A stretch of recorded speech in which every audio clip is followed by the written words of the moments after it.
Good morning. I'm Greg Moody, and I'm the chairman of the Tennessee Board of Utility Regulation. I'd like to welcome our board members here this morning, staff, our in-person visitors, and our online visitors. I would like to ask for the roll to be called. Chairman Moody, Here. Vice Chairman Moss, Mr. Carter, Present. Mr. Hampton, Present. Mr. Perky, Here. Mr. Stone, Here. Mr. Giles, Here. Mr. Pelham, Here. Ms. Bonestell, Mr. Smith, Here. Mr. Dye. Here. Chairman, you have a quorum. Very much. I call this meeting to order. All right. Well, it's good to see everyone. Hopefully we'll get out at a decent hour this time. Maybe these things will get shorter and shorter, but I'm going to make no promises on when we're going to get out because usually I say it's going to be short and we go for a long, long time. So maybe if I say this one will be a long one, we'll cut it look pretty short. But so welcome everyone. Glad to see everyone who's here. To start, we are going to have Chairman Seth May, attorney for the board, read the conflict of interest statement. The board was created to act for the public welfare and in furtherance of the legislature's intent that utility systems be operated as self-sufficient enterprises. Board members are not authorized to participate in the discussion of or to vote on matters involving entities Is now joining. in which the board member has a financial interest, with which the board member has a conflict of interest, with which the board member has a contract of employment, or if there is any appearance of impropriety.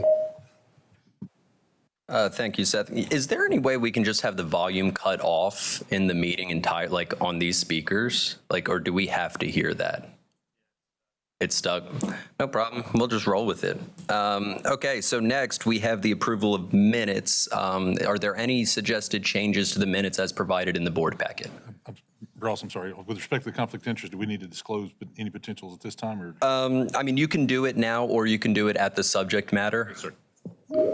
And that is good. That reminded me. We have these new fancy mics. Hopefully they're going to be better than the ones we had prior. Anytime you go to talk, just hit that little button to mute and unmute. But everyone seems to get that pretty good. So does anyone have anything on the approval of minutes that needs to be addressed?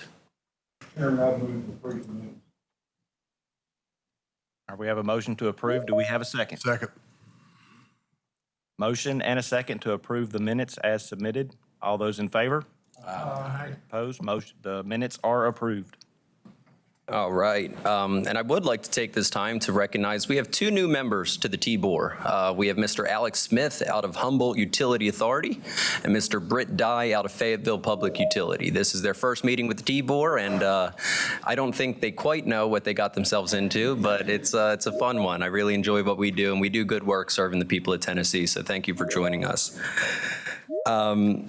So now we're going to move on to the public comment section. This section is where individuals interested in one of the items on the agenda could request to speak on behalf of one of the items, and we did not have anyone request to address any of those. Sir, who are you? Gordon Gregory from Linville. Did we get a request? Do we know if we got a request for them to address? Did you submit a request online? You did? You submitted a request online? I got a response. Okay. Sorry, I just wasn't aware. So, Chairman, I would, yes, sir? Water and Wastewater Authority of Wilson County. So that's going to be heard later on. So you won't be in the public comment period, but that will be an item later on. And that's when I can speak. And that's when you'll be able to speak. Yes, sir. And so, Chairman, if it is acceptable to you, by our policy, we'll invite the individual from Linville to come address the board on the matter of the Linville merger with the Fairview Utility District.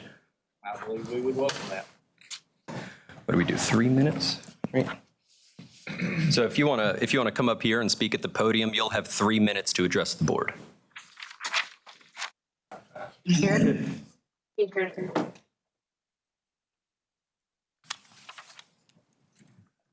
Good morning. Thank you for allowing me to address this board regarding a potential merger between the Linville Water Utility and the Fairview Water Utility. As the TBOR representative noted at the December 5th, 2024 public meeting in Linville, The Linville Water Utility has been governed by the Linville Mayor and Board of Aldermen for decades. The Linville Water Utility has been chronically underfunded, lacked long-term planning, and used as a source to borrow funds to support the town's general fund. The town hasn't followed TBOR's guidance to repay those funds to the water department, resulting in an inability to fund needed water improvements, nor has it completed a TBOR mandated feasibility study that defines projected water rates for both Linville and Fairview. TBOR decisions can have a significant impact on a community. Last year, TBOR forced the Petersburg, Tennessee Water Department to be taken over by the Fayetteville Public Utility. Petersburg, like Linville, cross-utilized employees from the water department with the general government. Now Petersburg has been advised that they may go bankrupt and have to unincorporate. This is not how we want Linville to end up. Well, I, like everyone else at the TBOR Linville meeting, want to carry on having Linvillians control our water department. It is evident to me that the mayor and board of aldermen are not capable of effectively managing this business. Water department customers have had their bills estimated for several months, which has resulted in numerous customers being over and underbilled. The water department manager position has also been vacant for over 5 months. The best way to resolve this lack of oversight by the mayor and board of aldermen is to require Linville to work with Fairview to develop a plan to ensure that the Linville Water Department achieves long-term profitability while improving customer service and retaining its independence. This would be in the best interests of the Linville Water Department customers and consistent with the desire of the Fairview Water Utility to not be forced to take over Linville. Contemplating a merger prior to Linville completing the audit for 2023 and 2024, ensuring a proper feasibility study, and completing a water rate review would be premature and an injustice to all ratepayers involved. Thank you very much for your time.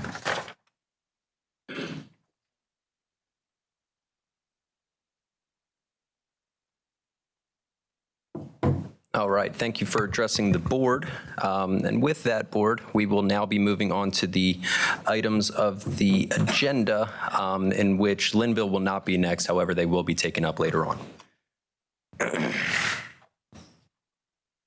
So with that, board, the next thing on the agenda is actually the customer complaints. But with that, you know, the way that we operate with the TBOR, as long as the board is okay with it, is the individuals that are here in person to speak, you know, in defense of their utility, or if they're a customer that has a complaint against a utility, we like to bump those cases up so they don't have to sit with us all day, even though it's really good stuff that you're missing out on if you choose to leave. Chairman, if you're willing, I'd like to go out of order, and the next item I'd like to take up is found on page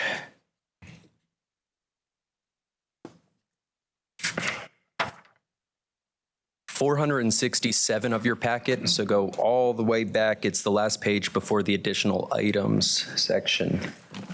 This is the item for the Gladeville Utility District. So as long as that the board is okay with it, I would like to take this item up next. Please proceed. So the Gladeville Utility District is a utility district located in Wilson County. And so we've never really had any financial issues. We've never really had a lot of complaints out of them until recent. We've been made aware that the water hardness that Gladeville customers experience is some of the highest across Tennessee. While I recognize that we're not really a water hardness board, right? We do have interest in the managerial, technical, and financial capabilities of utilities.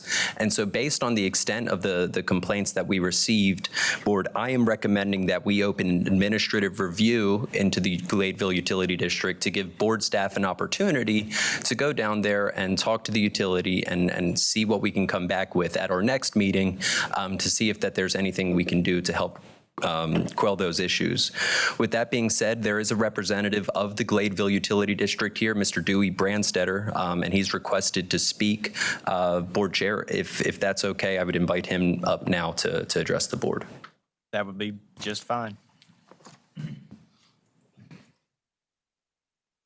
I'm setting the timer for about 4 to 5 minutes. I'll only be about 30 minutes, don't worry. So I'll be brief, and thank you, Ross, for giving me an opportunity to respond and for letting this item come up on the agenda quickly. I'm here with Eric Broomfield. Eric is the general manager of the Gladeville Utility District. I've represented Gladeville, I guess, for 15 years. My father represented them for years before that. And there is no question, Gladeville has a hard water issue. Their water comes from underground. It comes from this thing called the Boom Shaw, which is an underground river that comes to the surface through a sinkhole. So I don't know if it's the hardest water in the state, but I would say it's right up there. So, but as Ross mentioned, hardness is not regulated by the state. And recently, we know there's been a complaint. The person or the entity has not come to the Gladeville board, but they went to TDEC. TDEC came out, did a review, talked to our management, and at the end of it, they came to the conclusion that Gladeville was doing everything appropriately, regardless of the extent of the hardness of its water. So my first point is I'm going to ask you not to open administrative review because hardness is not regulated. The second point I'd like to make is no one has come to either the general manager or the board of Gladeville and ask them to explain or address the hardness issue. If this were an informal review, which I don't really think it is, if it were an informal review, the statute would mandate that you would have to go to the utility first. So we think the appropriate remedy is to send the complainant to the utility first, and if they don't feel like they get a satisfactory answer and want to file a complaint, then that would certainly be their prerogative. And my third point is, this really doesn't fall under the statute for an administrative review. Our concern is that being under administrative review carries with it a connotation that you've done something wrong. Either your technical, managerial, or financial aspects of your utility district are somehow deficient. So we don't want to be under a review for that reason because of the connotation that it carries with it. So what we would ask is first either refer the person or the complainant. Again, we've not heard any complaints. There's been no formal complaint brought to the utility. And let the board address it, which is the appropriate first step. Or two, just Ross can just send me a letter and we'll address whatever concerns that are out there. But that doesn't have to be done under an administrative review. So we're happy to cooperate. If it's under administrative review, of course, we'll respond. But the concern is the connotation that carries with it that you've done something wrong. And hardness is not regulated. And I'd be happy to address why it's hard water and some of the things that the board has done to try to figure out ways around it. Most of the people in Gladeville have water softeners. Most of the customers do. But anyway, my point is understand the concern. Would ask that the complainant either be referred to the district or just if there are questions about our hard water, send us a letter and we'll respond to it. Thank you.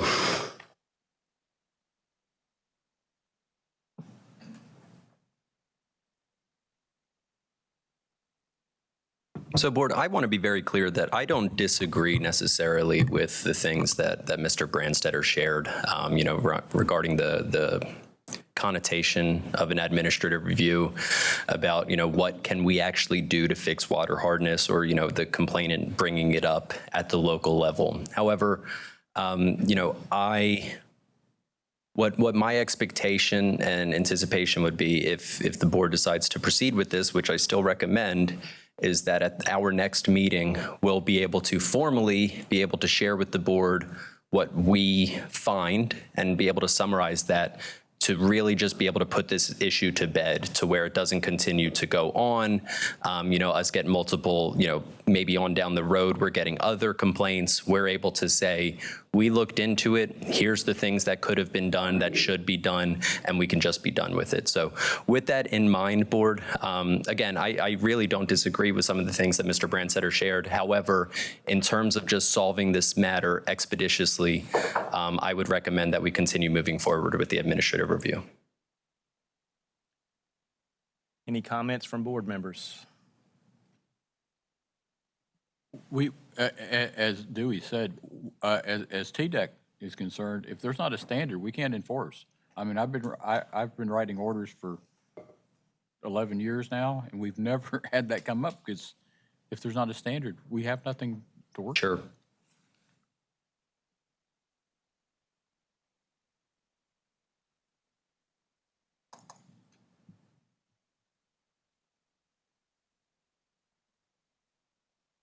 Mr. Chairman, I wonder if we could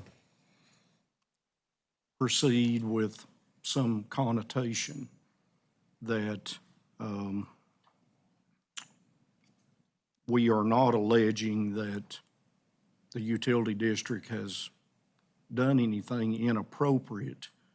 We simply want to do our due diligence to see if something can be done.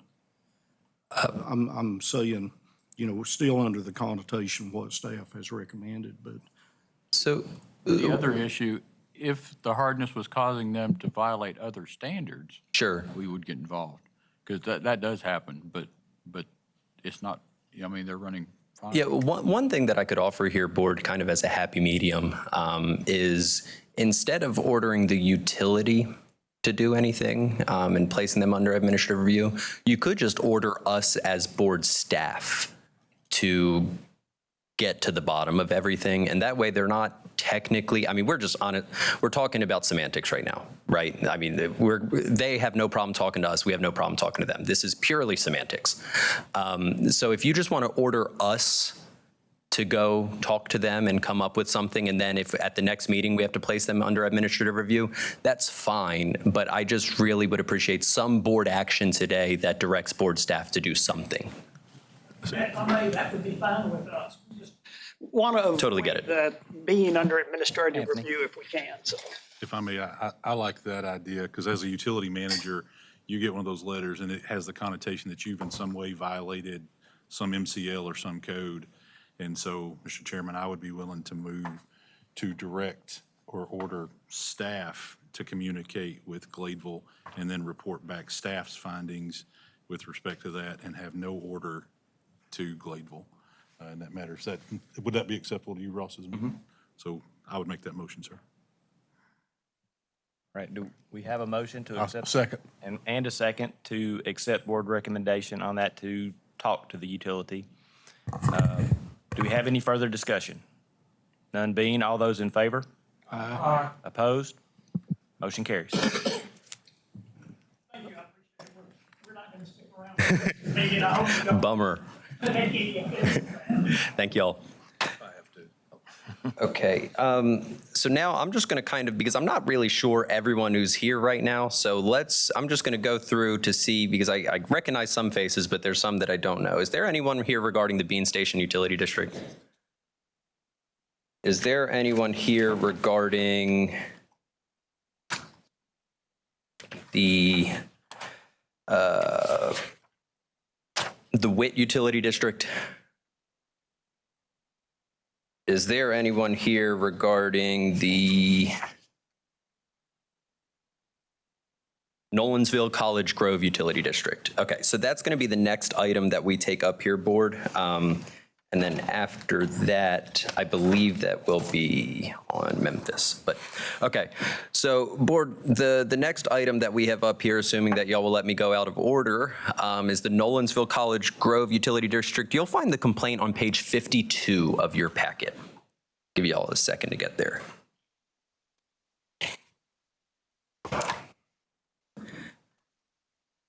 So contained in that, in the packet is the complaint that we received from the complainant, Deanna Douglas.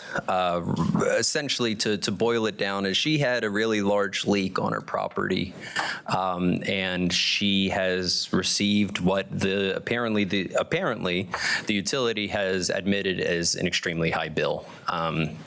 And she's just seeking some sort of remedy because she believes that the leak should have been caught earlier, she should have been informed earlier, so on and so forth. And so really the question here is, and there is a representative from the Nolensville College Grove Utility District here to speak, the question here mainly is, did they follow their leak adjustment policy? Do they have a leak adjustment policy? And I believe that the attorney on behalf of Nolensville College Grove will be able to address that. If you're willing to hear from him. All right. You wouldn't mind just identifying yourself and give 4 minutes or so. Sure. Thank you. Michael Wall on behalf of Nolensville College Grove Utility District. I'll try to keep it really brief. We filed a written response earlier this week. The district followed its leak adjustment policy. It has a written policy, and the policy says in, I think, 3 different places that the district does not provide adjustments for leaks in an irrigation system. The district has a few reasons for that, one of which is that irrigation is not a necessity like drinking water. The district has also spent a whole lot of money creating a system that can meet that high peak demand for irrigation in the summer. And so it has to recoup that money to pay off the expense of designing the system that way. Irrigation really drives the peak demand and the size of the water lines and everything else in this district. And third, if the district were to give adjustments for irrigation, then of course the ultimate result of that is that all the other ratepayers are going to have to pay for that leak. And in the case of irrigation, you're talking about people who may have decided they don't want to irrigate or they can't afford to irrigate. And so there's an issue of fairness there in making other people pay for a leak that occurs in an irrigation system. So the adjustment policy is very clear in saying that there are no adjustments for irrigation leaks. And here it's not disputed that the leak was in the irrigation system. Mrs. Douglas's complaint says that. So the district has a written adjustment policy, and it clearly followed its policy in denying an adjustment for this leak. No law requires a leak adjustment for an irrigation system, so that's not something that the district has violated. It's really a matter of discretion for the district, and as I said, the district has good reasons for not allowing such adjustments. It's always really unfortunate when somebody has a big leak like this. It's not a pleasant situation, and we regret that it happened, but the question that the district had to decide was whether it was going to follow its policy. That's really what it boils down to. Ms. Douglas has complained that the district didn't do enough to address her leak on her side of the meter, and I just want to point out 2 big things. First is the district does not have the technology to continuously read water meters to detect continuous usage and high usage, that sort of thing. It reads the meters once a month, and when it gets that data, then it sees whether someone's had continuous usage over a 24-hour period. If it's flagged for that, then the district sends automated messages to the customer. It did that in this case, I think on March 7th, and it sent a voice message to her phone number, it sent a text message, and it sent an email to Ms. Douglas. Ms. Douglas says that she didn't catch those, or at least she didn't catch the text message. She doesn't mention the other ones. But in any event, she did not respond to those messages. So the district did all it could. It sent notifications to her the same day that it downloaded the data from the meter. So another month elapsed because she didn't catch those messages, and that's why the bill is so high. But the district can't really control that. The other thing is that the district did offer Ms. Douglas a payment plan. It initially said it was going to give her 12 months to pay it off because it was such a large amount. Then we came back and offered 24 months. And Ms. Douglas said she was not interested in that payment plan. So again, the district has done all it can. It has to follow its policy. I think that's really the standard. And for all these reasons, we're asking the board to dismiss this complaint. Thank you. Thank you. Mr. Chairman, just one question. What type of relief did she seek? I don't believe there's anything specific. The complaint to TBOR says She wants the district to work with her to come up with some kind of adjustment that's more equitable, something like that. I don't think she proposed a number. Thank you. Thank you. Board, I don't really have that much to add. Right on time. I don't really have that much to add to what Mr. Wall just provided to y'all. I think that this seems to be a very straightforward case of a customer having a leak, and the utility followed their policy, and also, in my opinion, went out of their way to offer a payment plan. Now, if the board wishes for us to, because in the past when we've had this come up, you've asked us to go get more information to provide to you at the next board meeting. We're happy to do that. Otherwise, it's up to the board on how they would like to proceed on this customer complaint. Personally, if y'all want a recommendation from me, I would recommend that the utility go back to the customer with the extended payment plan, offer it one more time, and that be the end of it. I feel like the customer may have said, I don't want your payment plan, I'm going to take this to the TBOR, and then we'll go from there. I feel like it's come to us. I personally don't have an issue with the way that this was handled because this was an irrigation issue. You know, they tried to deal with it as quickly as they could. That's board staff's opinion on the matter, and that's the recommendation, is that we do end up closing this, but we recommended the utility that they offer that payment plan again. However, open for board discussion and proceed as how y'all see fit. May I make a comment?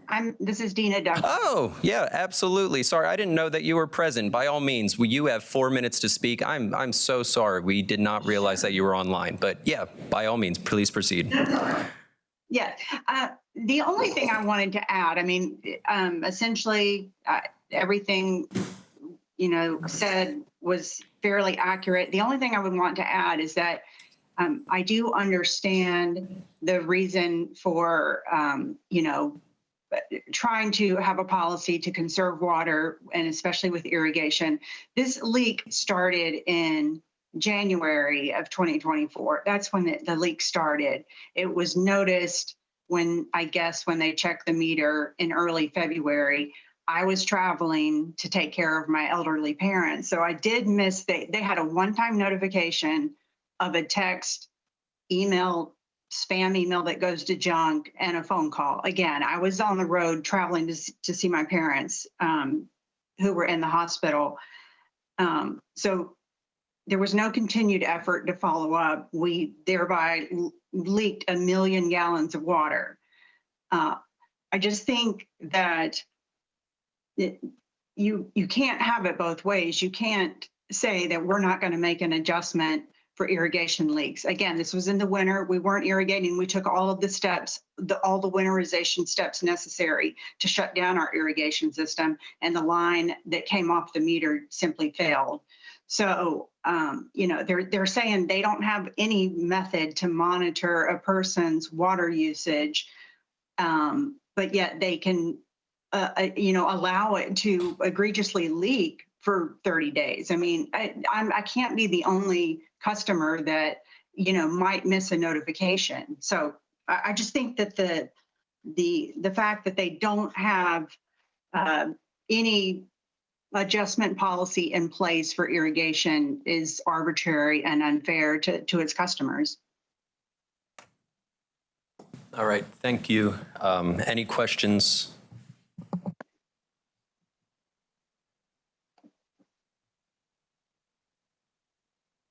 Okay, I gotta hold it. All right. Ms. Douglas, did you receive the February bill, and did the amount reflect on the February bill, or was it you only received a notification? You realized that subsequently you got notifications about the leak. So there was an attempt to notify us, I believe, February 6th of 2024. And that was when I was on the road traveling to South Carolina. So I completely missed it. I mean, I will say I went back then a month later, and there was no evidence of a leak on our property, zero evidence. There was no pooling of water anywhere. So a month later, approximately March 6th, I believe, they came out and shut off the water because they realized it was continuing to run, or I guess it was at the, when they come out and check the meters. And so that day I called, I had no clue. I was oblivious to the fact that they had ever sent us a notification because the email had gone to my spam. Their text messages don't say anything other than you're receiving a notification from Nolensville College Grove. And then it has a link that you have to click for additional information. So there's no sort of, high alert given, telling you that you are experiencing a continuous leak. So therefore, that's why this leak continued for as long as it did until they shut off our water. And then when I called, they said, well, you're leaking, you've had a continuous leak for 30 days. So that's how it all came about. I mean, Ms. Douglas, Mr. Hampton has a follow-up question for you. So my question was, did you get the February bill? Yes, not until their billing is, I didn't get the February bill until later in March. There was nothing on the February bill that indicated we had high water usage. I see what you're saying. All right, Because I think their billing is like 30 days behind. So I think the point of clarity that Mr. Hampton is seeking is you stated that the leak started in January. That's correct? That's correct, but that's only based on when I requested the daily flow, I could see that there was a leak that had started in late January. Thank you. Mr. Hampton, there's normally a lag. If that January 24th is correct, you wouldn't see that until the March bill when it comes out because of the way the readings, and then it's pulled normally in most systems, and then the way it's pulled into the billing systems, there's probably a lag there of a few weeks. That's why it didn't show in early February, if it was billed in early February. I'm speculating a little bit, but that's kind of normal protocol. The reason I'm asking is if it was, they went, one cycle or two. Yes, because the utility came on March 7th, 6th or 7th to cut the meter off. So I would hope that they would have at least sent her a bill or two before they pull the meter. To give maybe similar context as a manager, so from the day we read, then our billing clerks immediately do diagnostics. And then it's not a state requirement or state law that I'm familiar with, but we also do courtesy calls if we see anybody that flags our AMR meters. But I'm there once a month to get that data. Now, there is a stored local history that you can come pull if someone requests it or if there's a problem. We send out texts and phone calls ourselves, but we don't know when people travel. We don't know where they're at. And so I guess, from that standpoint, from the time you read, 2 or 3 days to process, analyze the data, print the bills, usually approximately 2 weeks for normal bill payment and then a grace period before cutoff. You are many times in that 30 to 36 day window from the time you would have seen it to when you would be back the second time. And unless there was some call or other issue from May 7th to March 6th, I would imagine the next time they were there the following month and seeing continuous reading, that would be our standard protocol. It could go a month because you're not physically there. You don't monitor it real time and see it every day. And then if it was continuing to run, then as a customer courtesy would shut it off to prevent any further usage. But with irrigation, you don't know when somebody's using it or not. That's just my experience with our system. Okay, and, all right, thank you. I had a question would be, did the February bill, was it elevated more than what the normal consumption was to give any indication that a leak had started? Because I don't know when their cycle dates from reading and billing would have been. Had that prior bill been elevated to maybe give an indication of a problem, that would be another. So I guess that would be a question I would have, Ms. Douglas. was there only one bill that was large, or did you see an incremental step up with the month before being somewhat increased? No, sir. There was, I mean, our water bill kind of fluctuates. Some months it could be a little higher, but no, there was nothing in February to indicate that we were off of our normal billing. And you still have water to the house, correct? And you're being billed for Yes. that? Yes. One more question. I think I understood you said that the irrigation system had been winterized. So can you explain to me again, if the irrigation system was winterized, where was the break or the leak in conjunction between it and the meter? It was directly off of the meter. I guess and I am not a technical person, but there is it looks like a PVC pipe that it comes off of the main meter that supplies water to the irrigation. And that's where the failure was. It just had broken down.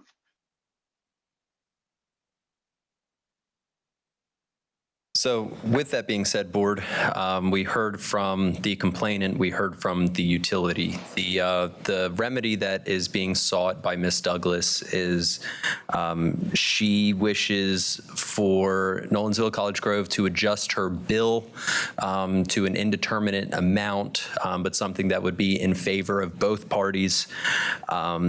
It would allow them to recoup some of the expense of the water on their part, but also modify the excess charge to the continuous leak. That is the remedy that is being sought. We have flexibility to go about this in a multitude of ways. Just curious what the board's thoughts are on how to proceed. Mr. Chair, my concern is we're actually asking them to violate their own policy, which they followed. I may not personally agree with something, but we normally are on the other side of this trying to force folks to follow their policies, and that's the struggle. This $13,000 bill, I can't imagine the bill, but by what our standards are and what we're asked to do as a T-Board, we're going against that, unfortunately.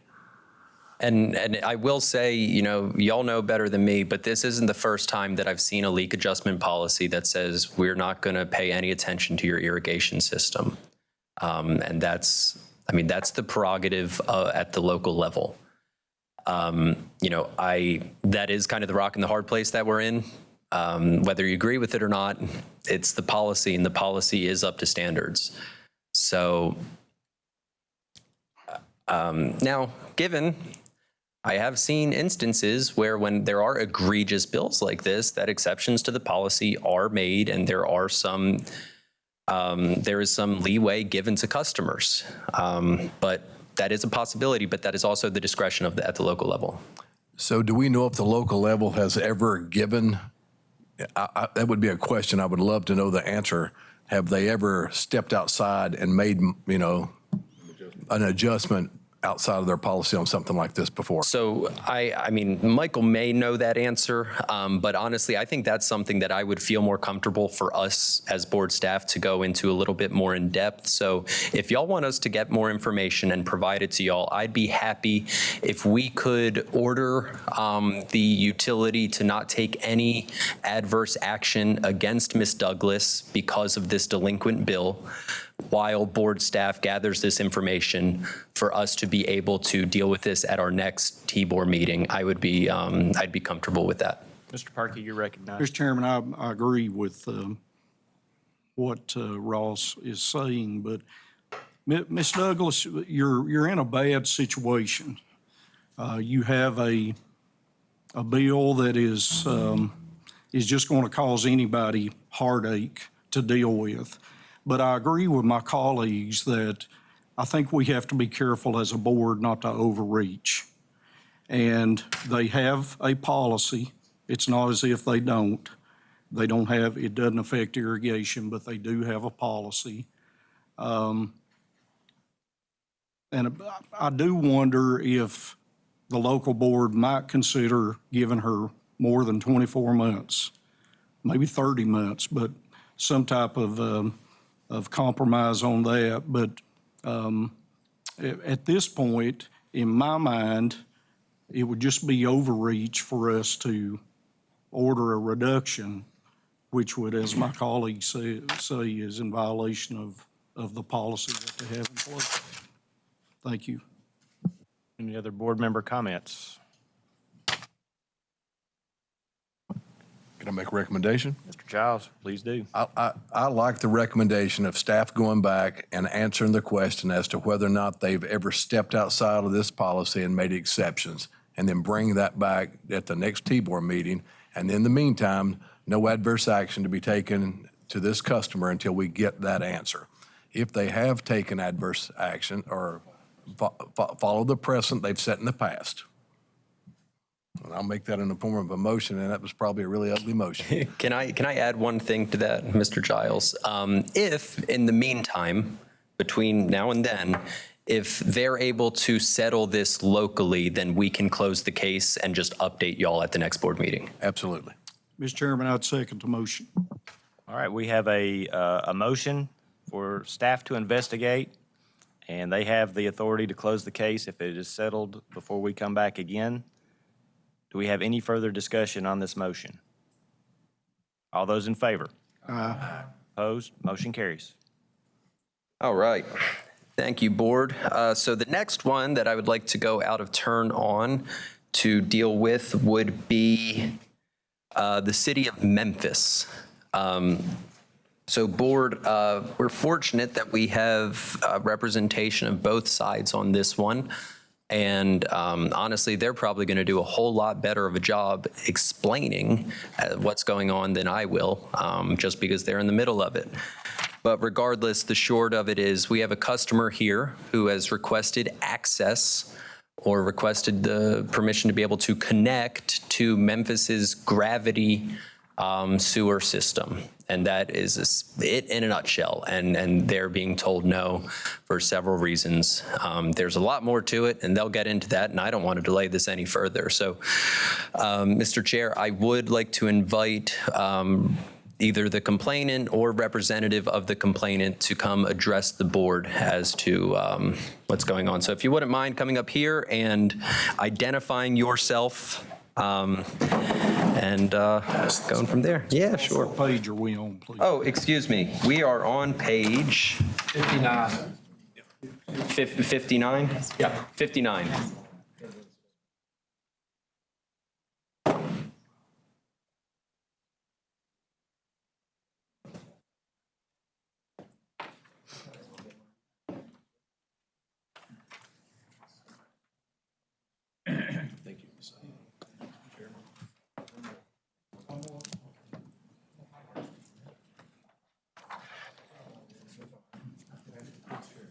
Sure, I'd love one. Thank you.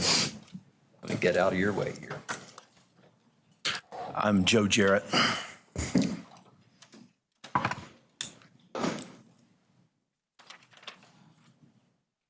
We appreciate your time this morning. We provided you with this notebook full of information related to our complaint. I'll try to give you a quick overview. Hopefully afterwards, Cindy Reeves with SR Consulting and I'll have an opportunity to discuss this in more detail. Please refer to tab 1 in the notebook. My partners and I own 110 acres of commercially zoned property at the corner of Walnut Grove and Houston Levee. Our request to this board is very straightforward. We would like access to a sewer line that is currently located on our property. The City of Memphis is denying access even though the sewer is on our property and one of our phases is already connected to this very line. There are 2 force mains located in an easement that runs along the western side of our property. That's on the left-hand side of the page, your page. This is known as Gray's Creek, and this is the line that we're requesting access. This easement was deeded to the City of Memphis with no compensation in 1997. Clearly, no one anticipated being denied access at a later date. SR Consulting has designed and proposed a gravity sewer outfall to serve our entire site, just as the city originally designed the outfall to go across our property into Gray's Creek. We can gravity feed our property connecting to the sewer at the southwest corner of our property.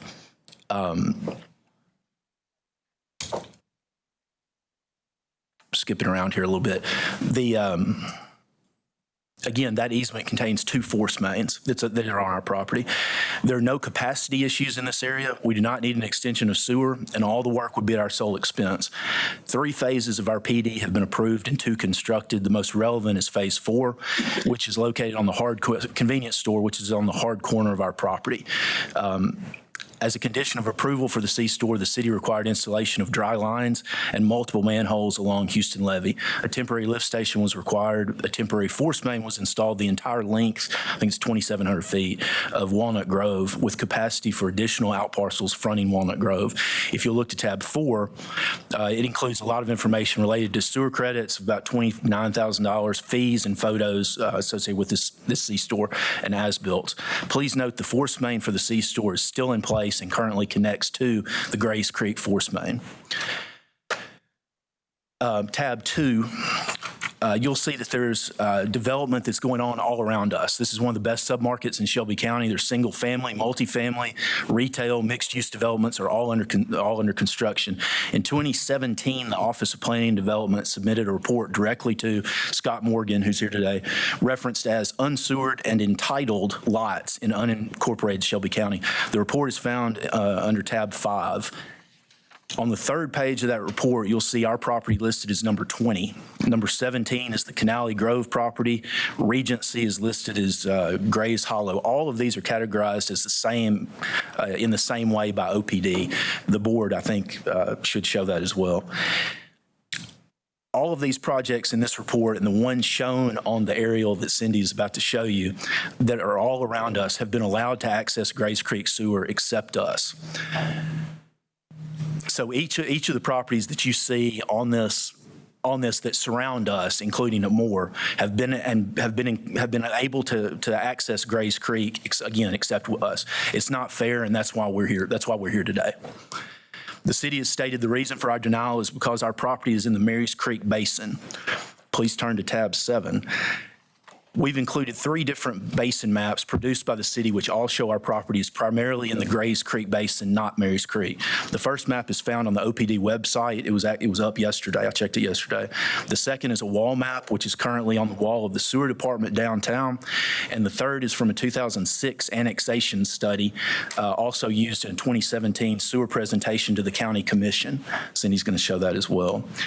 There is not a basin map available to the public which shows our property in the Marys Creek Basin. Memphis Public Works has arbitrarily made this determination. The basin was not an issue when the PD was approved or when any of these prior phases were approved by the city. If this is a grading and drainage issue, then we're glad to work with the city in any way we need to direct the drainage in a different direction, if they wish. Mr. Morgan stated in his letter to the board dated Monday, March the 10th, that a gravity line cannot connect to a force main. This is the first time that we've heard this argument. I've engaged 2 civil engineering firms with long track records in Shelby County, and they both strongly disagree with this statement. I actually spoke with an engineer for the Canali site, which is just to our north, on the way up here yesterday, and he confirmed that they originally had access to the force main that we're trying to get access to. They've ultimately gone in a different direction. There's also a very large church that's in this area. It's not shown on that aerial, that also connects to this same force main.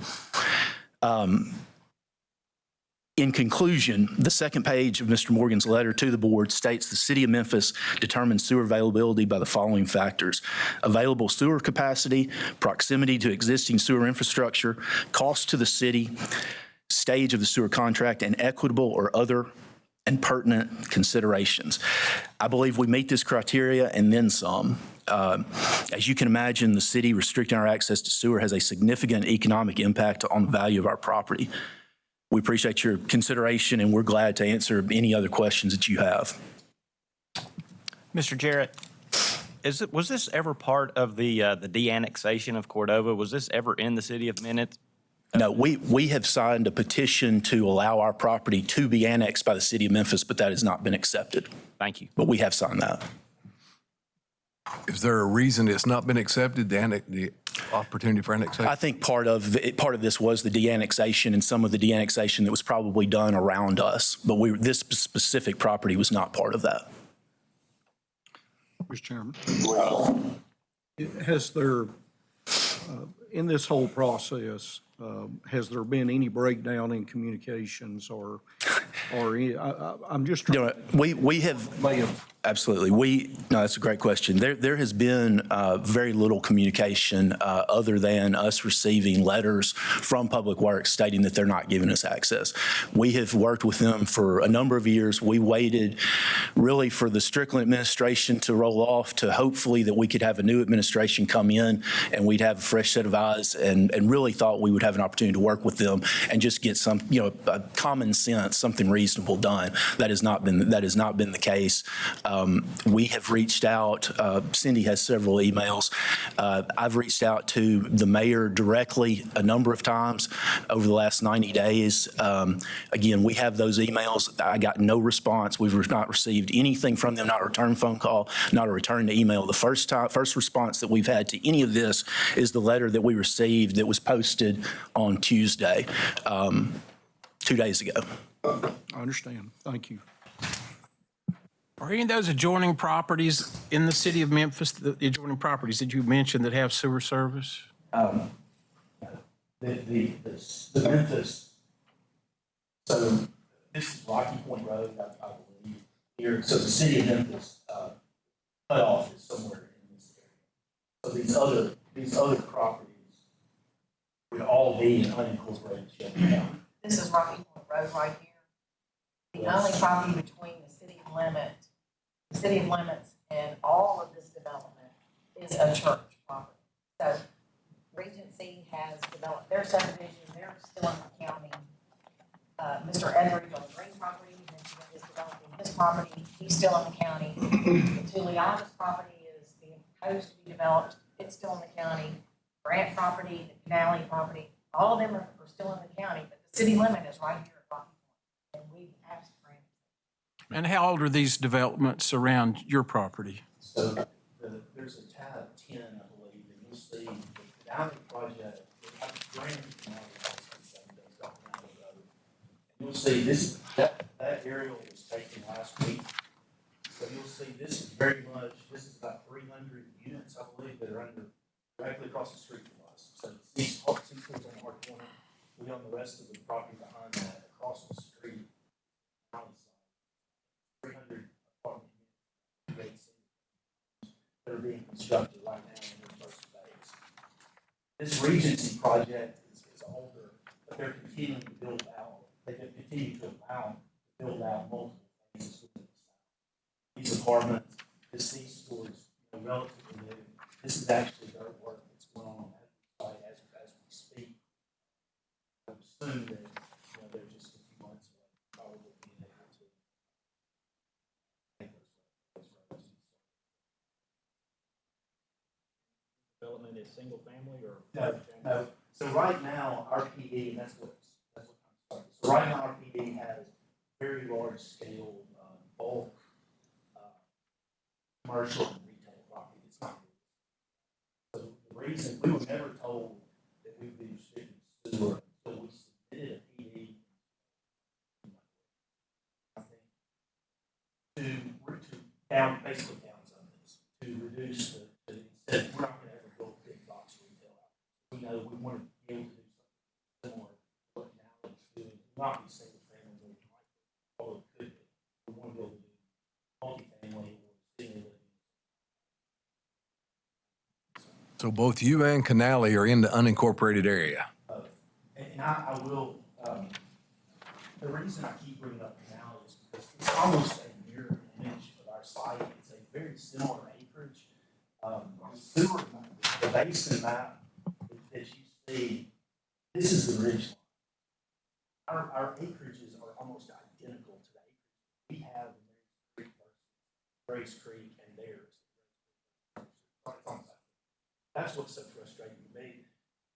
If it was a capacity issue or something like that, I completely understand. But for the Canale site to be able to continue on and we see the development that they're doing, we're sitting across the street and we can't connect to the exact same force main, it's just not fair. And that, you might be able to find more information on that under tab 8. It shows previous maps provided by the city that shows where in the Marys Creek and the Grace Creek connect. I don't think it's paid. 9. I mean, just says all kinds of stuff. No, go- Mr. Chairman, just a couple more questions. More specific about the communication. You've really not have an adversarial communication with them. It's just been no response. Is that fair to say? I agree with that. Nothing has been adversarial. I understand. With either, and we're dealing with two different administrations, and it has not been adversarial Yes. with either. I understand. And you've offered to pay any cost that. We understand this is 100% at our expense. And I want to go one step further, because I know that they're going to bring up originally, the Marys Creek Interceptor was going to be brought through our property and connected to Grays Creek. That's what was originally going to happen. So when we were in the process of buying this, the city council decided they were not going to fund the Marys Creek Interceptor because they didn't want to encourage development in Alvin County with city money. Understood that. We understand that. So at that point, it shifted from being, we would have been the beneficiary of that extension. But at that point, it shifted to where that's now our expense. We put the contingency money into the budget when we bought this property that we knew that it was going to be at our expense to extend, to connect that sewer to Grays Creek, and all of those infrastructure costs were going to be at our expense. And it's a significant expense. But we know that we're the ones that will ultimately bear that cost, not the city. Just another question, Mr. Chairman. Obviously, either you or the city have estimated what the flow might be. Is that fair to say? I don't think that's in this packet. And I don't believe we have it. I wonder how substantial that is. I think we could easily come up with that number based on what Canali has done directly across the street. Right. Because it's going to be basically the same thing. Other than they're going to have more single family than we probably would at the end of the day. And I see a lot of dates in here that are in excess of 5 years. So how long have you been dealing with this? Well, we found out when we submitted when we tried to amend our PD at some point in 2019 was the first time that we were told no. And we have dealt from 2019 continuously to today. And again, I appreciate that this board is available for us to come to, because otherwise we would have no other outlet. We'd have no other place to appeal this to. But the only kind of lull in, trying to get this done was at the end of the Strickland administration, where we basically decided just to wait them out. Other than that, this has been pretty much continuous since 2019. I understand. So Thank have you. there been any other developments outside the city limits that have been approved after that 2017 adoption date? Had it been approved prior, or was it approved after that date? So these two, this property and this property, those reports that you see that are in 2017, where we're clearly listed as an entitled lot. These two sites, these others are, they are in the list. This site was not in that report, and they were not entitled. They had no sewer credits. There was nothing on the books. And this Tuleotis property they're not in these lists. So they were approved after the fact, even though all these others are in the list. They basically jumped us. That's tab 5. That's tab 5. As an engineer, I can understand how someone would make the comment that you wouldn't conventionally tie gravity sewer into a force main.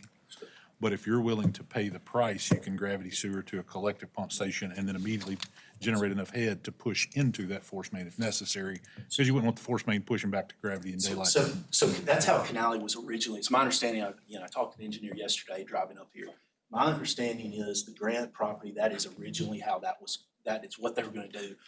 They went a different direction because it is very expensive to upgrade that lift station. And if I understand, you don't seem to have a particular concern whether you're in, and I'll use the term Marys or Grays zone. You just want to be able to tie into available sewer, and then you would be willing to bear as the developer the cost to be able to do that if you could find an amicable solution. Yes, sir.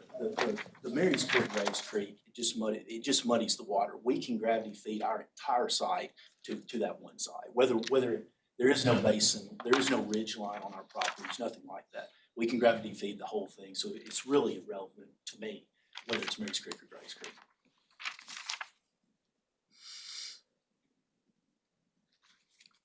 Mr. Chairman, it would seem to me that the Office of Planning and Development, which is a joint office of the city and county, has been in favor of this. Is that fair to say? Well, I'll say that every other project that I'm aware of that's on that list that is categorized the way we are has been allowed to move forward. I'm not aware of one that is not. And the only other comment I would have is, at some point, I'd like to hear from Ross about what our authority is. Thank you. Thank you very much. Appreciate your time. So with that board before, thank you. Yes, sir. Thank you.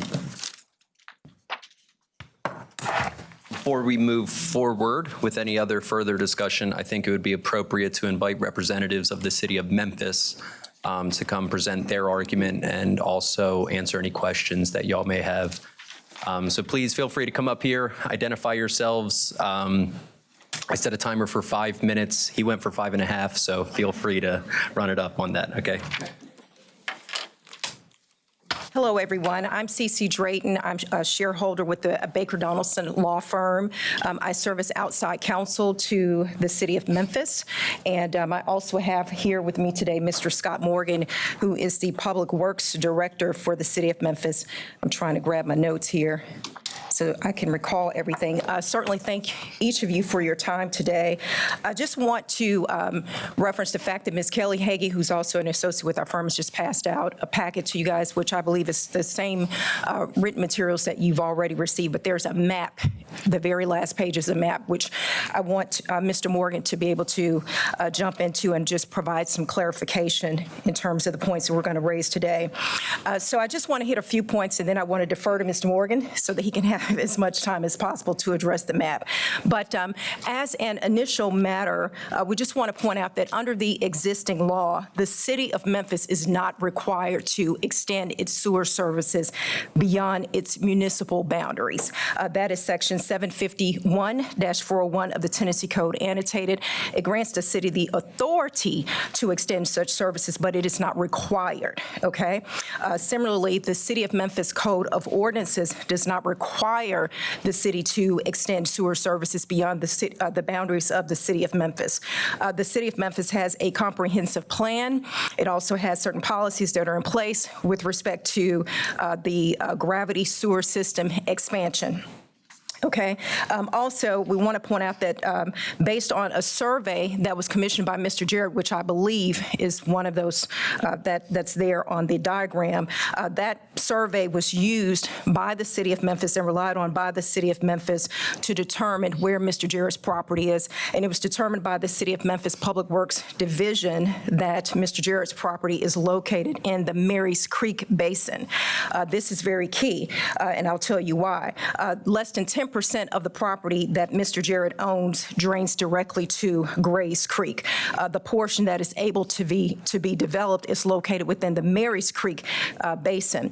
As part of the city's comprehensive plan in terms of its gravity sewer expansion, the Memphis City Council decided by resolution in March 2013 that it would not construct the Marys Creek interceptor, and thereby decided not to extend services to properties that are located in the Marys Creek Basin. Mr. Jarrett purchased his property in September of 2013 after the City Council made its decision at a public hearing. Presumably, Mr. Jarrett did engage in some form of pre-acquisition due diligence, which I believe he did admit a minute ago. And had he done so thoroughly, he would have been able to determine what the sewer availability is for the site.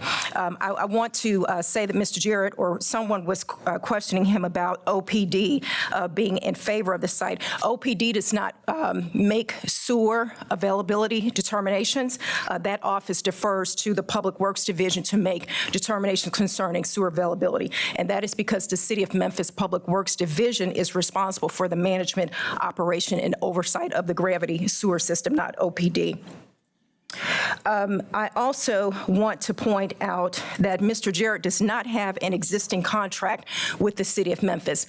You heard him refer to various other sites. Many of those sites either had a specific standard improvements contract, or there was some other type of written agreement which legally obligated the city to extend sewer. Mr. Jarrett maintains that his entire site can be gravity fed to the Grays Creek interceptor and that no additional sewer extension is required. Mr. Morgan will get into that a little bit more, but however, it is my understanding that Grays Creek interceptor is not located on Mr. Jarrett's property as he is represented, and that there is no gravity sewer system on his property, therefore a sewer extension would be required. I do want to point out, that if a gravity sewer extension is required, Mr. Jarrett would have to go to the Memphis City Council. He would have to obtain a standard improvements contract that is reviewed and approved by the Memphis City Council. He would be required to incur 100% of the construction costs associated with that sewer extension. He would also be responsible for operation and maintenance costs. He would also have to agree to indemnify the city for any and all liability associated with the operation of the of whatever that would be required by the sewer extension. Lastly, I want to point out Mr.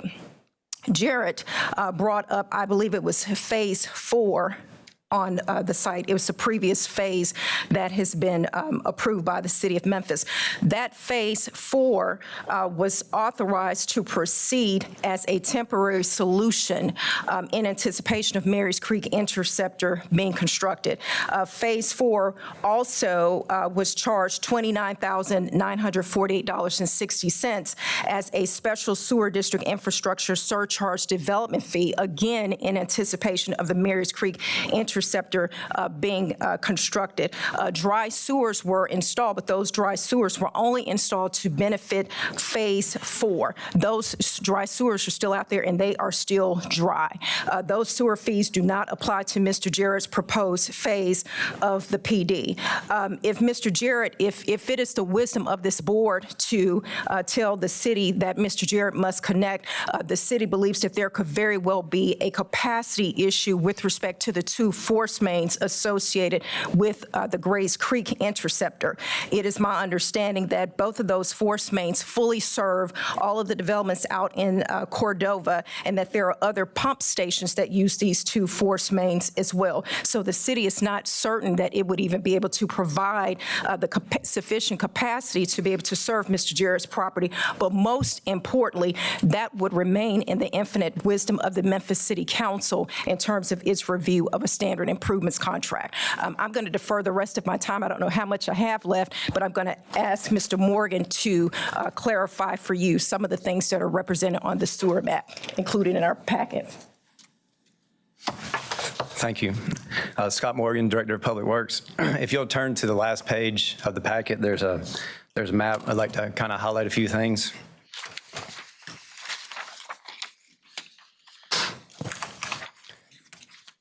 So the subject property is the lighter blue area on the southwest corner of Houston Levis, Walnut Grove, as previously stated. The hard corner is the convenience store. Note the 8-inch dry gravity sewer in the kind of magenta color. That is entirely, constructed for phase 4 dry sewer in anticipation of the Mary's Creek Interceptor, gravity interceptor. They paid Mary's Creek sewer development fees per the city sewer use ordinance. You will note that the bottom sewer manhole goes to the hashed-in areas that show Mary's Creek 50-foot permanent sewer easement. That is just an easement. There is no infrastructure in place. That infrastructure was planned to be a 36-inch interceptor. That convenience store is served by the red. It's a private force main and pump station. That was a temporary solution at the time to allow development, because at that point in time, the city was still continuing on with its growth plan. Since then, as been stated, the Mary's Creek Interceptor project was canceled, not approved by Memphis City Council. So therefore, that private temporary force main and pump station is pretty much permanent. So it ties in to the Grays Creek force main that is on the west side, or east side of the creek, east side of Grays Creek, which is the west side of the subject property. There are two force mains in that easement. One is a 10-inch, one is a 14-inch. They do serve the majority of kind of Cordova, which is some city parts and some unincorporated parts. But as previously stated, and y'all know, you can only tie into a force main with a force main. It's a pressure system, right? So, Mr. Jarrett stating that he can tie a gravity line into it is not correct. There is no gravity sewer on this site to tie into. We believe that the force main is at capacity. There are 5 or 6 pump stations that pump into this north of this property on the 10-inch. And then on the 14-inch, there's a large pump station, probably 2-3 miles north, and that's the only one that goes into that. We did not allow any new connections on the 14-inch. The 60-inch interceptor on the far left side of your handout on the west side of Grays Creek, that is the Grays Creek interceptor.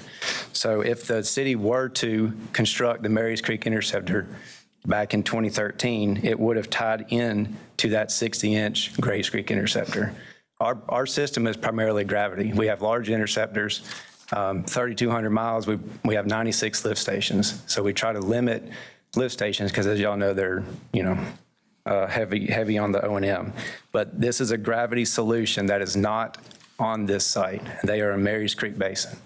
As previously mentioned about the basin maps, those maps that are on either the city wall or on the website, those are diagrammatical. So those are from USGS maps that are typically 10-foot contours, where the city kind of laid out over a city map that does not have contours and tried to, I'll just say, hand draw as best it could as a general location of where the sewer basins were. Mr. Jarrett provided an actual site survey from a surveyor that it was either 1 or 2 foot contours, and we would always use that over the USGS quad map. So from that survey that was provided by him, excuse me, that was Marys Creek Basin. You wouldn't mind to complete your statements with questions. Okay. One additional note, if the board were to, I guess, allow a force main connection into the Grays Creek force main, which we do believe is at capacity, that would be in violation of the city's policy, because we have determined this property to be in Marys Creek. That would be pumping over a ridge line from one basin to another, which is against city policy. Sewer systems are designed to serve the basins that they're in, and once you take flow from one basin and stick it into another basin, that's putting that other basin at risk. Thank you. Thank you very much. Questions from board members? So your hydraulic model, you're sure that you're at capacity, and there's been some pretty vague statements made about capacity on the 10, the 14.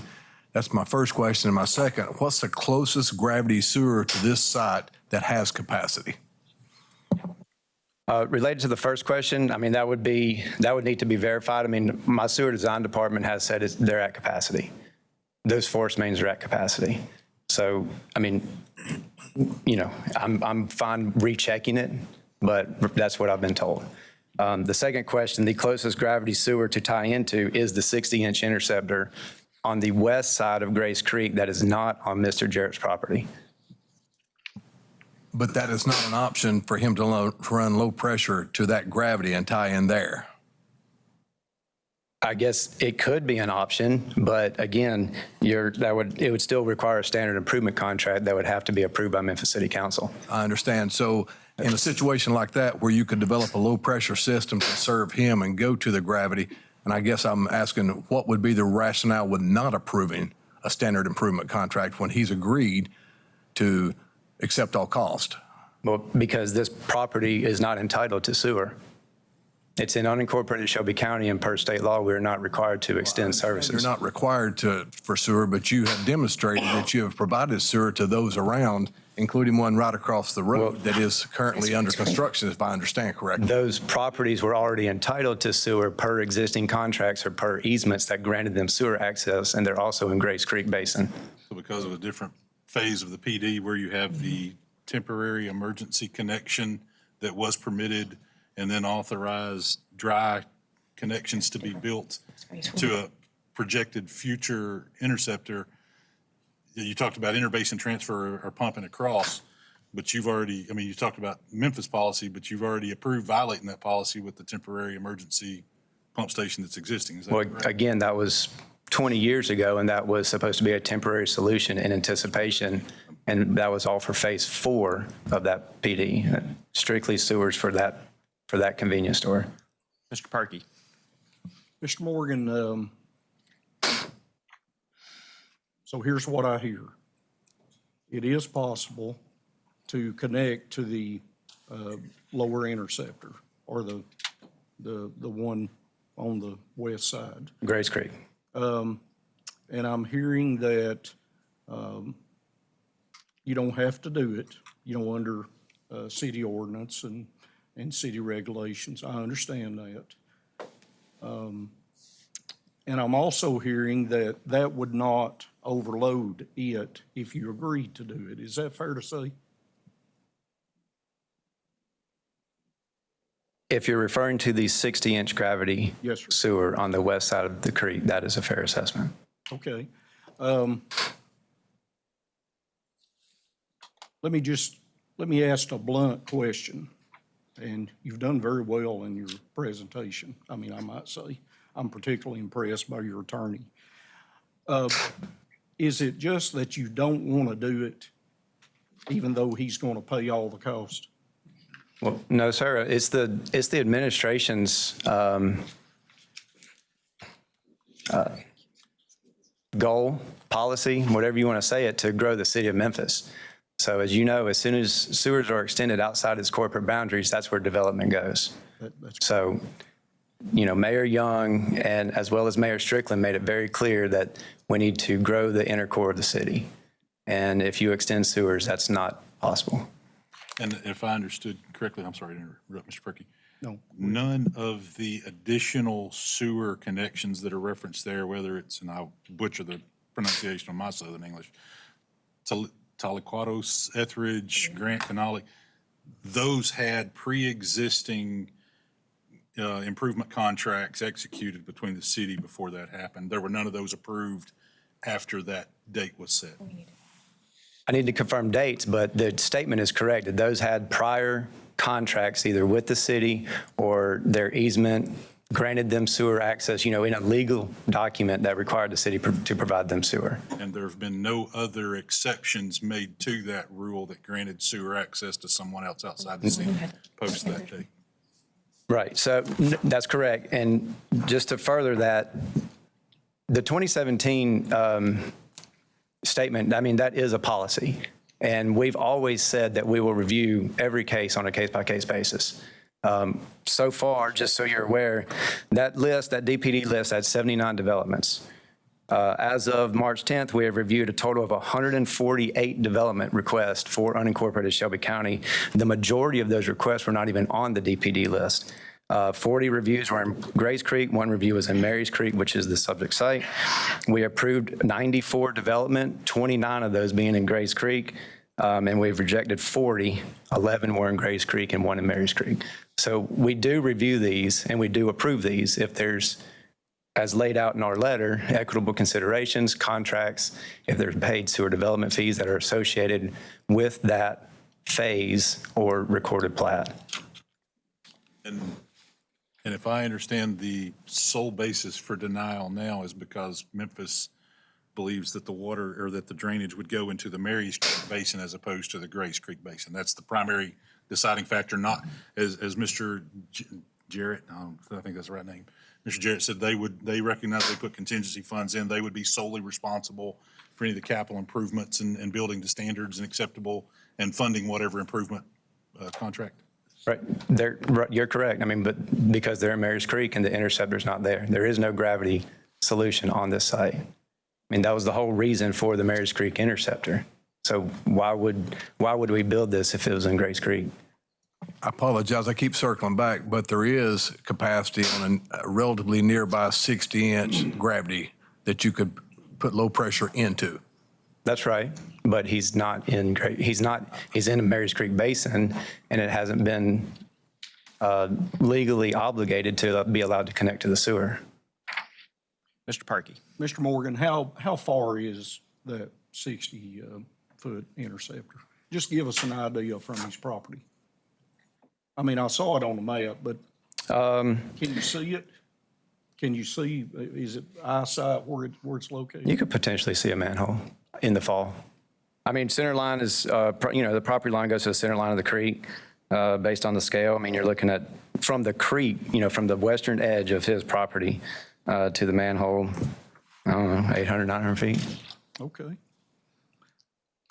One more thought, and I won't say any further.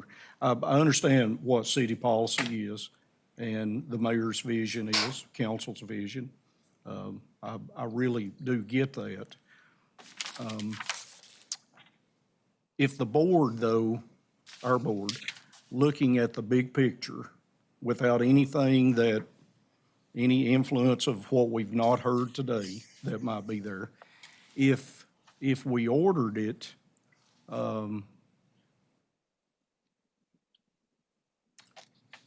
it'd be a little different than your policy of the vision of just not doing that. Would that be fair to say? I'm sorry, I'm not sure I understood the question. I guess what I'm thinking is it's kind of like building a new jail when I was county mayor. The county commission didn't want to do it, but the federal judge ordered them to. They were okay with it. Yes, sir. I know what the, having been a mayor, I know what the mayor's vision is and goals and council. I get that. But I'm wondering if this board takes action, it's a little different than just agreeing to do something that's outside your vision, isn't it? Yes, sir, certainly it would be. I mean, obviously, if this board were to take the action of compelling the city of Memphis to authorize the connection, then what we would essentially have to do is go back and Mr. Jarrett would have to apply for standard improvements contract. And in that particular instance, we would have to stand before the city council and help them to understand that notwithstanding their comprehensive sewer expansion system plan, that this board has determined that there needs to be a connection authorized that is in conflict with that is not in accordance with that plan. And we would have to obviously provide the order. From a legal perspective, certainly I would think that the city attorney and others and the council attorney would want to look at the legality of being compelled to do so. But to answer your question in short, yes, obviously an order is an order, and we would have to obviously just obey the effect of that. I understand. Mr. Hampton, you're recognized, Mr. Hampton. All right, Mr. Morgan, you said that you denied, y'all have done reviews on other properties in this area, and you've denied those. So if we voted to force this, how many others could potentially use this same argument to come before? Each one has been denied. Yeah, just strictly on the numbers, it'd be 40. Okay. And 12 of the 40 were in Grace Creek.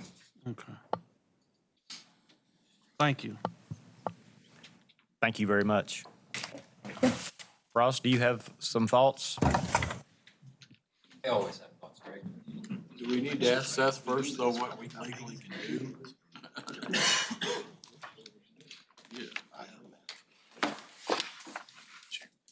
All right. So with everything that was said, in the past, now that you've heard from Memphis, does anyone have any other questions for any of the parties that spoke? Okay. We've got one. I guess my question, Mr. Chairman, is if all 40 got into the system, and then what capabilities are there as far as having enough capacity for the sewer? Sure. And so I think that's a rational question because, the question that was asked prior to this paints the picture of if the T-Board were to order Memphis, say, hey, let this customer hook on, what is the ripple effect? Are all 40 of those customers going to come back and say, oh, well, that means we have to be able to hook on? I don't believe that to be the case because not every single customer that was denied is in the same geographical location that has the same proximity to whatever force main there is, whatever interceptor there is. Each one is strictly case by case. So I personally But given what do I know, I really don't think that this is a case where 40 people would then have a claim to say, oh, you got to add us on, because every case is unique. Every development is in a different area. I mean, there's just too many variables to be able to make the claim that then you'd have 40 to hook on, and what is that going to do to the capacity? I think ultimately what this board has to determine is what is the reason why Memphis denied access for this customer? Where does this customer have legitimate access into hooking on to the sewer system? Whether the customer is willing to continue to pay for whatever expansion is necessary, follow all of the procedures for Memphis for them to be able to expand the sewer as needed, should this board decide to decide in favor of the customer.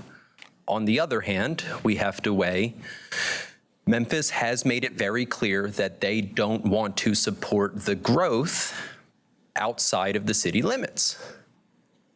Whether you agree with that or not, it's a personal decision, but that is the stance that the city of Memphis has taken. Is it this board's prerogative to say, this is incorrect, you should allow this? You know, you have to take into account the decisions by the city of Memphis to run sewer outside of its incorporated territory. What other customers has it provided access to? And does it support its overall mission?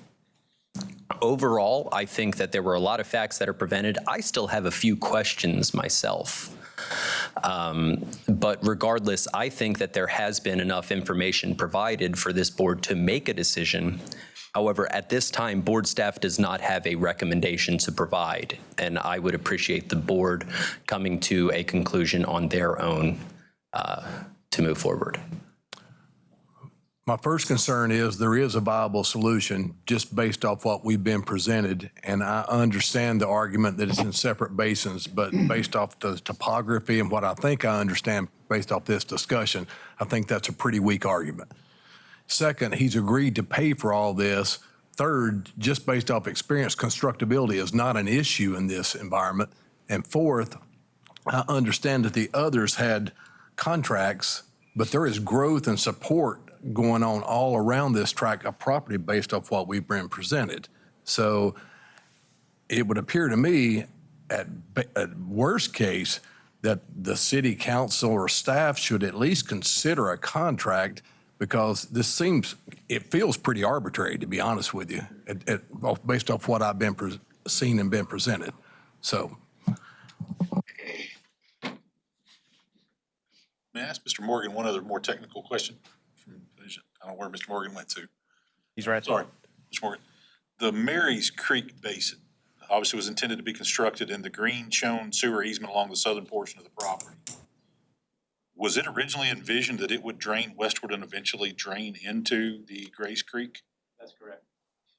So the eventual capacity from the Marys Creek Basin would have been cumulative inside the total of the Grace Creek Basin capacity from the original plan? That's correct. It looked like, because I don't know why you should have built the dry units there in 13 to drain southward, then potentially turn westward to run towards the Grace Creek. Thank you.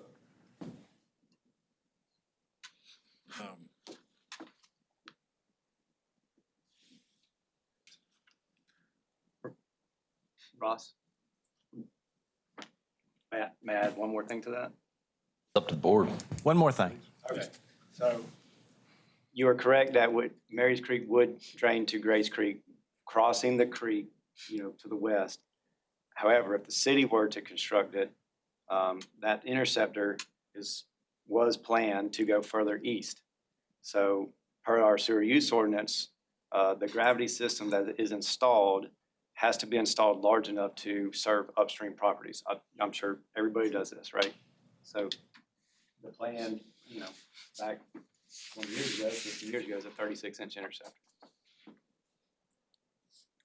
But if you install the 36-inch interceptor, then it's the ripple effect continuing east. By that logic, and I'm not trying to negotiate, but if he was willing to build a 36-inch interceptor to build that section, at least to his lower reaches, that would be at least the foundation of a starting point for the improvement contract. Is that by what you're saying, Mr. Morgan?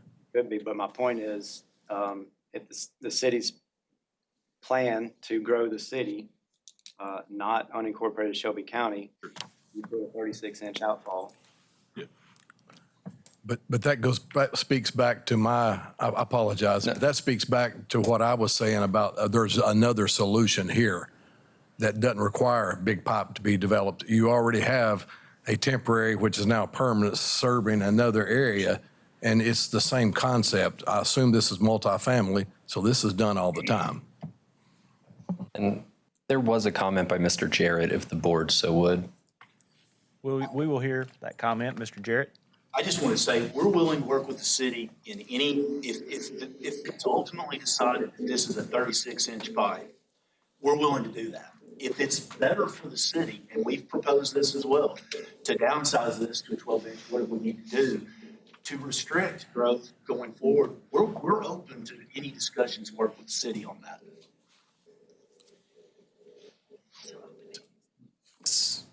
To me, just looking at it by this, if I understand the engineering side of it, the Marys Creek would actually be a sub-basin to the Greg's Creek, and so that was built there because it'd be draining into it at some point anyways, as presented. You know, one of the questions as board staff that I still have, because the more that I think about this, board staff might actually have a recommendation. One of the biggest questions that I have, because we didn't really get a strong answer on it, is this area, what basin is it actually in? You know, Bruce, you asked about the hydraulic model, and Mr. Morgan said that he would have to check, you know, with his folks. I think that's a really large question, but it still doesn't get away from the fact that, as you suggested, Mr. Giles, there is more than just one solution here. Personally, I think that the city owes it to its customers. Notice I said customers and potential customers, because once you choose to run a utility outside of the city limits, you're choosing to serve people that are no longer your citizens. And that has been a long stance of this board, that once you choose to operate outside of the city, you choose to start serving people that aren't taxpayers. And when we have 270 municipal systems in Tennessee, if they were to continuously to prioritize just their citizens, you would have a lot of people who rely on the city for potential utility access, because once a utility chooses to operate outside of its city limits, that means another utility district or authority can't start running in there.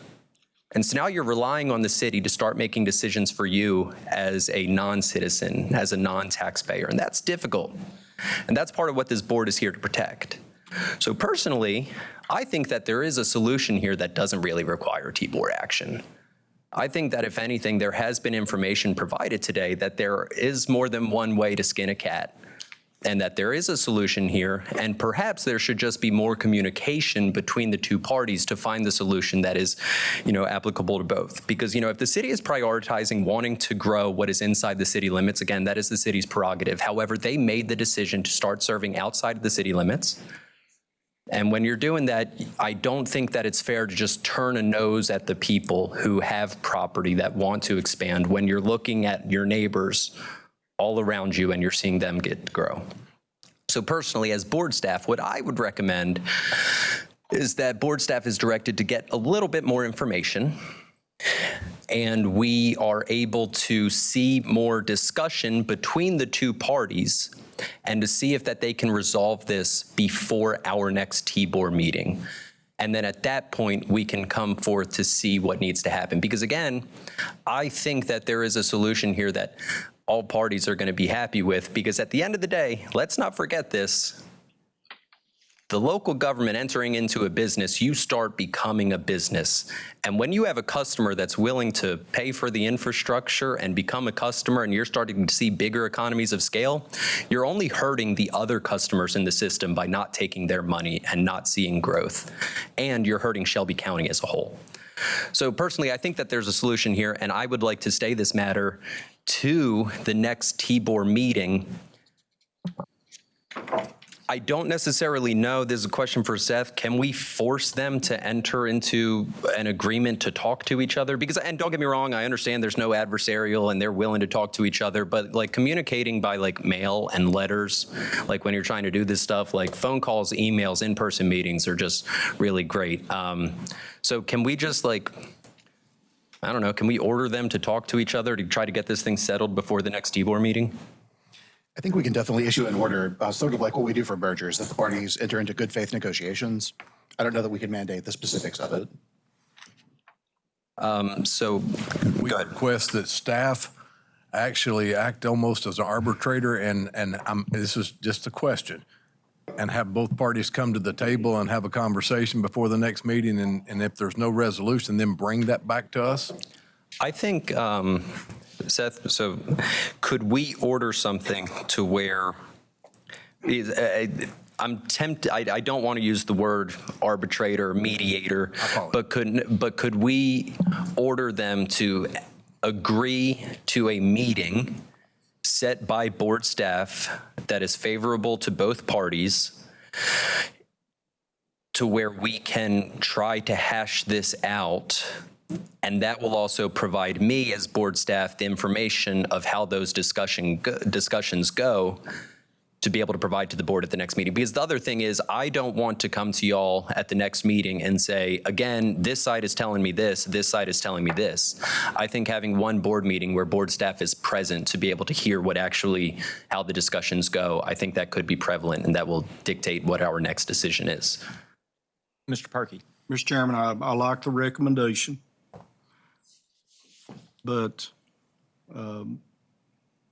it appears to me, I don't want to speak for my colleagues, I have no right to do that, but it appears to me that it could be said during those negotiations that it would seem that the board's intent is to issue an order if it cannot be amicably resolved.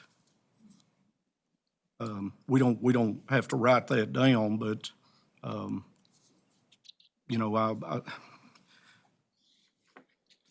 I will openly state for the record, if they can't come to an amicable solution, I will at that point make a recommendation for an order. I don't know how we incorporate that, but I think it would help both parties. Yeah. If we, and again, our new friends here, I don't know how you would vote. And I don't know anything about you. You may vote to get rid of me next time.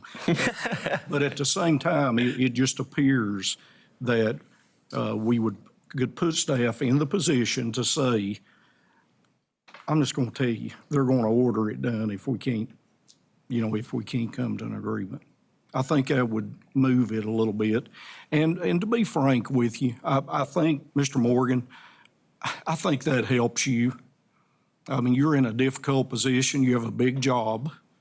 You're overseeing a lot more than sewer, but I think the more clarity that you can leave here with, the better. So we have two options here, board. We can either order them just, hey, let this customer hook on and figure it out. I don't really like that because it seems like there are multiple options on how, there's more information's needed, and there's multiple options to how to make the solution happen, which is why I think coming to the table and hammering it out and finding the best solution. So that's why I think my official staff recommendation is the utility and the complainant will work with board staff to find a favorable time. I want to say, because we haven't set the calendar for the rest of the year, so I don't want to say before the next meeting, because that very well could be scheduled in like 3 months, and I don't know if 3 months is going to be quick enough to turn this thing around. So let's say prior to September, the end of September, 3, 6, 9. Yeah, so prior to the end of September, the city and the complainant shall work with board staff to find a favorable time in which both parties can agree to meet in good faith to try to find a solution to the benefit of both parties, because there is a benefit to both parties that can be reached. That is my official staff recommendation. Could we schedule an also basically say, if you haven't worked it out at the December meeting, we're discussing an order? I think we can include that in the pretext of the order. I think we could include that in the pretext. I think also both parties are here and can see which way the wind is blowing. Yeah. I don't know that that's necessary. Board, before y'all vote, I would like to write this out a little bit more detailed, if you'll give me just a minute. Would it be possible to do by the end of August? That way you would have it by the September board meeting? Or Genius. That's why we keep you around, Anthony. just normal country boy? No, let's, so we're going to say end of August. What was your last statement? I'm sorry, I didn't hear you. May, M-A-Y. You My said last something, statement. well, you said something there at the end. So, Give him just a second to. Oh, okay. yeah, so while he's typing, so Mr. Moss added, can we order something to say, hey, if y'all don't figure this out, here's what the board's going to do. And instead of putting that in like our order language, it's going to go in the pretext, the like the introduction, just to say like, here is the temperature of the board when it comes to this matter, and we're hoping that this can be solved amicably. Because again, I do believe that there's a solution.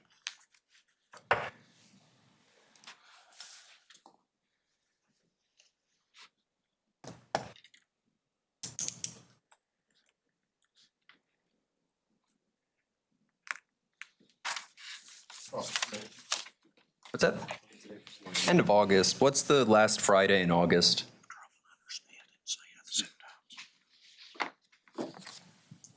August 29th.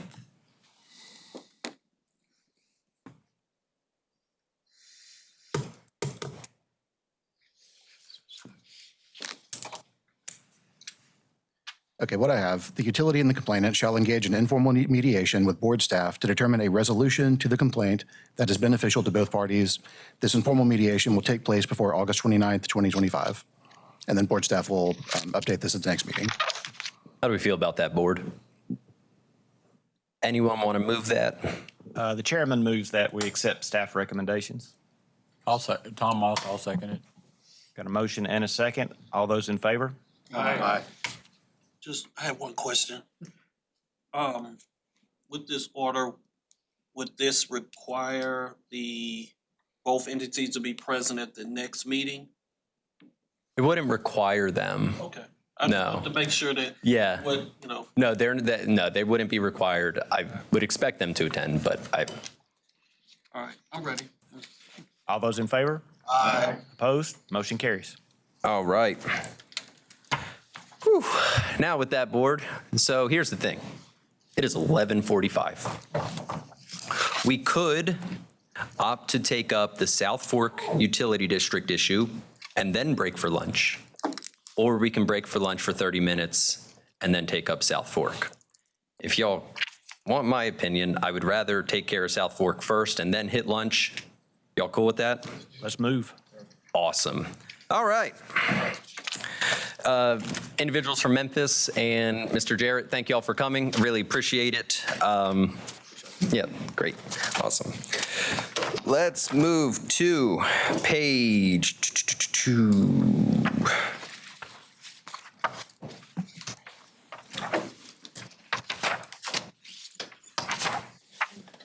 Um, 432, is that what you said? Let's move to page 432, board. Yes. All right, South Fork Utility District, one of the longest running utilities that I've had in front of us for a while. So, Board, if you may recall, the South Fork Utility District is a result of the merger between South Bristol Weaver Pike Utility District and Holston Utility District, one of which was financially distressed whenever the merger happened back in 2020. Board staff consulted with council and audit to see if we should transfer the financial distress status of those utility districts to the South Fork Utility District.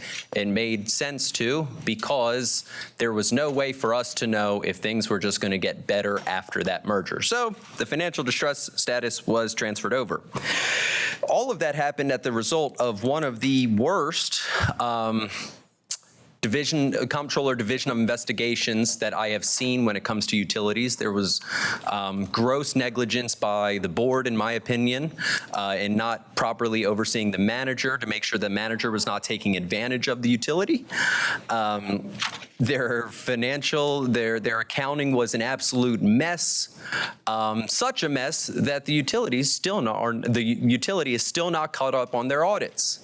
The South Fork Utility District is not caught up on their audits, nor have they ever had an approved budget, because they're not caught up on their audits. And the audits that they have had have, if I remember correct, they've had a modified opinion on. Correct, Sheila? So they've had a modified opinion. For those who don't have an accounting hat, that's not good. It's very bad. So the problem is, we have the audits coming in. They're not good. They're not up to date. There is no budget.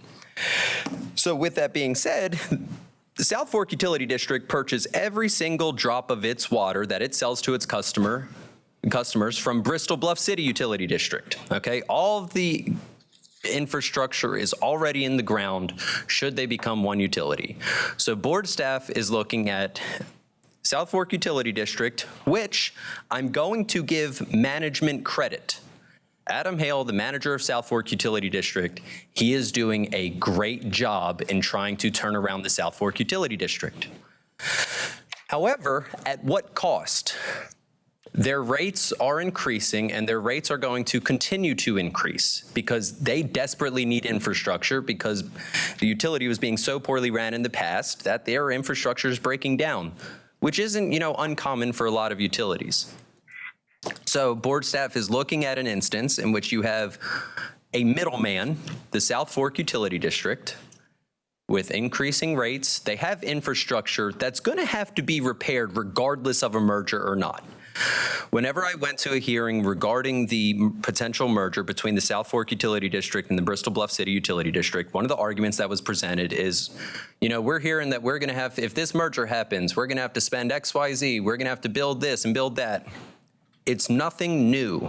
There is no extra infrastructure 100% necessary if the merger were to occur. This is purely something that would happen on paper, and the books would just be combined. Again, I mentioned it in the last case that we're talking about. Economies of scale is so important today because of inflation. We're seeing the cost of everything go up. Utilities are no exception. So if there is a solution that helps the customers by ensuring that their rates are not increasing and improves the management structure for both utilities involved, this seems like a no-brainer. So I thought. Both parties were ordered to try to come to some sort of agreement about how this merger would proceed. They were able to come to terms on some things, and at the end of the day, Bristol Bluff City conceded, South Fork, if you come into our utility, day one, we're going to lower your rates. That's a win for everyone. Also, the management, Mr. Adam Hale from South Fork, he's going to come over and he's going to be the new manager of the now larger utility. Because keep in mind, Bristol Bluff City has the infrastructure that's necessary for operation because they are the water provider. The thing that they could not come to terms on is the structure of the board, which I struggle with because, the argument from South Fork is we need to have representation on this board because Bristol Bluff City, those commissioners, they wouldn't have as much of an interest in making sure that the South Fork customers are taken care of from here on and here out. I could not disagree more, because I see utility districts that are massive in size, span multiple counties, multiple towns. I don't see instances where a commissioner says, I don't really care about that part of the utility district because that's not my county. That's not how utilities are run in Tennessee, and that is one of the things that we're designed to prevent. Because when you decide to be a governing body of member of a utility district or any of those utilities, you agree to take on every single customer. Doesn't matter where they live, what side of the imaginary political boundary that exists. So with that being said, board staff is not satisfied with the result that the two parties have come up with. At this point, board staff doesn't really have a recommendation currently. Board staff knows that if both utilities are looking at the best interest of their customers, that they will pursue the merger. The idea of the representation should not let anyone lose sight of the fact that your responsibility is to the customers that you're representing. So everything should be done to ensure that they are getting the best deal out of all of this. And when you don't need any extra infrastructure, you're going to bring in a great manager who's turning a very terrible situation into a not as bad one. And everyone's going to get, a better stabilization of rates over the long run. Again, on paper, really doesn't make a whole lot of sense as to why you wouldn't pursue this voluntarily, let alone needing us to hold the hand to make this happen. So the last thing that I'll conclude with is to echo an earlier comment. I don't necessarily know how to proceed on this one, and I would appreciate the board's guidance. Those are my comments on it. There are representatives from both sides, right? Both sides? Yeah, okay. I thought I recognized you. I want to make sure. There's representative both sides of the South Fork Utility District and the Bristol Bluff City Utility District. They're here to answer any questions, and I welcome them as long as the board is okay with it. Do y'all have a preference on who you hear from first? Any thoughts? It doesn't matter. South Fork, you want to come on up? Let's ride. One comment. Yes. Since our last T-Board meeting, I was appointed as a TUA board member, which provides contract managerial services to Bristol Bluff City. I have no financial considerations, but for that purpose, I would recuse myself from any vote in this. Okay. Just to make that clear for everyone that didn't hear it, TUA provides the management services for the Bristol Bluff City Utility District. Mr. Pelham has since been appointed to the board of TUA, so he's going to be recusing himself of voting on this matter. And I'm going to set a timer for 5 minutes. Sure. Introduce yourself. Well, good morning again. Yeah, we're still morning. My name is Eric Recker. I represent South Fork Utility District. I spoke with you guys in July, and I appreciate you giving me an opportunity to address you again. First thing I want to do is I want to address the financial situation of South Fork Utility District. If you look at page 433, I believe, of your packet, it shows the total net position of South Fork in 2021 and 2022 and the change in net position. So in 2021, the total net position was $817,330, which was a increase in net position from 2020 of $99,415. In 2022, the total net position was $962,240, which was an increase of $144,944. We actually do have 2023 audited financials now, so I can add to these numbers. When the auditor looked at these numbers, he restated the net position at the end of 2022 to $2,422.46. And then the 2023 audit net position at the end of the year was an increase on that of $2,756.29 for yet another increase in net position. There were no opinions on that audit. It was a clean audit of 2023. I believe they've uploaded that. Maybe they haven't yet. But why is that important? I tell you that because South Fork Utility District now, because of Mr. Adam Hale's leadership and the board that was totally turned over from when there was the previous manager that was the subject of the comptroller's report. They have totally turned this thing around. It's really quite a remarkable comeback story. And so the reason that's important is that the statute that allows this board to order a merger, it only allows it in very limited situations, and it has to be an ailing utility system. South Fork Utility District is not, as we look at these numbers, a financially distressed utility, and therefore this board doesn't have the authority to order a merger. And I went through all that in detail in July. I don't want to belabor the point now. Basically, I just wanted to update and say the financial situation is even better than it was when I addressed the board in July.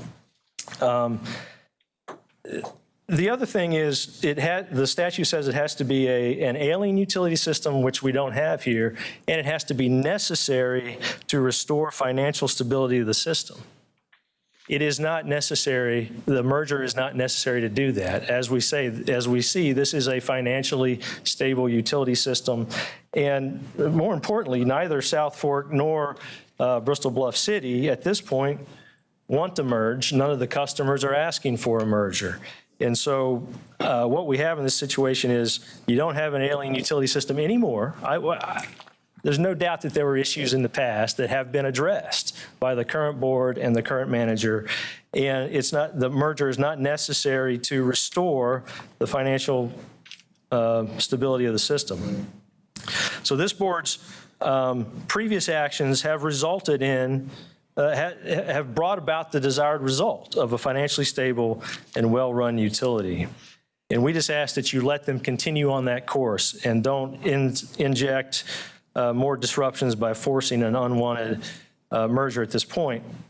And so we respectfully request that the board cease its efforts to force this unnecessary merger of South Fork Utility District and Bristol Bluff City Utility District. And I know that Mr. Tom Seeley from BBCUD is here also. Seth, you're recognized.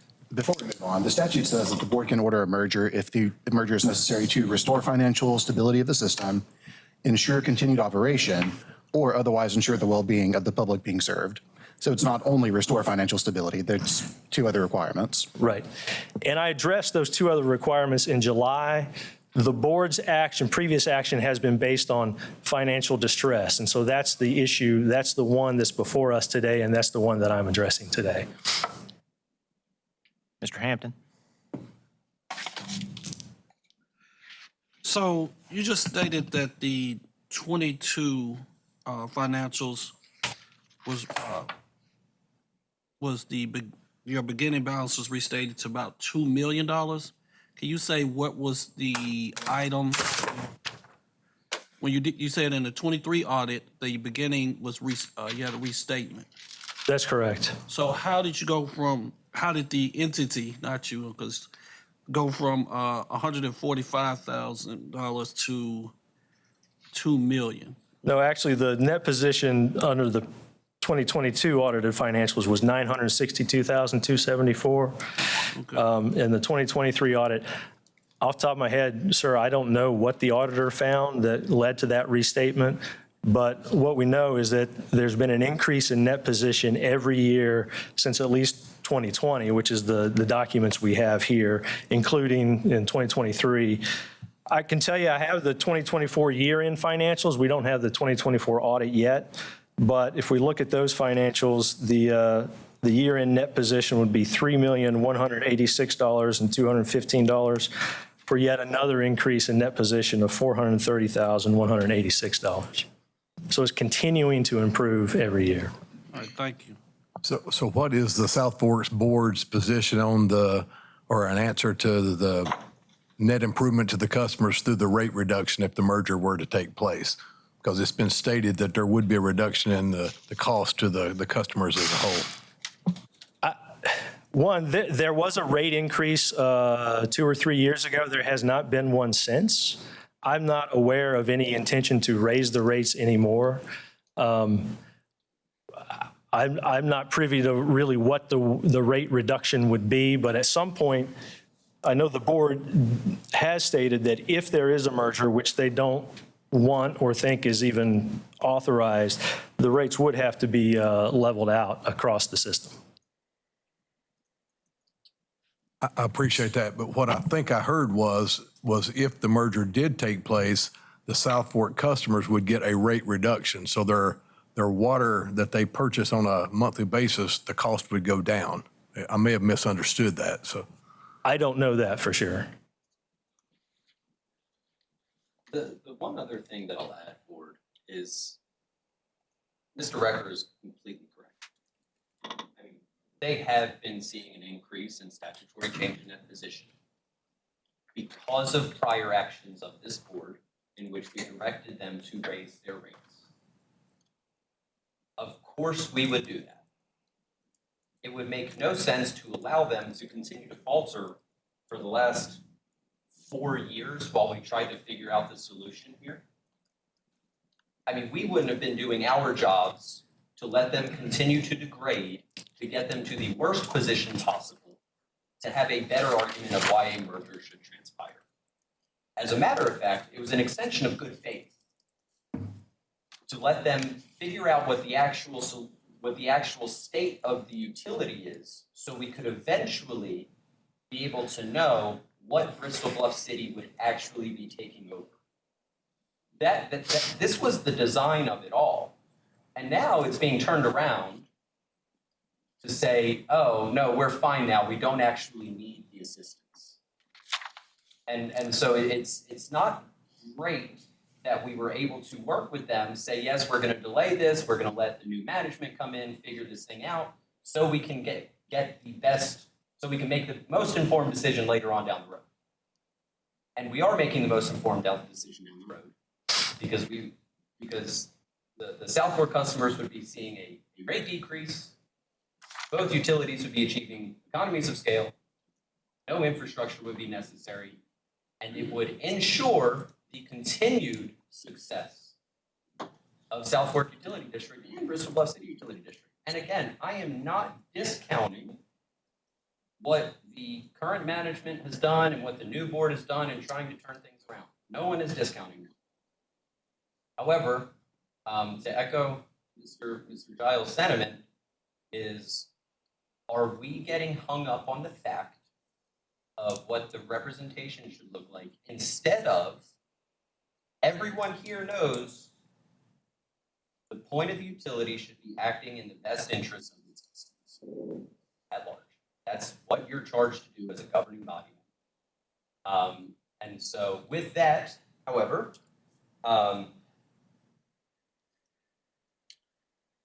the board could choose, I mean, Mr. Seeley, do you have comments? Would you like to address our board? I would briefly, if I could. Okay, if that's, yeah, before I continue. Anyone else have anything for Mr. Recker? If I could respond to one, and it maybe answer a question too. Certainly not trying to turn it around. Our position is that, yes, we've taken the steps to improve the financial condition. It's a financially stable utility now. There's no need to take an additional step and inject more disruptions into what's working now. And so, Mr. Parkey? Mr. Chairman, one question. I want to get your name right. Is it Reeker? It's Recker, Eric Recker, yes. Mr. Recker, what does the county mayor appoint both boards? He does point South Fork Utility District. Does he point BBCD? Yes. Yeah. Okay. Has anyone asked him what he thinks about the board makeup? I have not spoken directly to him myself. It's okay if you've not. I'm not, trying to put you in a bad position. I'm not sure that the mayor has taken a position. Yeah, I understand. Thank you. Thank you.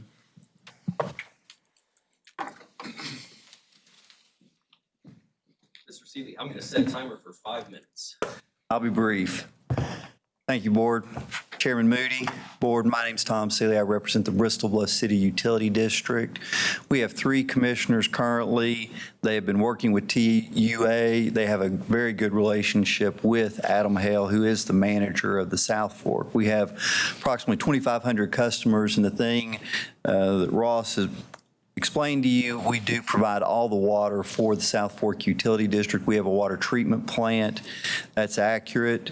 And again, I wanted to give a little bit of an explanation regarding the negotiations for the merger. I think both sides did attempt to negotiate in good faith. Bristol Bluff City did agree for Adam Hale to be the manager of the surviving district. We also agreed to a name change. The issue really was the makeup of the board, and I do want to explain why that was an issue. And if you look back to this TBOR order from August 7th, 2024, the South Fork commissioners stated in the public meeting that their desire, if they were not allowed to stay independent, was just to turn over their district and be taken over by the city of Bristol. And so they also came to some of our commission meetings and made that same statement, that basically they would just turn over their district to the city of Bristol. That was a significant concern to the commissioners of the Bristol Bluff City Utility District, because that would effectively allow the city of Bristol to have a monopoly over the sale of water in that Sullivan County area. And so we felt very strongly, the Bristol Bluff City Utility District commissioners, that that would harm our customers. That would ultimately end up in raising all of the customers' rates if there was a risk that if these new commissioners came on to the surviving district board, that if they did not get their way, that their response would be, we'll just turn this over to the city of Bristol. And so that's where we felt that would be a harm to our customers. And so that, again, is why Bristol Bluff City opposed really the merger from the standpoint of expanding the new surviving district board for that reason. And so that was our issue. I think we did try to negotiate in good faith. But I would say TCA 782-704L2 does state that if there is not an agreement with regard to expanding the board, that the surviving districts board, which in this case would be the Bristol Bluff City Utility District, that board would remain intact until their next member serves out the remainder of their term. And then a new member is appointed by the county mayor, and it would be from the failing district, from that area. And so that's how, again, you kind of transition to a commission that really represents the entire area. But I think Bristol Bluff City Utility District's position is we would oppose a merger if there was some type of a forced expansion of the board, because of the concern of how South Fork's commissioners have made these statements in the past that they would just surrender the district to the city of Bristol. We don't feel that's in the best interest of our customers. I do think TCA 782-704 requires this board, if you do order a merger, that the Bristol Bluff City Utility District, as a surviving district, their board would remain intact and as we move forward until their next members start going off when they finish their regular term. Are there any questions? Mr. Perky. Go ahead.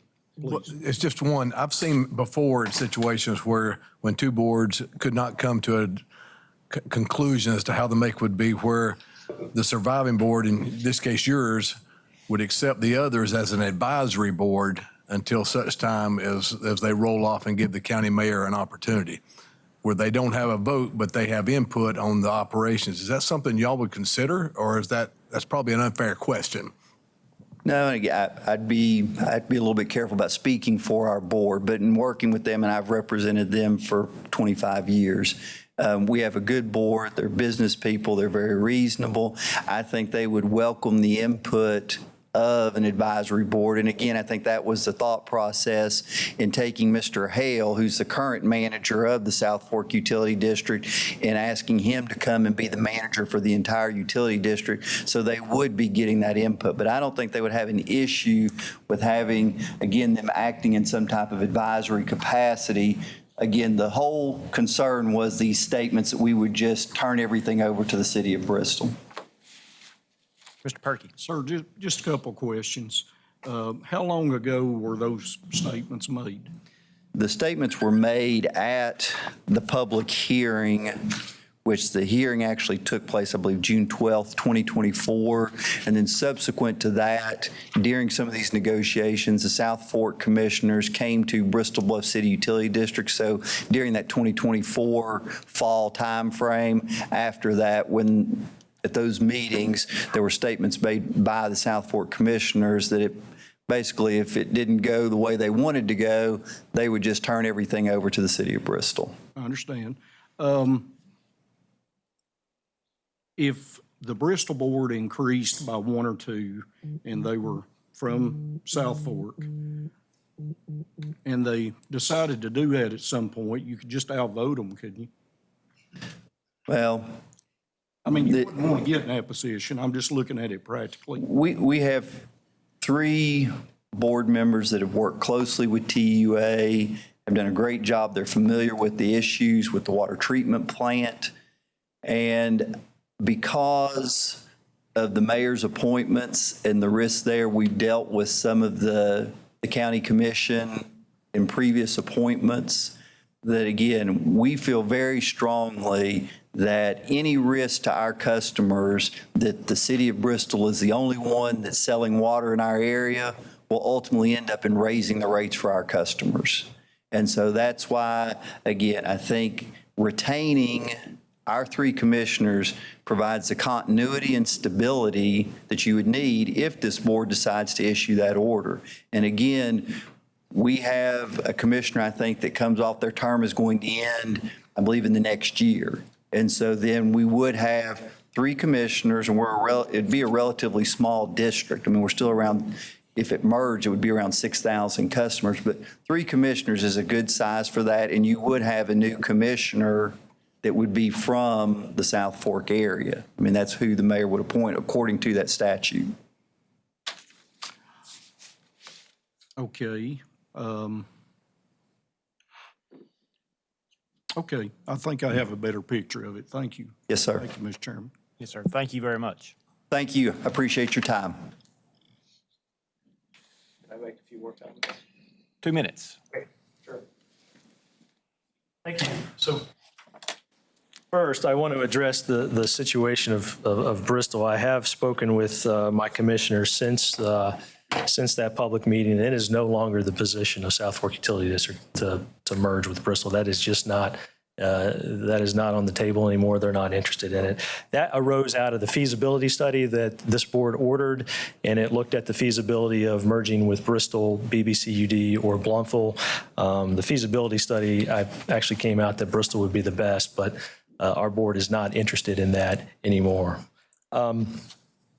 The statute does allow some leeway if it were to force a merger, that it doesn't have to be just the commissioners from the surviving utility. I think Mr. May would echo that you can have a makeup of the board other than just the 3 surviving from BBCUD. Of course, that's if the board has authority to even force a merger, and obviously it's our position that it does not in this situation.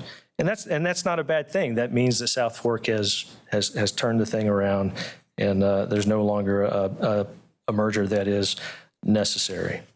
So with that, I appreciate your consideration. Thank you. Mr. Perky, Mr. Ricker, do you think the current South Fork board would be willing to issue a formal statement in a meeting that those were comments based on the context of the time and they no longer felt that way? You know, I can't speak for them, but my sense is that yes, they would. You know, another thing to point out is that South Fork has more customers than BBCUD. We have about 3,500. I think they're around 2,500. And so, you know, something to consider. Thank you. Thank you. Thank you very much.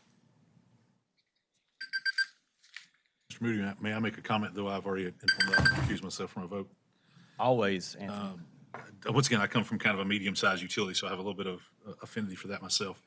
I think one question, both groups of customers are in the same county, correct? There's not multiple counties that are served. And so, once again, the other distinguishing not only customer count is the fact that Bristol Bluff City is the water plant provider. And from at least my understanding, there's only one field employee for Bristol Bluff City. This is purely my opinion coming from that standpoint, and I do not know any of the other specific day-to-day operations. And once again, I have no financial consideration in TUA. If they were to merge, TUA would be supplanted, and that management or contract services would go away from TUA and would be under their management. In my opinion, for utilities organizing this size water plant, approximately 6,000, a three-member board is much more nimble to be able to react and do and serve, and certainly under, I think, and to be commended, South Fork's improvements with the hiring of Mr. Adam Hale come in. To me, that more fits the appropriateness of a utility act organization for utility district. 3 utility board members, 1 strong organization. Respectfully, you don't end up with 2 attorneys, you end up with 1. You don't have 2 engineers, you have 1. You don't have, the combination of the scale of what that utility is. Once again, it's almost a creature of its own device where this board or previous boards have ordered and South Fork has improved. And so if you're trying to take the ailing utility off of it, the ultimate is what's best for the customers. And I guess I would be curious if the offer was to reduce rates for there, what's ultimately the best for the customers. I don't know from my reading of the statute, though, that I would agree with the combination of the 3 and the 4. Once again, that's just me. At the end of the day, though, a utility that's 6,000 water customers, 1 small water plant, and 3 board members it's a simpler way to operate from a manager standpoint when you're trying to communicate, send out board packets, organize meetings, and that's just my opinion. And I'll not speak again. So before we make a final decision, is it possible to ask staff to go back and I guess float this idea of the 3 becoming advisors until such time as their terms, as new positions become available on that board, and let the county mayor then make the decision on the 3 board members that he would want? Those 3 could retain their insurance, their per diem, and everything during that period of time. At that point, you'd be the 5 would be advisors. South Fork got 5? South Fork got 5. Okay, then there's 5 advisors to this. Sure. Over that period of time. So the representation, I'm just asking. But your nominating pool for who the 3 nominees Yeah, are. is it? I hate to continue to prolong this, but it feels like representation is the issue, and ultimately the county mayor should make a decision on who should be represented. One idea that we did float was an idea of a 5-person board with 2 members coming from South Fork Utility District, 2 from Bristol Bluff City, and a 5th one to be appointed by the mayor. It was my understanding that Bristol Bluff City did not like that idea, but South Fork was okay with it. And so I think that we could advocate, Bruce, on behalf of what you're recommending. You get the 5 members from South Fork would be, in an advisory position, and they would retain, all of the benefits that they get from South Fork. I have no problem going to advocate for that. I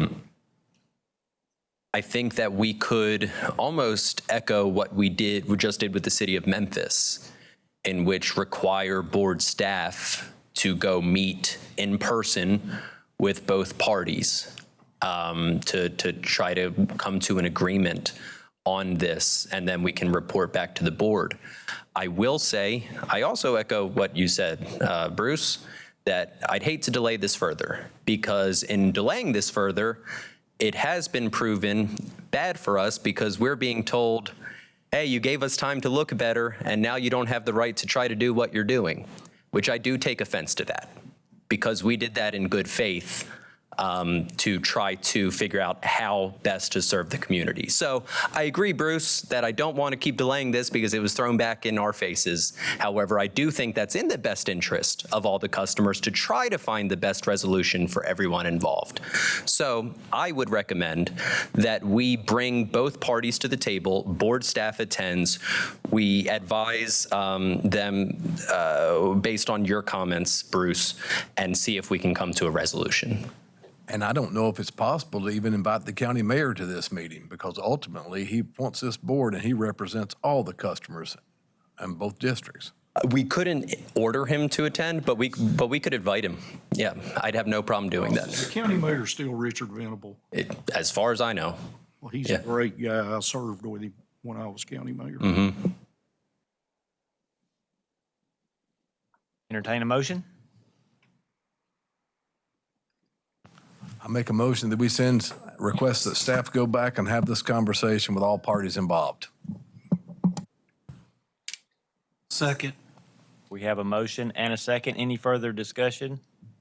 None being, all those in favor? Aye. That motion carries. Staff recommendation approved. Abstain. One abstention. All right. Well, board, we are at 12:20, 50 minutes past when I anticipated us having lunch. So I would like us to break for 25 minutes. We can try to be back in here at 12:45. I know that's a quick lunch, but I mean, we can extend it if y'all want to keep sticking around, but 25 minutes should be able to do it. Y'all cool with that? 12:45. All right. Recess till 12:45. Mr. Chairman, I believe that we're ready to come back into session. We are back in order. All right. Well, thanks for sticking around, everyone. The next item for discussion to see if there is any question on the board is going to be the city of Linville. Okay, Linville is on page, anyone got that page?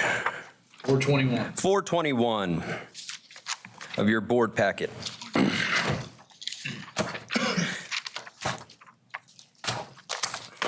All right. So at the start of the meeting in the public comment period, you heard from the gentleman speaking on behalf of this item in opposition to a potential merger between Linville and the Fairview Utility District Board. There was a feasibility study that is being disputed as to whether it's a feasibility study or not. And I'm not going to speak to the merits of that. However, I will have a recommendation at the end of this, at the end of my comments.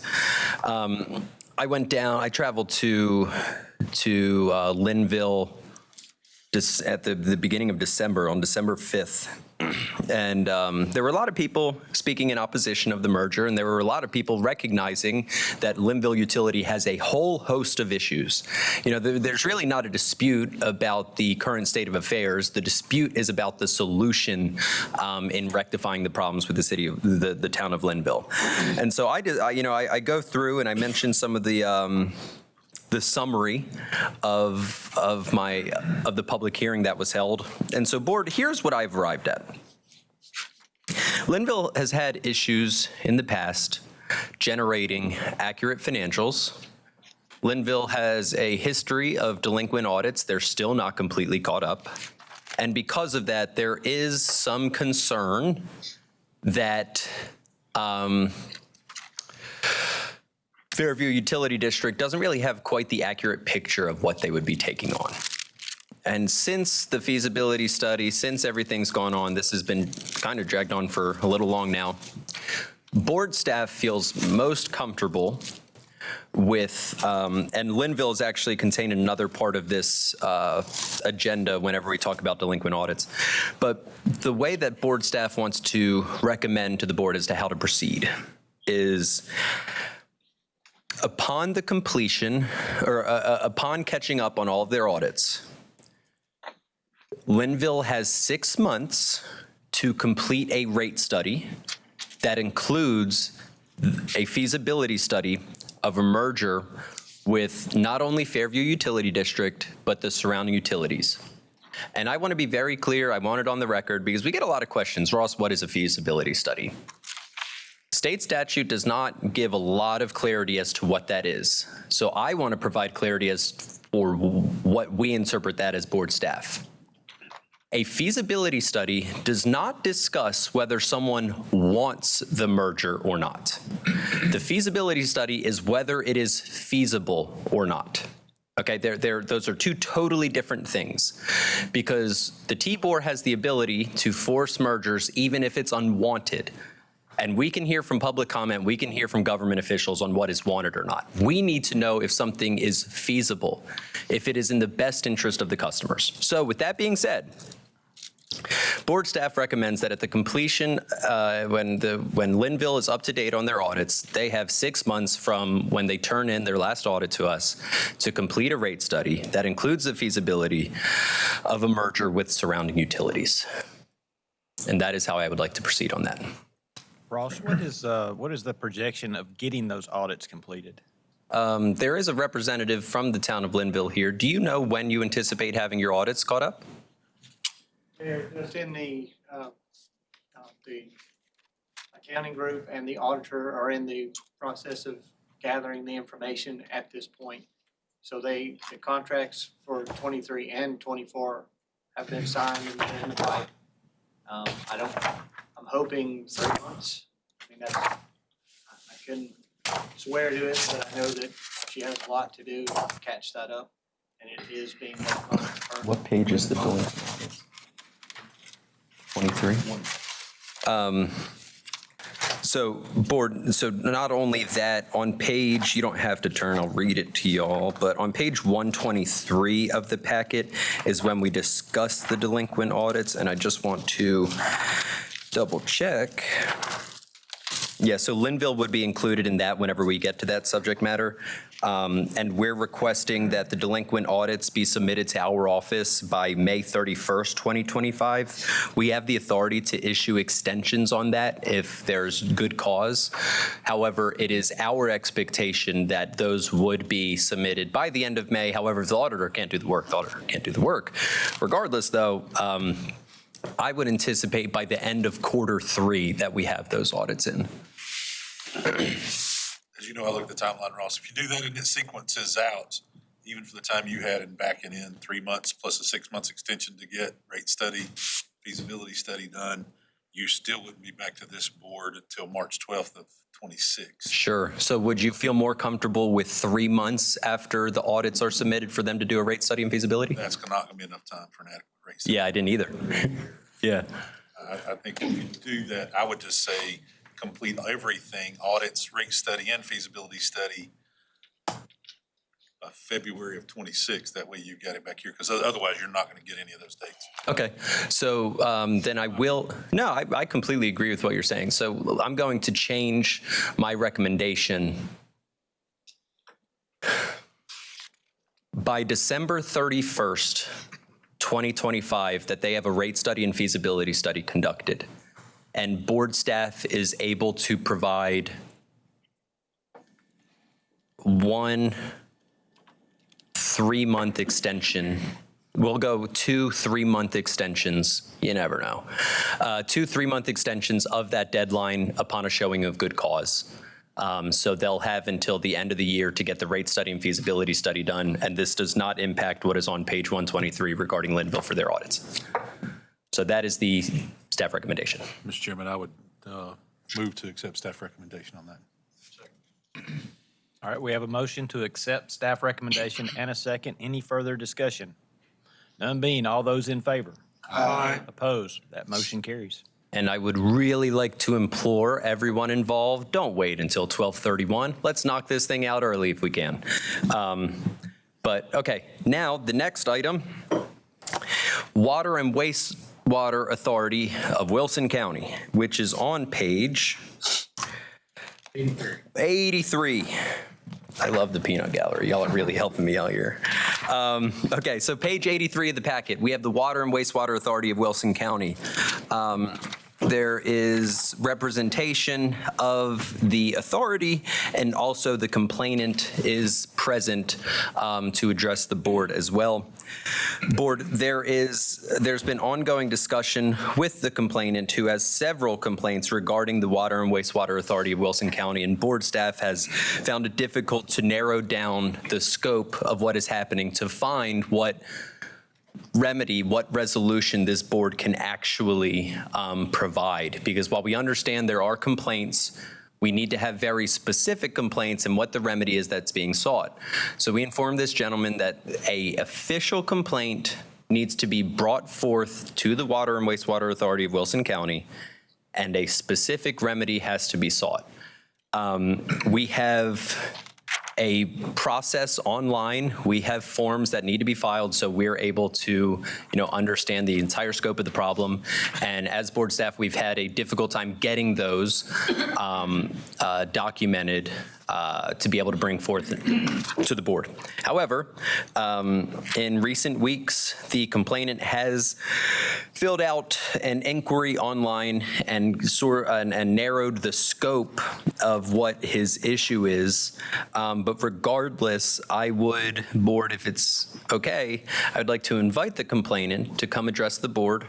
He'll have 5 minutes to address the board, and you'll be able to address any questions. And I would like to advocate to Mr. Young that it is imperative that the complaint and remedy are clear in your comments, what you are actually seeking, so the board has a better idea of what they're trying to vote on here. So if you'd like to come address the board.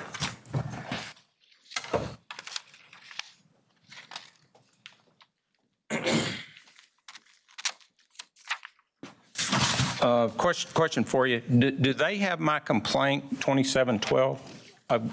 They should have really, it's very specific. That's why I'm curious whether they have it, because they've got, I noticed in the packet, they've got the supporting documents, but I did not see my complaint. Sure. Yeah, they may not have received that in general, but they definitely have your original email to me that details what your complaint is. But if you want to summarize what it is to the board, that would be completely acceptable. Okay. Yeah, it's 5 minutes. Yeah, this, I'm very specific on what I would like. I'm asking you to require the Water Authority to become compliant with one specific law. And that specific law is Tennessee Code 68-221-605E1. It states, the board shall elect, and then it says shall adopt its own bylaws and rules of procedure. And the reason I am asking that is because if you look at number 2A in your documents, you'll find that the authority doesn't have bylaws or rules of procedure. That's what's in the complaint. And so I think all you have is the supporting documents, and that's the issue. So once again, I'll read from the summary, the last two paragraphs. It says, I don't believe the adoption of bylaws and rules of procedure will curb entrenched power. However, it's a necessary first step. At a minimum, it will be the foundation for transparent governance, and the current chairman and the vice chairman are replaced. Please consider requiring the authority to adopt governance guidelines under Tennessee Code 68-221-605E1. So, some of this might not make any sense to you if you don't have the, I don't know why you don't have my formal complaint, and you've only got the supporting documents. But in any event, it's a modest request. I'm asking you to require the board to adopt bylaws and rules of procedure as required by law. And I'm asking for formal T-Board oversight with a 6-month date certain completion. And the reason I'm asking for that is because the Water Authority has a history of non-compliance with TDEC deadlines and delays with projects. And next in my notes, it says you can see in the complaint the results of the seat of the pants case-by-case governance. It's not in the complaint that you'll see that. The supporting documents will show that. My request is about governance. If you have a question about the adoption of these rules, a board member should address them, preferably the chairman. It's about the conduct of board meetings and the process of governance. They're going to have to live by whatever rules they adopt. An employee of the authority has no role in this discussion or decision. Only the board adopts the rules, and no board members came today. Now, I understand that the adoption of bylaws and rules won't change everything and won't improve everything overnight. But the Water Authority has lost the trust of many in the community. And by implementing these rules, the next chairman can use them to earn the trust back. The current board chairman has been on the board for 50 years, and he has not adopted bylaws. I will answer any question, and I've got the complaint right here, and maybe we can shoot copies of it so they can have it. Any board members have any questions for Mr. Young?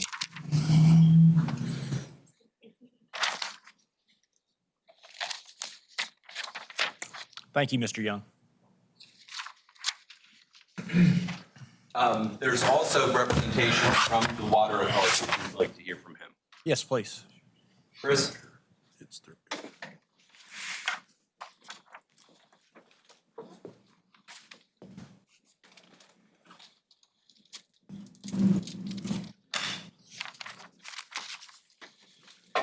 Chris Luber, the Executive Director for the Water and Wastewater Authority of Wilson County. 3 days ago, I received the complaint, kind of looked through it. There's inaccurate information being presented, and the authority needs time to respond to the complaint, and I would request that staff of the board please come visit us and work through the complaint. Any questions? Yes. Any questions for Mr. Luber? Yes, Mr. Hampton. So I see the records request denial letter. So just a very simple question. Do you have bylaws? We have various bylaws. His records, he's done 14 public records requests within the last year, more than has ever been done to the authority in the history of the authority. And I answered his specific requests within that public records request, which again, I would request staff to review. All right, thank you. Could I address that? We have comments over here whenever. You want, Do I have the floor? would you all want him to address that question?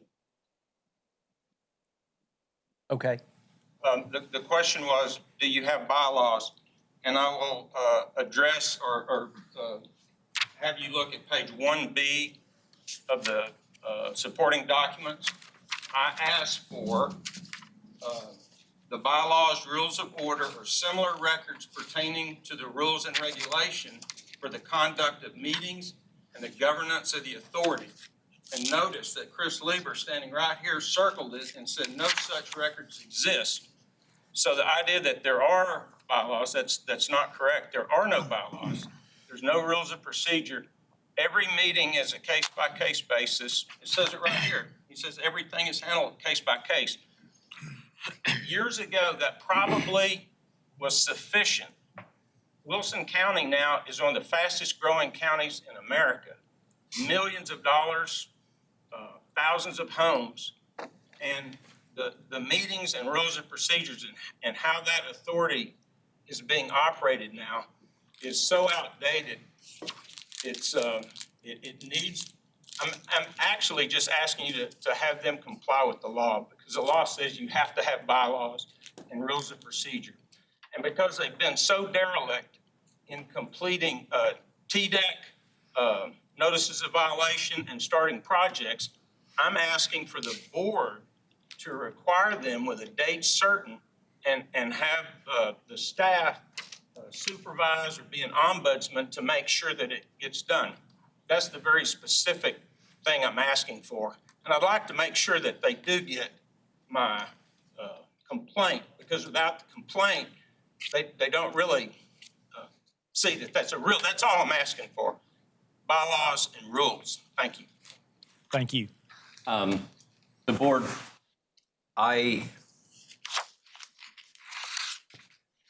this has been a very lengthy discussion with Mr. Young through email. I mean, this started a year ago.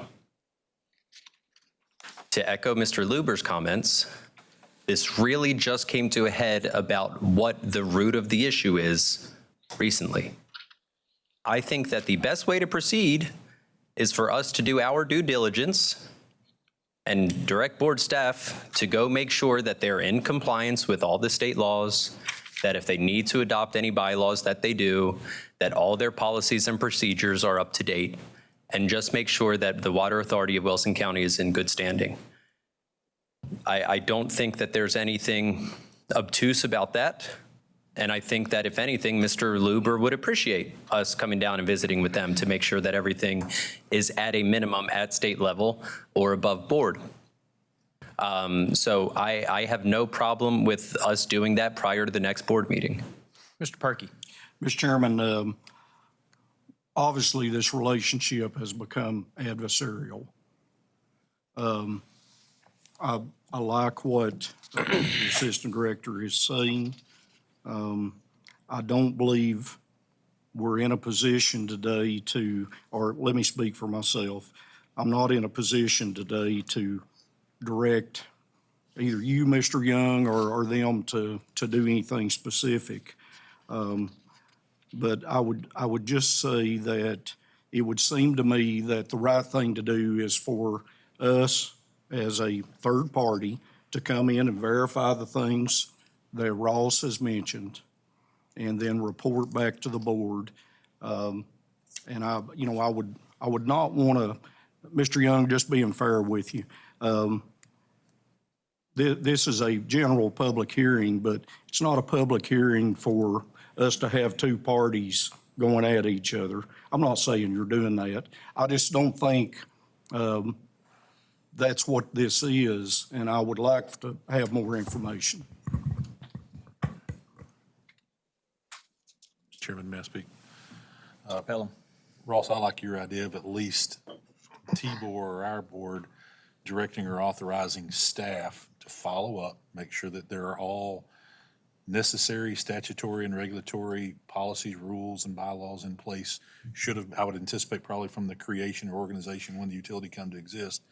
And I would request that maybe would August, so that would be before the September TBOR meeting, be adequate time for staff? My goal?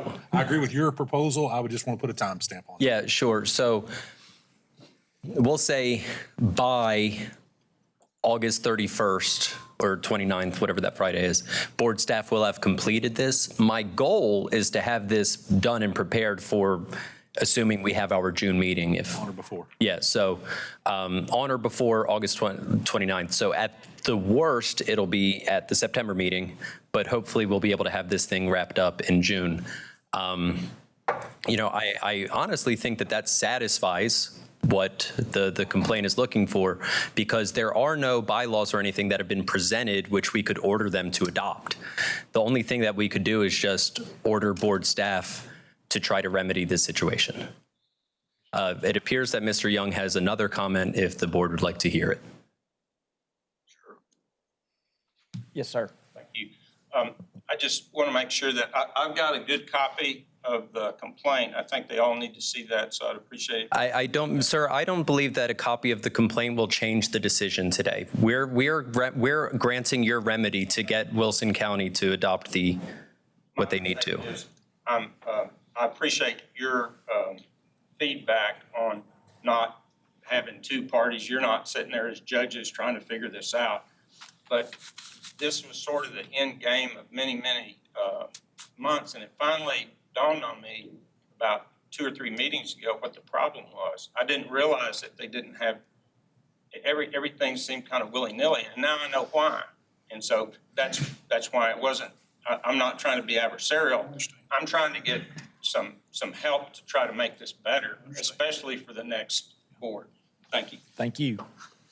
So with that, I believe that we should grant the remedy that is being sought, and by ordering board staff to go make sure that the utility is in compliance with state statute.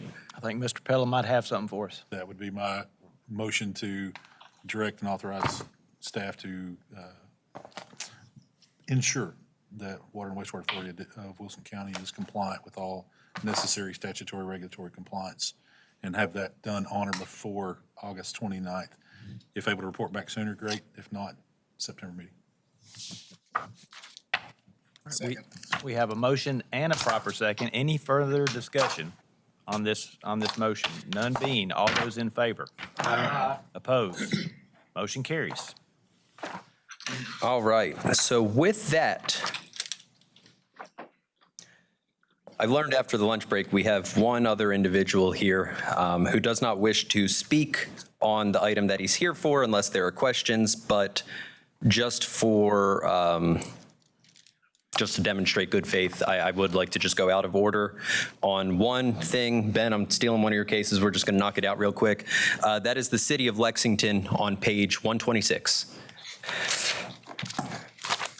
So, Board, Ben will do a better job of explaining what negative unrestricted net position means. That is the kind of financial distress that it is. This is a new type of financial distress under the TBOR. However, this is a case of negative unrestricted net position. And so the City of Lexington is currently undergoing work to get a rate study done to ensure that this problem is corrected, and they're moving forward. We have no concern about that. However, we do believe that the utility should adopt a cash management policy or reinforce the cash management policy that exists if they have one. And they should also provide to us the status of an OPEB trust working in conjunction with the Comptroller's Office Division of State Government Finance. We're getting into weird accounting weeds right now, how pension and OPEB can affect the unrestricted net position when it comes to the accounting. It can be tricky sometimes, and so we just want them to look at the benefits of maybe restructuring their OPEB trust and work with our office in doing that to see if they can have any benefit of that. And they should update us on those things by September 30th. Mr. Chairman, I make a recommendation that we accept staff's, I make a motion, we accept staff's recommendation. I'll second it. All right, we have a motion and a second to accept staff recommendations on this negative unrestricted net position issue. Is there any question before you take a vote? With the gentleman from Lexington here, does Lexington dispute or contest that recommendation? No, sir. Thank you. All those in favor? Aye. Opposed? Motion carries. All right, now we are back on track with starting at the agenda, how we should have been. So let's, We have at least one person online to speak. For what? Melanie Lawson, Cody. Cody. Okay, well, I lied. We are moving to page, y'all know page 34. Page 34, Ocoee Utility District. Well, in fairness, they were going to be the one after we were just going to do. So we were close. So, Ocoee Utility District, they were at the last TBOR meeting because there was a customer, Melanie Lawson, who believed that she was being treated unfairly with a water leak, ongoing water leak issue at her property, so on and so forth. In discussing with the utility district,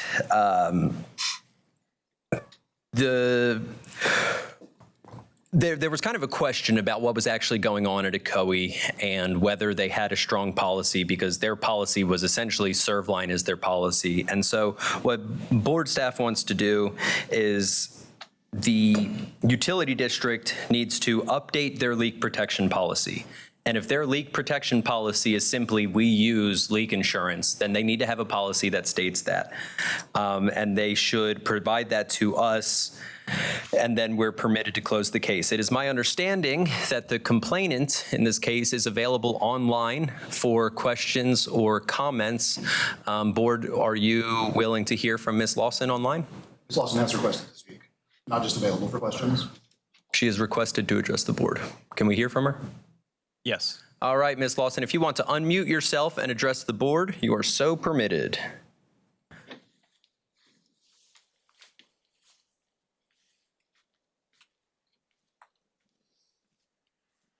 When did she say that? That's got to be a few minutes ago. Y'all see her on there? Well, there's Oh, there we go. Hello. Hello, I'm so sorry. I tried to log in this morning and I'm at work, so I have a few minutes, and I know that everybody is aware. I've sent several emails, no response from Ocoee Utilities. I'm just wanting to get this resolved. This has been 2 years and 3 months now. I didn't know if you guys have come up with a solution, because I know that you guys have requested from Ocoee Utilities to review their leak adjustment policy, but I'm not sure if they have actually done that or what has actually changed on that. The only thing I'm asking is that since it took them a delay of notifying me,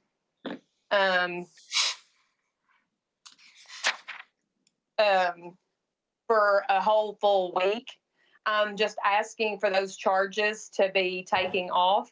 I'm not saying I did not have a leak. I'm not saying that I do not want to pay my bill, but they do not have any kind of system to notify their customers of leaks. And so I was just kind of wondering your thoughts and to see if they have sent you guys anything about all that yet. Yeah, so to answer that, board, we received, and it's included in the packet, it's, how they approach their adjustments to bills and leak adjustments. And we just believe that they should update it to reflect more regarding the serve line for their leak protection, but also to kind of harken back to a case that we had at the beginning of this. This is similar to, what was that customer complaint we just had about the leak at the start of the day? Nolensville College Grove Utility District. I mean, this is really close to that. And you have the utility that provided us their policy.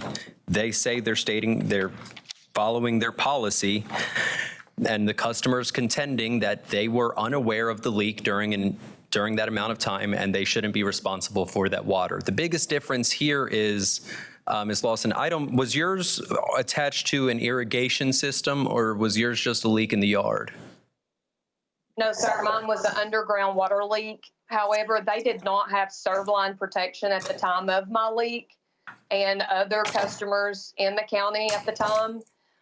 So that I was not even allowed to even opt in to serve line. And it was an underground water leak, undetectable to me and them. And I just don't understand how they are saying that their leak policies and procedures are up to date. Because there's no way of detecting the leak, and I have no way to see underground that I even had a leak. I never lost pressure.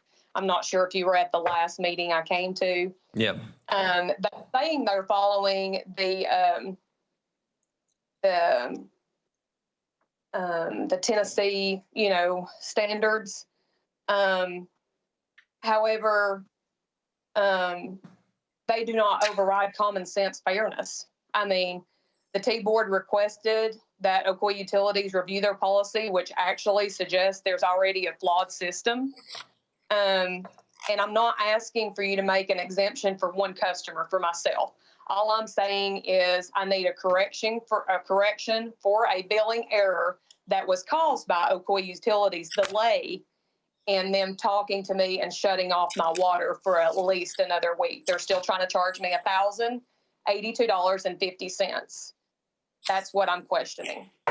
So, board, I mean, you hear the complainant, but the question is, because this complaint is broken down into multiple things. One, do we order Ocoee to adopt a system to better monitor each residence to inform the customer whenever they have a leak? The customer says the leak that went on was for a whole week before they knew whether there was a leak or not.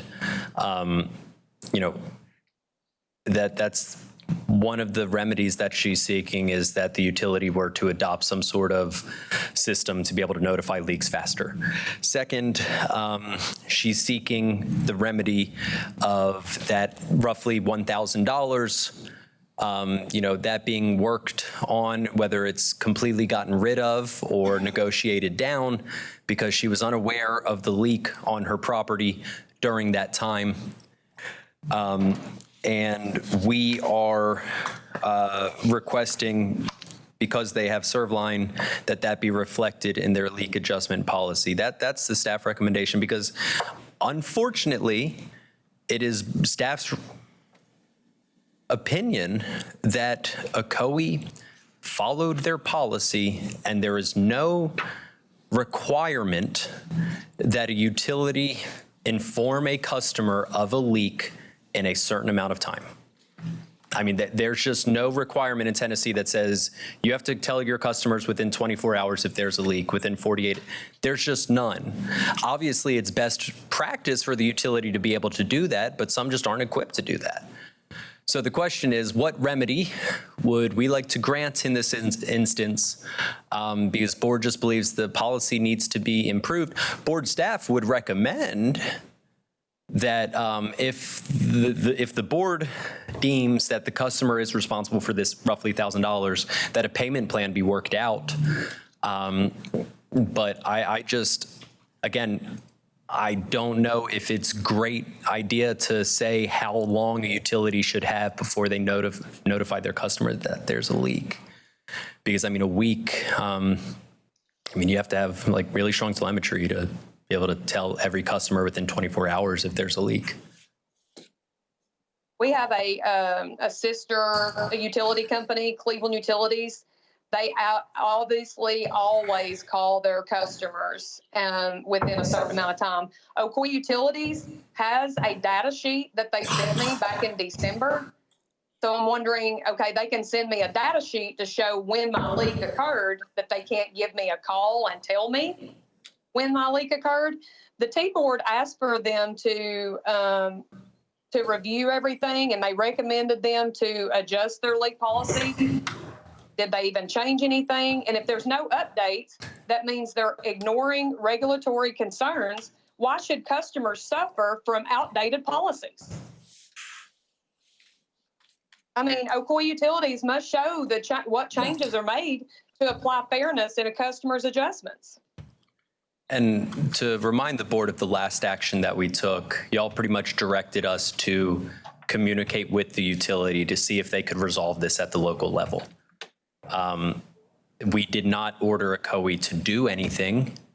It appears that the complainant is still unsatisfied.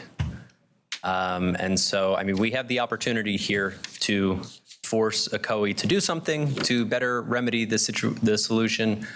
And if y'all want some ideas on how we can make that happen, I'm happy to provide them. But otherwise, I mean, the question that y'all have is, are they required to have some sort of notification system? If so, how long should they have before they notify a customer, if ever? And should they adjust this leak down? Seth? Just to clarify, the order was that board staff will draft and send a letter to the entity's governing body on behalf of the board, encouraging the entity to review its leak adjustment policy and to engage with members of the community to determine whether the policy adequately protects the customers. Again, we didn't say you have to change it. We just said they should review it. Yes, sir. Mr. Smith. What date was that letter sent? The order was sent, we had that in July, The order is dated August 7th. I don't know. August 7th. We sent the letter to the. I believe it was December, probably, or no, November, I would say. When I first reached out to him, it would have been like August is before I went on leave. Okay, yeah, so, I mean, as early as August. And Yes, sir. Mr. Stone. Did I understand that you were notified within 1 week of when the leak happened?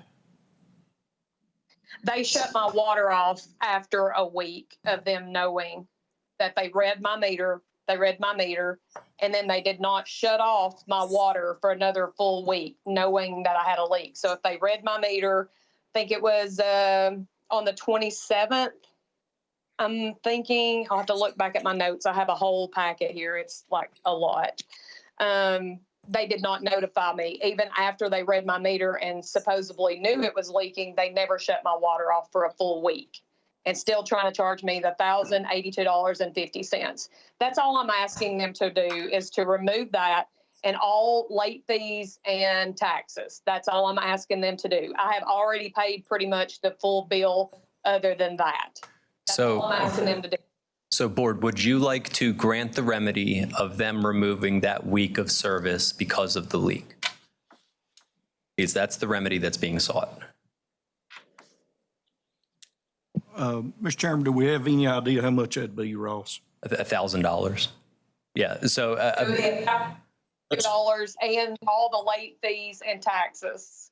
Because I feel like that's just, it's almost $6,000. It's $5,596.50 to be the total.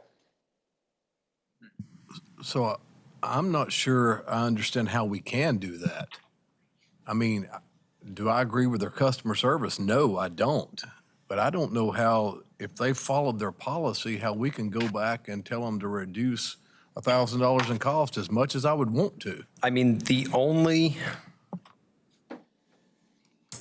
I think that the only way, and Seth, I'm going to get you to tell me I'm wrong on this, but I think that the only thing that we could do is from the time in which Ms. Lawson made the complaint to our board, any late fees from then to be removed, because you're kind of waiting for. So I want to clarify that. Her bill for the water that went through, whether they acted in a manner that I would agree with customer service, which I think was poor, but they've also tacked on late fees and penalties, nearly another $5,000. That's what Ms. Lawson, that $5,000 of late fees, is that from just between when you made the complaint and then brought it to us, or has that just been in general, you've racked up those late fees? No, sir, that is it just in general. The total bill that they sent me at the very beginning was $5,596.50. Of that, there were $1,000 with taxes and penalties that was charged onto that, along with the $1,082.50 was the 7 days that they neglected to contact me to shut off my water. After they read my meter and knew it was leaking, they never notified me for 7 days. That's yeah, Ms. Lawson, we understand that part. We're just trying to determine the appropriate amount here. So I guess the question is, because she was protesting how much she should pay, should she be responsible for any late fees and such during that time period? Like what amount should she be responsible for? Because I don't think that we're lacking a consensus here that the customer service is poor, that they should do more for their customers. It's not illegal. However, it's not illegal. At what point do we have the ability to step in? So with that being said, the remedy that is being sought is, some sort of expungement of what's owed to the utility. And it's of my opinion that this board would be within their rights to say, you're allowed to charge the customer for that water, unfortunately. However, any late fees and penalties of such, while she is protesting that's questionable to me, because the rate is in question, and so you shouldn't be charged a penalty because you're trying to fight it. Because otherwise, she would have had to pay it and then try to reclaim her money from the utility should she have been ruled in favor of, and that could be even more disastrous. Can I also say one more thing? I was paying on my bill. I have a record. I sent it into the board. I have every check number, everything that I've ever paid, which is over $1,000 since my water leak. I have been still paying on my account. I was paying extra at the time of the leak. I was paying extra on my account, never been late on a payment, and they put a lock on my meter and shut me off, even though I had paid every month. I had been paying extra. I'm a single woman. I don't have other means. I was trying to pay a little bit extra on my account, and they still shut my water off and locked it at the meter, even though I've never been late on a bill or anything.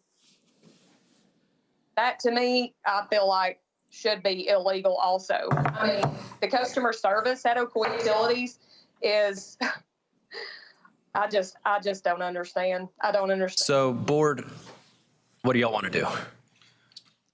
And we got to make a decision. So Ross, if we remove the penalties, and I don't know about the taxes. I would say that rolls off too. Yeah. Well, okay, let's say we do that. How much would that be? I'm honestly kind of confused here because we're getting 5,000, 5,500, 6,000, 1,000. So honestly, I think what an appropriate recommendation could be is have board staff do the math to figure out what is just, assuming that y'all are okay with operating under the idea that from when the complaint is made to now, when it's resolved, you shouldn't be charged late. You shouldn't be charged a penalty while you're disputing that. It should be frozen. Let the service continue on while you're disputing that large charge. So it's not like she was disputing $5. I just don't think it's good practice when you have a complaint that's coming, especially you have a complaint locally and then it's coming in front of a state board, and to charge penalties on that. So just to make sure that there's no penalties involved, and because I believe that it's the board's position. I want to be clear, the customer service is poor, but it's legal. She does have to pay during that week, even though she alleges that she should not. We unfortunately can't really combat that. However, there should not be any penalties or late fees applied to that amount. I'll make a motion that we go with what you just said. No penalties, no late fee. Seth? I have something written out because I want to make sure I get this right. Can I read that out? Yes. Sure. The utility shall remove, eliminate, or waive any fees, penalties, or other costs in excess of charges for usage that were assessed on or after the date on which the complainant submitted her request for an informal hearing to board staff. And that would include interest as well, if that is accruing? Sure. Yeah. Because it was still pretty want to costly. add that specifically? Policies too? And then also included in that would be the original staff recommendation of getting the serve line into their current policy, just to make sure that it's reflected that they'll be able to use serve line moving forward. And one more thing. Do we want to try to work in some option for a payment plan? I think it's good for them to try to come up with a payment plan. I mean, They signed me up, unbeknownst to me, for a payment plan over 2 years ago without me even knowing. And I don't know how that's legal without me not even signing off on a payment plan, but that's in the packet that I sent you guys. Yeah, now I do remember that. Fortunately, the alternative was you're not on a payment plan. They just never turn your water back on. It sounds like the payment plan already exists, so we can ignore that. So board, you've heard the recommendation. I'm looking for a motion and a second. We've got the motion from Tom. Do we Okay. have a second? Second. Do we have any further discussion? Mr. Hampton? I just want to make sure that we approach this because in the way that we don't have to go back to the Nolensville College Grove where that person had a $13,000 bill, that we're not voting for this one to have the fees, which I accept, because they didn't make a complaint about the fees, that now this one comes back, the other one comes back and say, well, I want something, some help or relief in that matter. So I just want to make sure that when we vote on this, we're trying to be consistent with any future person that walks in our door, saying that they had a leak, that they were cut off and ill-informed. If I may ask that question.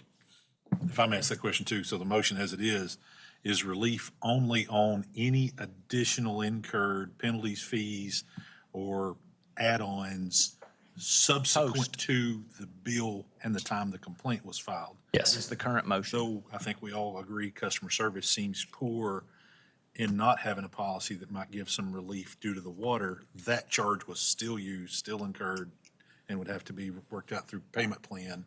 We're only talking about the post, so no penalties or fees yet on the 13,000, yeah. potential.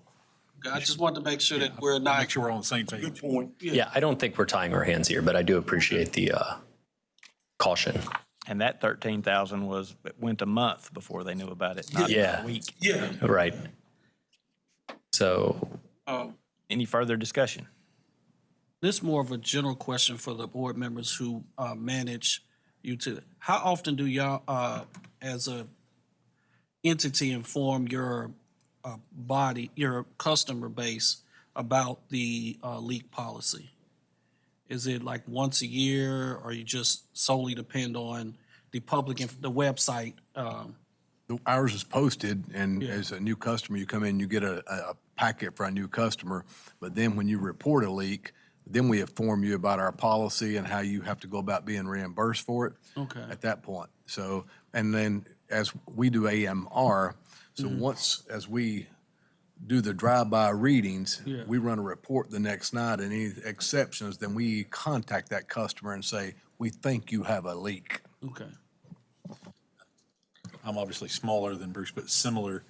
AMR meters we read, we do diagnostics within 24, 48 hours of meter reading and do robocalls to any potential flags that hit the subroutine, whether it's excessive usage or continuous 24-hour usage from the previous 24 hours. And then once again, policy published online, new customers when they come, and if they do, we have a leak adjustment policy and walk them through that. To have a regular posting of it or updates, the only thing would be is agenda if we change policies or we amend policies from time to time. Okay, thank you. Mr. Chairman, it just puzzles me. I think Mr. Smith made a comment earlier about the extent at which his utility goes to notify people, telephone, door hangers, whatever it takes.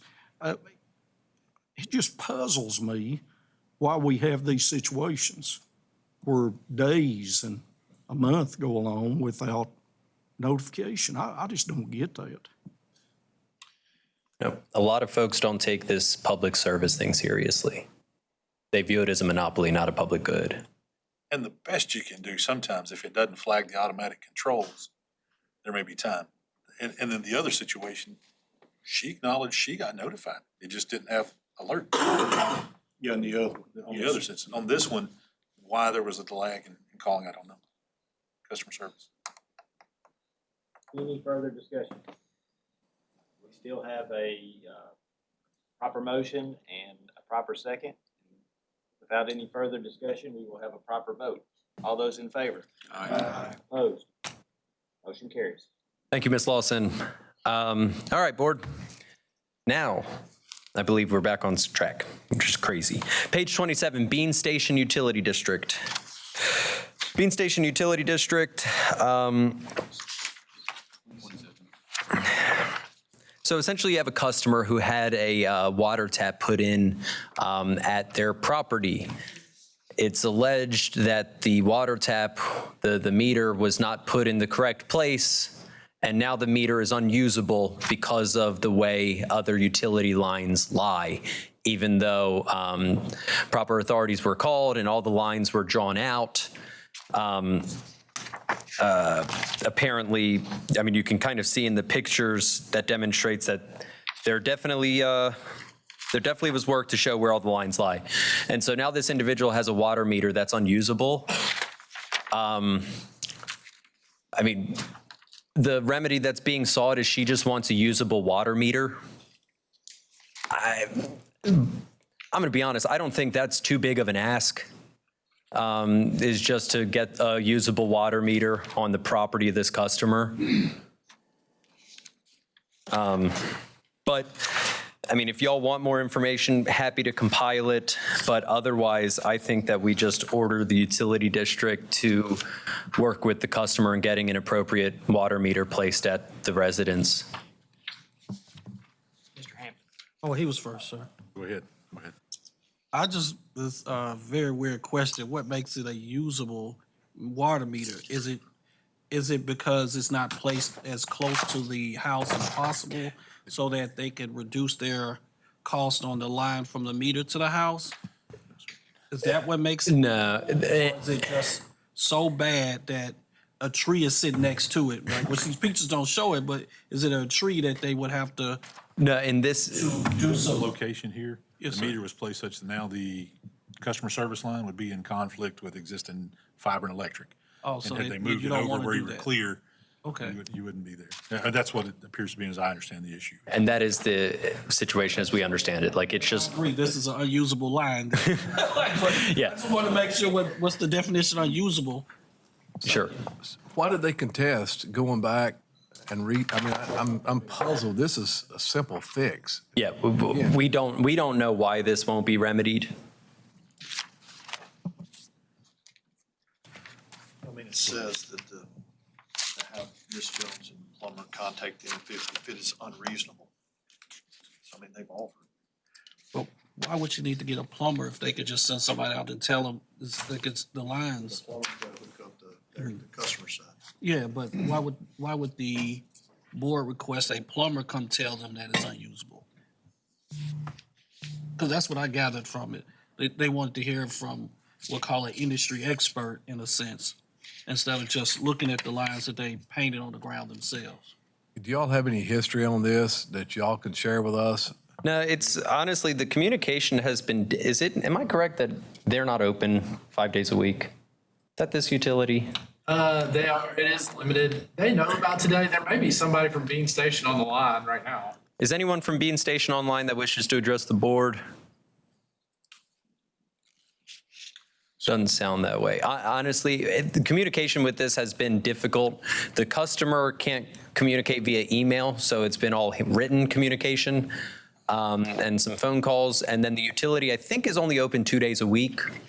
So it's been difficult to get all this lined up. But I just think that the board would be within their rights to say, go move the meter. I mean, it's not like you're moving a 12-inch meter. Like, this is a residential that's got to move, 10, 15 feet or so. She's been out of water since this has happened. So I don't think she's been out of water because I don't think she's living on the premises. She has a well. Yeah, who's speaking? Hello?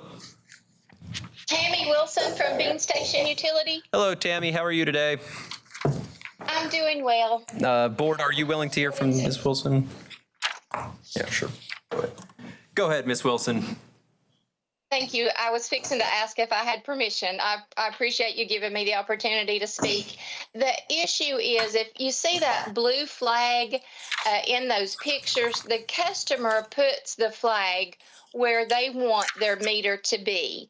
And so those lines that were marked by fiber, when we install a tap, we have used those before, and the plumber just comes in and goes underneath those lines to run the line to the customer. So we have several customers where that has come into play, but it hasn't stopped them from running the service line to their home. This particular customer wants our line, she wants her tap set up closer to her house instead of farther away is typically her issue. Mr. Chairman. Yes, sir. Mr. Ms. Perkins. Wilson, David Perkey of the board, has a plumber certified that the lines are a problem? No. Our superintendent is the one who he assesses every tap, and he didn't see a problem with where those were. And when the customer was dissatisfied, she came in July and agreed to have a plumber come out and inspect her property.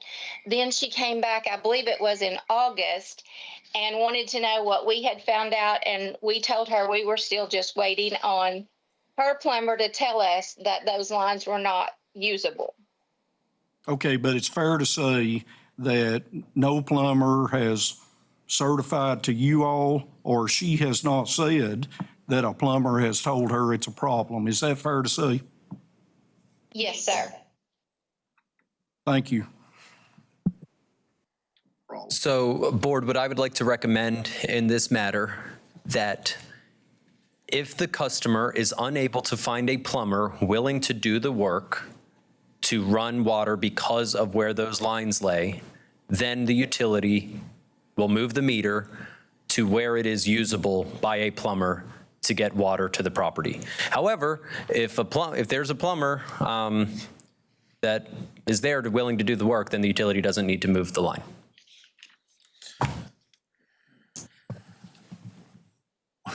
once again, Rose, I'm sorry. With the meter location, unless there were some other prevailing reason, if the customer just wants the meter further away from the edge of the property or the right of way to increase the liability on the utility and decrease the liability on the potential homeowner, shorter service line, that's not a practical resolve there. Agreed. So unless there is some prevailing reason that there's a conflict that the plumber couldn't run the service line from there, there would not be in my opinion, would not be a practical reason for the utility to move the meter. Could not agree more. And that's why I'm saying if she can't find a plumber who's willing to do the work, then they need to move the meter.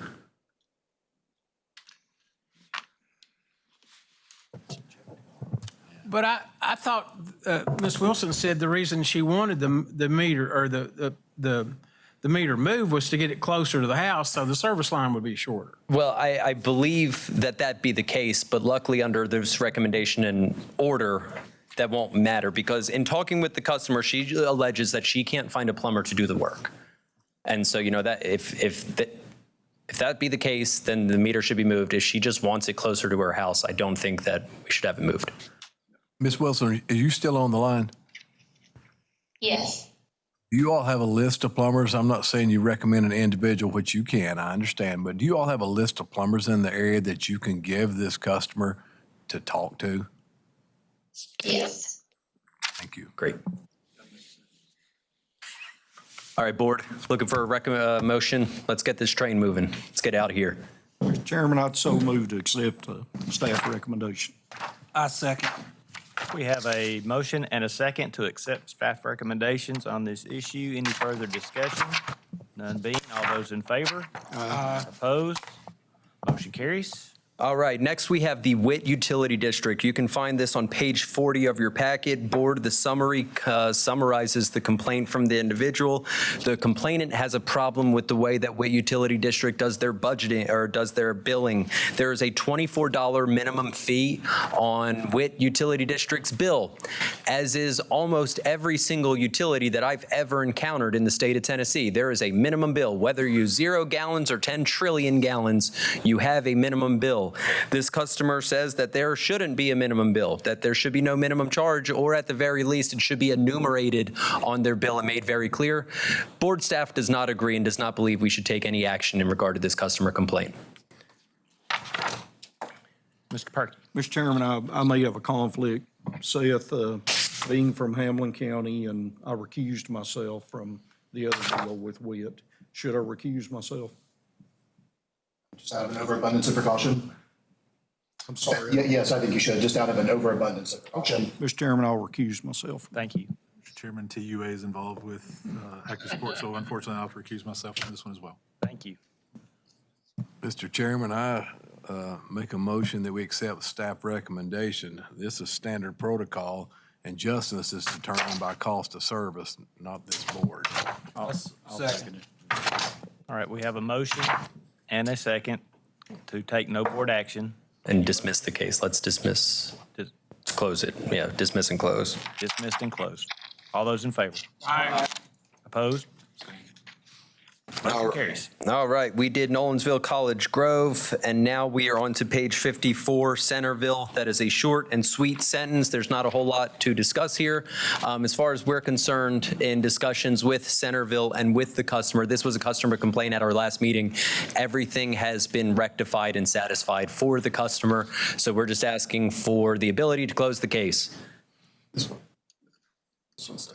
This one's different. Yeah. I'm thinking of Huntington. Yes, Centerville, we're just currently asking them to do a rate review because of the charge of sewer on the bill when the customer doesn't have sewer. It was a usage charge, and so they're reviewing their cost of service, and they asked for an extension, working with a third-party expert, and so the extension will be, I think, June 30th.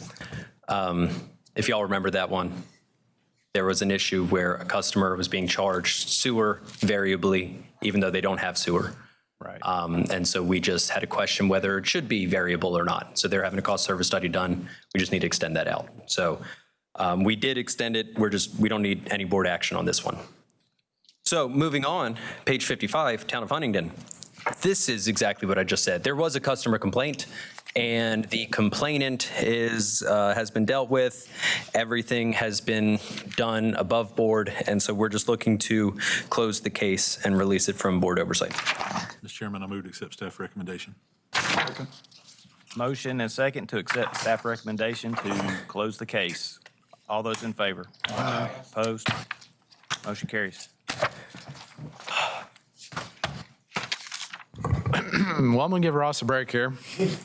Job, Ross. So we're going to be jumping into, we've got here is multiple entities for our annual information report compliance. This is going to be on page 122 is where we're going to start at, and we're going to continue to just kind of keep it in order here for a little while, I believe. But again, this goes back, annual information report. These folks have failed to complete one and file it with our office. We've got 4 different entities here. We are asking that by April 30th, they get this thing filed to us. If they fail to file that, we could issue subpoenas for them to be here. And if they do turn it into us by then, there's no reason to keep this case open for them. That's the gist of it. I'll make a motion, we accept staff recommendations. Second. All right, we have a motion and a second to accept staff recommendation on the annual information report compliance. Any further discussion? None being, all those in favor? Aye. Opposed? Motion carries. All right, so another new one that is coming for us. We did this last time, but we do have some late audits again. These are going to be kind of on the cycle. We'll see this. But either way, all of these entities have over 2 years, or at least 2 years of late audits right now. And so what we're saying is to get them to get these caught up, we are asking that they go ahead, submit the audit by May 31st. All right. If they can't get that done, we're still going to apply the not being able to receive any grants or issue debt. That kind of follows some other our budgetary controls, but it's that adding that same language to give them an incentive to get these things caught up. We can issue extensions on getting those filed, and I believe that. Yeah, we could still, and this has subpoena language as well if they continue not to get those late audits caught up. Mr. Chairman, I'd move to accept staff recommendation. I second. All right, we have a motion and a second to accept staff recommendations on the late audits. Any May I ask further? a question? Yes, sir. Would we be permitted to add to that resolution that commissioner compensation be frozen until they comply? Seth, that's a legal question. Those are mostly cities, not. Oh, okay. And that, yeah. They're not utility districts, city. I mean, Well, it's a thought though. We may have more utility districts that do fall under this at our next meeting. There's a bunch of 1231 utility districts that are lingering. They're not quite yet on that 2 year. But yeah, as he's saying, right now we got a bunch of municipalities.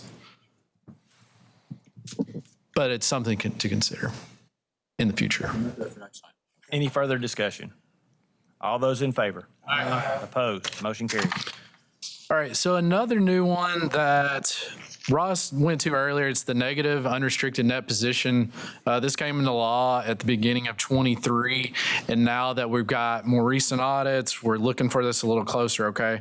And so kind of in conjunction, board staff, I'm gonna give a shout out to Steve over here. He's honorary board staff because he did a lot of work. He's with our LGF group, assistant director. But we basically went through anywhere where we saw unrestricted net position. As Ross alluded to earlier, there's some weird post-employment benefits and pension items that are showing up on these cases that we do need to address. And that was the case for Jackson Energy Authority. If you took out their pension items as well as their OPEB, you'd see that all of their revenues, they have plenty of revenue to cover their expenses. They just have some strange things going on with the way that they do their post-employment benefits. And so in this one, after a review of it, we think they've got a solid cash position.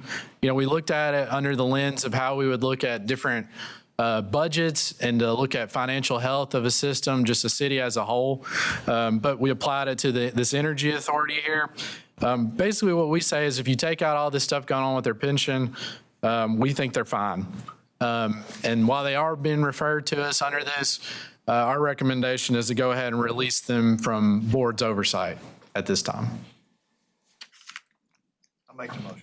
All right, we have a motion to accept staff recommendation. Second. And a second. Any further discussion, Mr. Hampton? So, OPEB been around, about 20 years now. So it's been around for a while. So why is it now being considered a factor in with their financial statements a problem now versus over a decade or more? Well, go ahead, Russ, if you have a thought there. Yeah, well, the reason why it's in front of the T-Board now is because whenever the T-Board was created back in 2023, that's when deficit unrestricted net position was added to our authority in terms of financial distress. Okay. The WWFB and UMRB had no oversight over that. So that's why this is coming up now as a thing. So we're evaluating why there is a deficit unrestricted net position, and our analysis is pointing to OPEB. Okay, and is this going to be, I'm sorry, brother, is this going to be a recommendation for all future analysis when you can only see as that, just this? I'm not saying I'm taking that as. There's going to be different recommendations for these today. So we're not, we are looking at their OPEB as well as their pension in all these cases.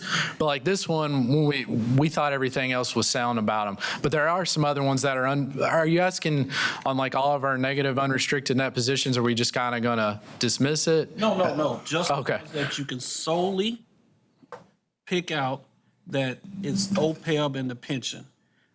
I'm not saying that we should, the others that they have other factors in why they're negative. Is it just going to be these? You're going to report it to us and then have us recommend. The recommendation would be for us to release them or don't bring them up again because you solely see this as that's the only factor in why they're negative. Yeah, I would say so. I don't want to put a blanket statement on this, but I think that's rational because I want to give a huge shout out to Steve Osborne in local government finance because he did a really good analysis of these things. And in instances where we're looking at it, we say cash-wise, y'all are okay.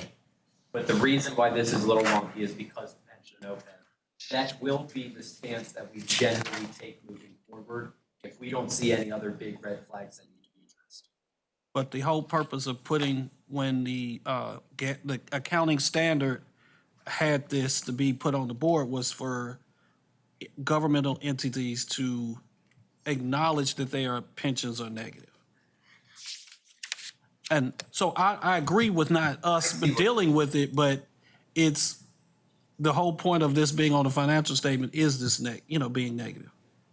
So I know this is more of a very accounting question, a statement, and so but I agree with the recommendation. So I don't want to take it as I agree with that, but I would hope local government audit and finance. You said it was finance or audit? Finance. Yeah. Okay, local government finance and local government audit will encourage them to fully fund their pension in a way that this doesn't become a future problem. So Ben, answer me this. Is part of the recommendation to close this whenever we get that information from them, or is the case going to stay open? We're just going to close it because if you look at all their other financial health factors, we thought it looked good. Yeah, I agree. And so we just said it seemed more of just like a reporting. The way that they were reporting it is why it was reflected there. I'm going to bring Steve Osborne up here. He's delved into this a little deeper than I have. Potentially convoluting factor in this. I mean, when you're dealing with OPEB there, when you're dealing with towns, you also got general fund versus enterprise fund. Mm-hmm. Many times the retirements are combined, and even if they're under-subsidized or underfunded from a local small town or local community, this one's utilities, which is going to be that enterprise portion if it's not segregated out from the general obligation funds, right? They should be, I think there's a requirement for them to segregate because of I know it's for school boards, so I think there's also a requirement for, you got a legal entity that has to be segregated. Because you also remember, you can't commingle general fund with the enterprise funds. But I'm sorry, I'll let the expert, the one who does it every day now. Sure. Good to go. I'll take it pension at one and then OPEB. So about a decade ago, the treasurer, not the comptroller of the treasury, but the treasury's office passed PC, Public Chapter 990. And they said, if you have a pension that is outside of TCRS, we want you to fund that pension. There was a 5-year build-up period, but after the end of that 5-year build-up period, we want you funding it at least 100% of the ADC, the annually declared, someone help me out with this, contribution. And so JEA is on their list at funding above 100%. So their pension still has a liability, but they are maintaining their pension in line with PC 990. Okay. So then the treasurer monitors them on a quarterly basis, reports back to us. So they're in line with the treasurer right now. When it comes to OPEB, the hope is everyone that has an OPEB will get a trust. JEA has a trust. They're funding that trust. But with OPEB, that trust, along with the market, vacillates. So if you have bonds or equities, it will vacillate, and it all depends on the snapshot at that time. So I can tell you, looking at a 6-year trend, it had been coming down, and then their liability went up. I believe that could be the fact they have a whole lot of bonds held in their trust, and those bonds, as rates moved, were underwater, but no one's going to sell those bonds. Yeah. So I believe this is a little bit of a paper liability due to what they're holding in their investments, but also they are adding to those investments and improving their OPEB trust. Okay. So, I still like the recommendation. I would, if we're the staff, when you're reviewing these for the future, I would like you to put the caveat that it says it does meet what the State Secretary of Treasury is okay with it. So it's not to discount the great work that the Comptroller's Office is doing, but there is there's a law so that it say, yep. So when we don't take any action, I'll say not ignore it. They're doing everything they're supposed to per state statutes. Yeah, no, we can definitely do that moving forward. Okay. Yeah, I think that's pertinent to having that there. Thank you. Thank you. Thank you, Steve. All right, we still have a motion and a second, and do we have any further discussion? None being, all those in favor? Aye. Opposed, motion carries. Let's go. All right. So I did just get a note. I think we do have somebody online from Clear Fork today. That's an East Tennessee case. Is someone from Clear Fork on? Yes, sorry, this is Tanya Brookman. I work for the Clear Fork Utility District. Okay. I'm sort of new at this, but I saw where we were on the agenda, and it went so quick. I wasn't, I was supposed to speak at that. Okay. Yeah, well. Annual information, so I just want to make sure I didn't miss something. No, you didn't miss anything, but we're just going to go ahead and work the case, and then if board staff, or if we have any questions, we'll reach back out to you. But going into this case, apologize, it's on 146. So you're going to step forward a little bit here. You have 600 pages again. We can make it longer. Yeah. Okay, so the deal with Clear Fork is they've been in going back to the UMRB. They've had orders going back to 2022. They have been ordered at one time to get a rate study carried out. They've also been ordered to get a feasibility analysis carried out. And both of these, I believe, go back to 2022. One of them in 2023, all right? And so since they've been issued those, they haven't been able to get any of those orders taken care of to this point. And so and we're just getting to a point where we got to get something done with them. They did, they were kind of leaning in on this. They're so late on audits. We can't really get up-to-date information to carry out a rate study or feasibility analysis.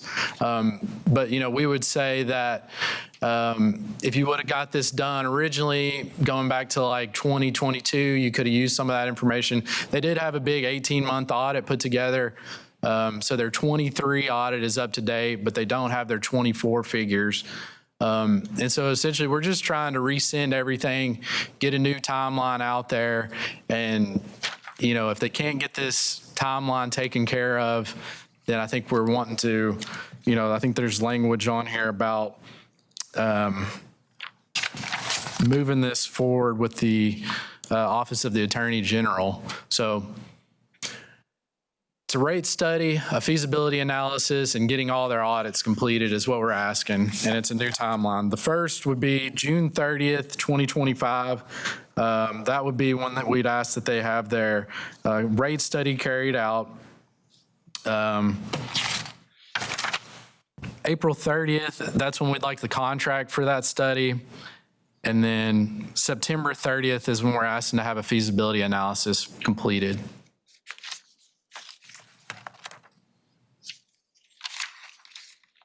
I make a recommendation that we accept boards. I make a motion that we accept boards' recommendation. I'll never get that right after 14 years. Well, you know what I meant. Yeah, I'm tired. Second. We have a motion and a second to accept staff recommendations on Clear Fork Utility District. Any further discussion? None being, all those in favor? Aye. Opposed, motion carries. All right. Do we need to make another official announcement? Is there anybody else that is on this call that we have not gotten to that is needing to get out of here and needs to be heard? Do I see a hand raised? Okay. I don't know. Okay, so I'm with the city of Luttrell. I don't know if I missed something or we still up the dog a little more. yeah, I think that's just one we haven't gotten to. If you don't, anybody that's has a statement or anything. Is there anybody that's wanting to speak about or provide testimony to something that was in here? If you're just on the list, we're going to get to you. Okay. All right. I'm going to jump back to originally where we're at here. So I'm going to hop back to, we did City of Lexington. Okay, so page 128, back to the negative unrestricted net position. Okay. So this is the City of Lobelville. A similar situation, but what we did note, there's some additional notes here as we were looking at their negative unrestricted net position. The utilities gas system has faced at least 6 years of declining statutory net position, and only the 2024 audit showed an increase in actual net position due to a grant from the county. The utilities accounts payable balance is 1.5 times higher than their current cash balance, which is considered in distress according to the comptroller budget and debt manual. The utility has a structural imbalance in revenue sufficient to cover expenses.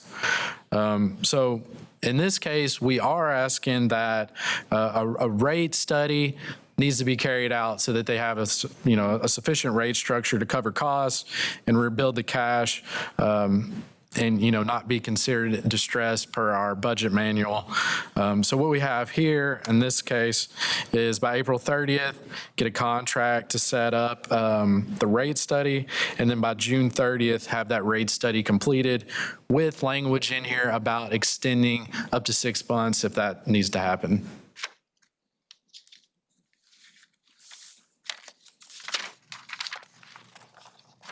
Mr. Chairman, I realize this was a city, he's online, right? Lobelville? No, this is Lobelville. I think he was Luttrell. I'm sorry.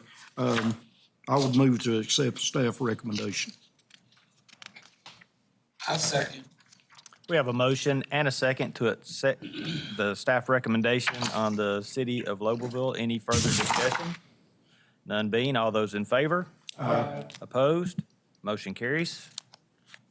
All right, so moving on, 130 here to the Paris Utility Authority. A few notes about them when looking at their negative unrestricted net position. They reported negative unrestricted net position of $247,000 for water system and a negative unrestricted net position of $252 for the sewer. The negative values for both of them are caused by pension and OPEB once again. Without those, the water system would have a positive unrestricted net position, and the sewer would also have a positive. So you take those out, we do see that again. But in this case, when we look a little deeper, their water system's unrestricted cash as a percentage of their expenses is 10%, which is defined as a concern under our comptroller's budget and debt manuals. The utility sewer system's unrestricted cash as a percent of expenses is 13%. And that's saying current assets are insufficient to cover current liabilities and accounts payable are greater than cash on hand. Those are all defined as concerns, and the amount of accounts payable related to cash is distressed, as stated again in our comptroller's budget and debt manuals. So we're just asking here, in this case, kind of another solution that we thought might help remedy their situation is asking that a cash management policy in line with like our comptroller recommendations for and fund unrestricted cash position at levels above distress concern. So what we have here is August 31st. We're asking for a review by the utility system of their cash management policy, and that they would also provide us with an update on that, any changes that were implemented towards that cash management policy. Also, we are asking that they research the benefits of OPEB trust and work with state government finance, who is also another division in our office, to have one potentially approved by the state funding board.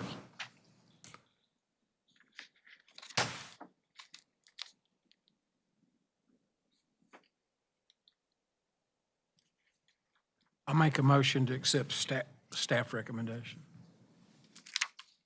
I second. We have a motion and a second to accept the staff recommendation for Paris Utility Authority. Any further discussion? None being, all those in favor? Aye. Opposed? Motion carries. All right, so here we have what we're calling our consent agenda. We're going to have multiple entities up. We're on page 132 here. So the first item that we have is is related to water loss. And so this is the following entities. They're needing to contract with a third party to complete their AWWA 6.0 as a result of excess water loss per what they submitted on their annual information report. And so we just have two utilities that still need to get this done. They've been asked to get it done. And we're just saying by April 30th, we need to see some type of engagement with the third party to get that water loss stuff filled out. And then by May 30th, to go ahead and have that study completed and returned back to board staff. Mr. Chairman, I move to accept staff recommendation. All right, we have a motion to accept staff recommendation for the water loss completion. Any further discussion? Mr. Chairman, what's the difference between the consent agenda and the others? It's just we're adding multiple entities into one order. So we've essentially got, like in this case, two entities that had the exact same issue. So we're just adding language that encompasses both of those entities. There's going to be some coming up that'll have 6 up to like 110. So. Before we take the vote on this one, sure. If for some reason they don't meet these deadlines, what's the next step?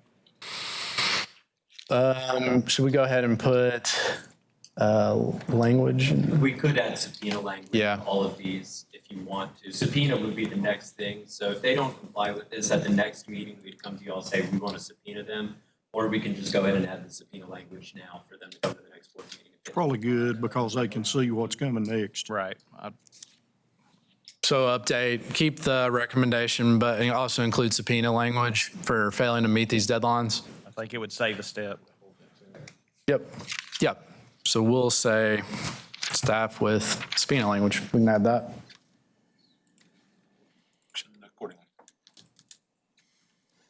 The motion has been amended and seconded. Any further discussion? All those, yes, sir. Yes, sir. Okay, are we in a situation here where we can kind of encourage the board members to get this stuff done by withholding their pay?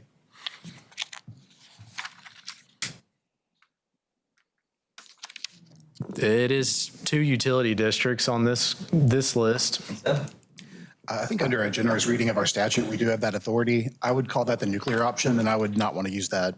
You would not want, that's considered nuclear, okay. I'll withhold it.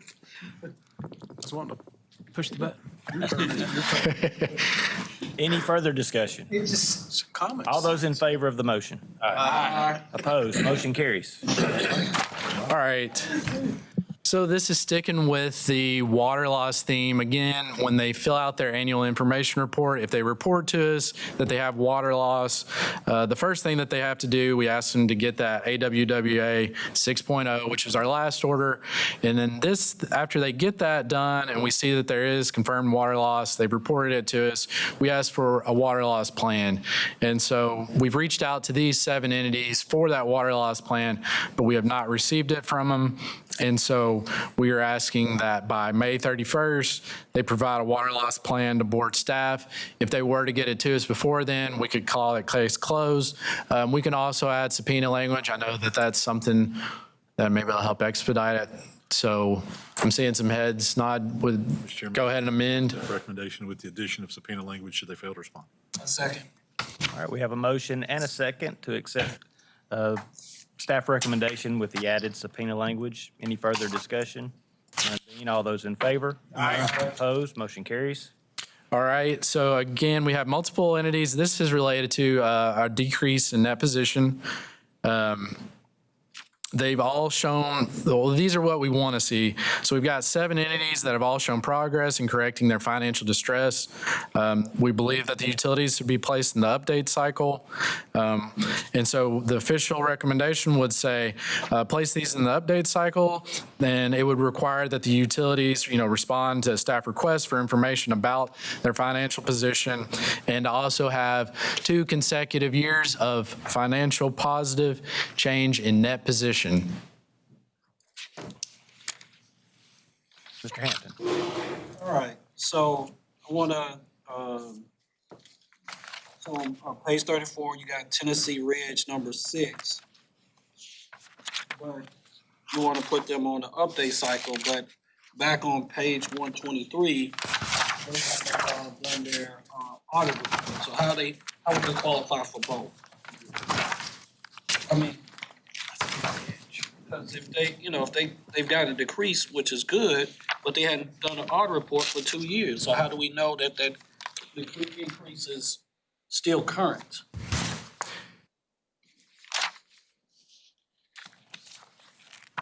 Can we look up Tennessee Ridge I just want to make sure that we, on fiscal fit? Because that's a good point. If they're late, I'm not sure how we're moving them in this case either. Can somebody? let's move them from this and leave them on the other one. What was the question? Can you look up Tennessee Ridge and fiscal fit to see what their audit sheet says? Sure. Mm-hmm.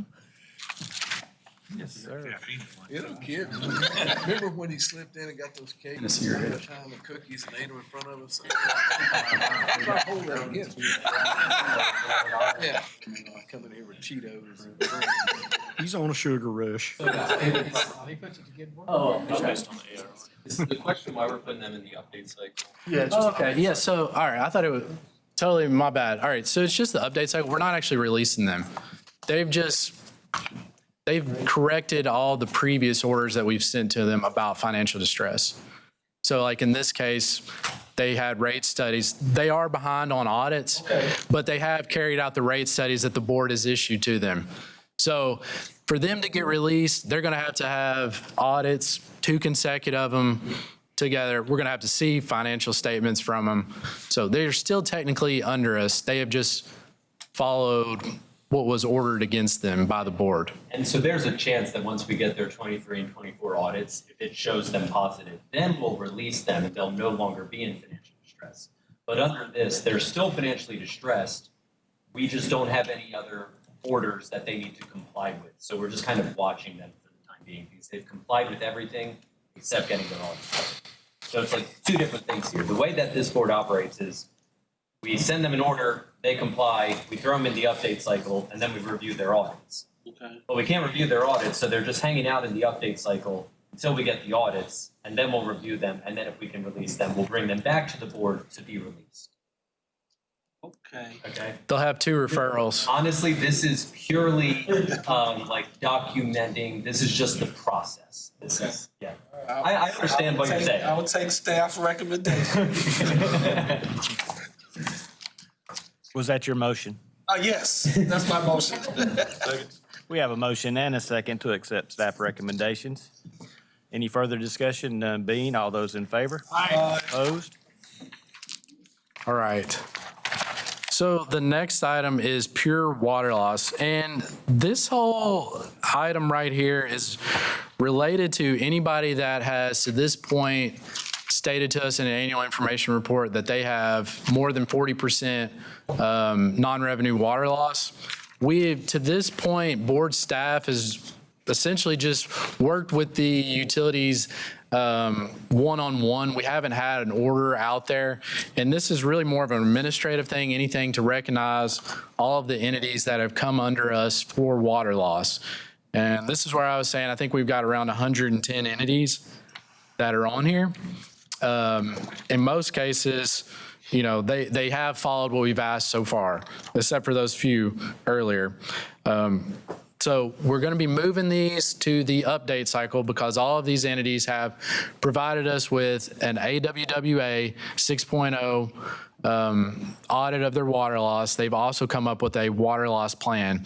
At this point, once they're in the update cycle, similar to financial distress, we're going to be following up with them to determine where their water loss is at currently. And we're wanting to see several years of them getting well below that 40% water non-revenue water loss threshold before we would release them.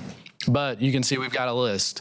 And, you know, we just kind of want to have that on the record for you guys. I'll make a motion, we go with staff recommendation. I'll second, and then I got a question. All right, we've got a motion and a second. I'll make sure I understand from staff. This list of approximately 110 were the people that were above 40% non-revenue water as reported on the AR. Correct.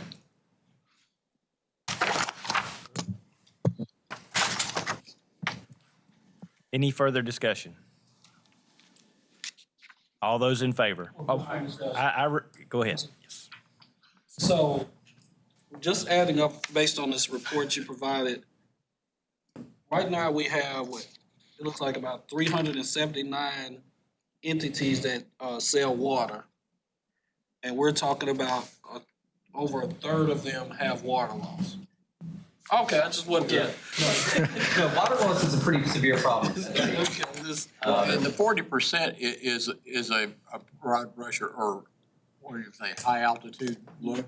When they get down to the real AWWA method, it's more precise. How many miles of water line you've got and that kind of thing. So a lot of these could drop way down. Gross overview of produced versus sold. Okay. It's non-revenue. That's it. Any further discussion? All those in favor? Aye. Opposed? Motion carries. All right. So, let's see, moving on here, 139, this is just talking about like financial distress cases that are open. There's not a recommendation here, but simply for the board to take a look at what is actually open. You know, we take the stance, these are who we're working with, these are who we're trying to get rate studies for, in some cases feasibility analysis, and these are the ones that we were trying to work on getting released and in a better position before they came under the board. So. If you go ahead and turn your page here to 141, these are the annual information report folks. All right. And so the way it works, you have to have your annual information report submitted every year before the close of your fiscal year. So for a lot of entities, that's 6/31, but that could also be like 9/30 in some cases or 12/31 in some cases. But anyways, these are all the entities that missed their deadline to submit their annual information report. Since missing it, They have all submitted it, so this is the list. They're back in compliance, but we did want to recognize and let the board put eyeballs. These are the ones that missed. They're back in compliance now. So they are technically underneath the board as is, but what our recommendation is asking is that they be released from oversight where they have gone ahead and submitted their most recent annual information report. Anthony. This was page 141 on the annual information packet. That is correct. So, Yeah, 139 financial distress. oh, so yeah, so the 139, I was just saying that is the open, there's no recommendation for those. But that's again, that's just something to put eyeballs on there. So these are the companies that missed their deadline, but shortly Got it back on. did right. Yes. Got out of the ditch. Yeah, we're still not looking for anything from them. But, yeah, we just need to close these cases. Yep. Move to accept staff recommendation. All right, we have a motion and a second to accept staff recommendation to close these cases. Any further discussion? All those in favor? Opposed? Motion carries. Mr. Chairman, Yes, sir. when we typically, when we send orders out, we'll send them by first-class mail and we'll send them by certified mail. Given that there are, I think the legal term is I can't say the legal term for the number of cases we have here. Given that, I think we plan on just emailing the orders out unless a utility requests otherwise. Does the board have a problem with that? You need us to act on that? I don't need a We just vote. want your permission. We don't Yeah. need a vote. I would recommend staff discretion on that. Thank you. All right, and then the last of our consent orders on page 145. This is all of the water loss cases where they've submitted their report to the AWWA to us. They've come up with a water loss plan, and they've had 2 years of, back in where we want to see, well below the 40% threshold. So we've got 4 entities that we are wanting to officially release from board's oversight for water loss. Make a motion to take staff recommendation. Motion to accept staff recommendation on these multiple entities. And a second. Any further discussion? All those in favor? Opposed? Motion carries. All right, so we're going to jump into East Tennessee. Charlie, I'm going to refer to you. We did Clear Fork already, so that'll start at 149 with the city of Luttrell. All right, board. Some of you don't know me. I'm new to the podium. My name is Charlie. I've taken over the East Tennessee cases, and so I'm doing my best to kind of pick up where Ben left off with these. So you may have to bear with me on a couple of these. Like you said, he took care of Clear Fork, and so that means we're going to talk about the city of Luttrell. So with this case, they've been under the board since 2016 for financial distress and have reported in their fiscal year 23 and 24 audit statutory decrease. This previous order for the city was to complete a rate study and a feasibility study. The city has contracted with a third-party entity to complete the rate study. And originally, the contract that they signed included the feasibility study as well, but there was an issue there, a communication issue, and that third party cannot complete a feasibility study, so they are now having to go back and search for another party to complete that. And they have communicated with us and asked for a 6-month extension. So our recommendation would be to grant that 6-month extension and additionally give board staff the ability to grant an additional 6-month extension if needed.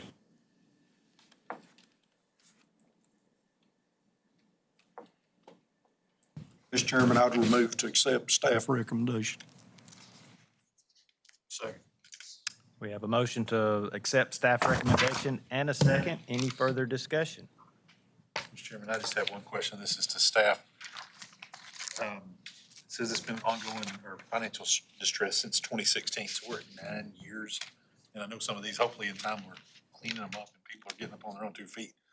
what, in similar cases, not specifically to this one, but if it's been 9 years, what's the objective or the goalpost to say, yeah, we get there and we're done, other than standing on 2 feet, good water and sewer service, customer served, but from a financial distress for 9 years, if we're just eking by every time, I know maybe it's a baited question, maybe I'm asking it poorly, but what's the objective? What's our goal line on those?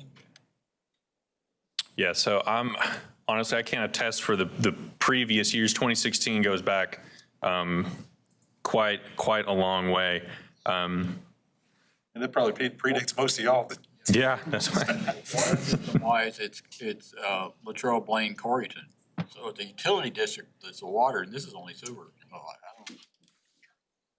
I don't know what the long term is for this board. If we're looking at people that's been coming for 9 years. How do we make it? Board, I believe we have gentlemen from Latrell available that may be able to shed some light here. That would be okay with the board. The board would welcome his comment. Yeah, can you hear me? We can. Okay, good. I'm over here doing jumping jacks.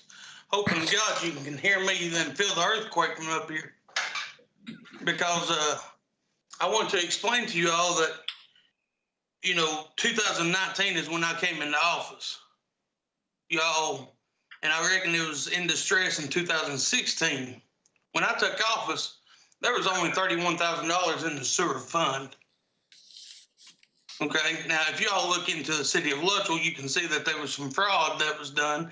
I think even the classes that we have to do were brought up in the section 4 of one of them.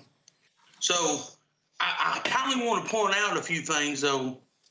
And I know what you were saying about, being in the black and red and all that good stuff and negative, but the way the budget or the balance is right now, there's $564,000 in there when I started out with $31,000. And I just want to bring up also that I purchased 2 brand new trucks. They're bought and paid for. I've also purchased a brand new Mini X that is bought and paid for.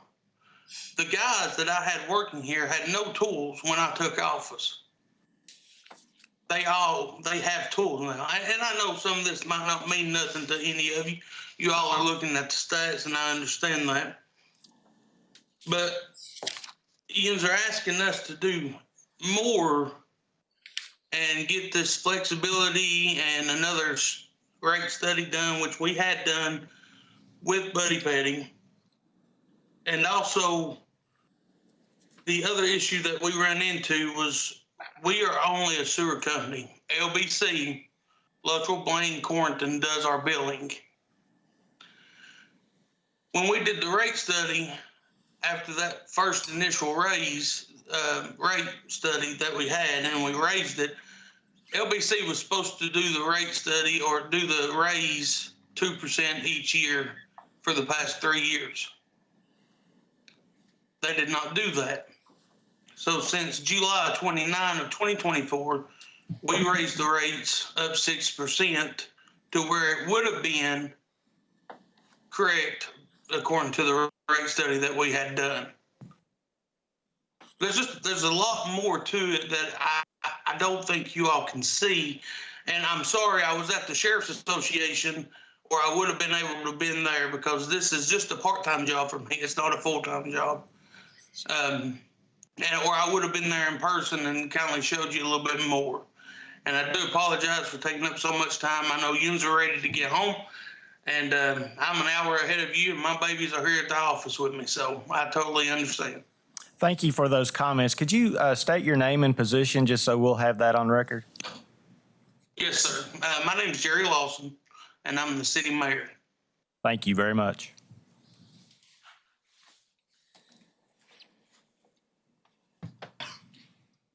So There was a motion second. yeah, we had a motion and a second. Any further comments?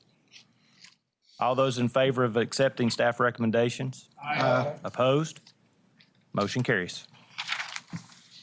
All right, moving on to Mooresburg Utility District. Mooresburg has been under the board since 2020 for financial distress. They were ordered to complete a rate study in 2022, which they did complete in 23. However, they did not implement the findings of this rate study. Additionally, they had an order to conduct a review of internal controls and policies in March of 2024. This order was not completed. Additionally, in October of 2024, this past October, we received information that there were some internal issues going on between the Board of Commissioners and management, which resulted in that general manager leaving for a couple of months. As of December, two of the board members resigned, and along with a couple of other staff members. In January, 2 new board members were appointed, and that general manager is back at the utility district. And so here, our recommendation would be to update the rate study, or extend, I guess I would be extending the rate study contract to April 30th of 2025, and order a review of possible mergers, have that contract due by April 30th, and then have the rate study and that merger review submitted to us by September 30th of 2025. Make a motion, we accept the staff recommendations. A second. A motion and a second to accept staff recommendations on Mooresburg Utility District. Any further discussion? None being. All those in favor? Aye. Opposed? Motion carries. Okay, moving on to Ocoee Utility District. So this is a new case being brought onto the board for statutory decrease in 23 and fiscal year 22. In the questionnaire, the reasoning for this distress is due to the utility needing to purchase excess amounts of water from other utilities due to the degradation of their current infrastructure. In that questionnaire, it was explained that the utility is looking into issuing a USDA loan and in the process of receiving a grant to build a new water plant that should alleviate much of the cost of the water that they're having to purchase from other utilities. Additionally, they are planning to increase rates quarterly over the next year and do already have a rate study in progress. So our recommendation would be to put a date on that, and so have that rate study, just go ahead and send us that contract by April 30th, have that rate study completed and implemented by June 30th of 2025. And additionally, we have the language in there that would allow us to grant 2 6-month extensions. And this is the same utility district that has the such poor customer service with the water loss, correct? That's correct.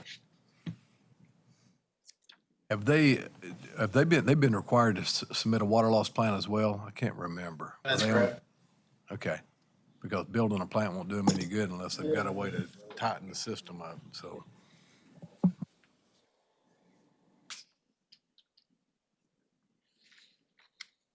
I make a motion, we go with the staff recommendation. Second. Got a motion and a second to accept staff recommendation for Ocoee Utility District. Any further discussion? None being. All those in favor? Aye. Opposed? Motion carries. Okay, so now the town of Oliver Springs, they've been under the board since 2021 for financial distress. They were ordered to complete a feasibility study in 2023 with a due date of March 31st of 2024. They were able to contract with a third party, but they failed to complete that by the due date. The issue with Oliver Springs is the late fiscal year 24 audit.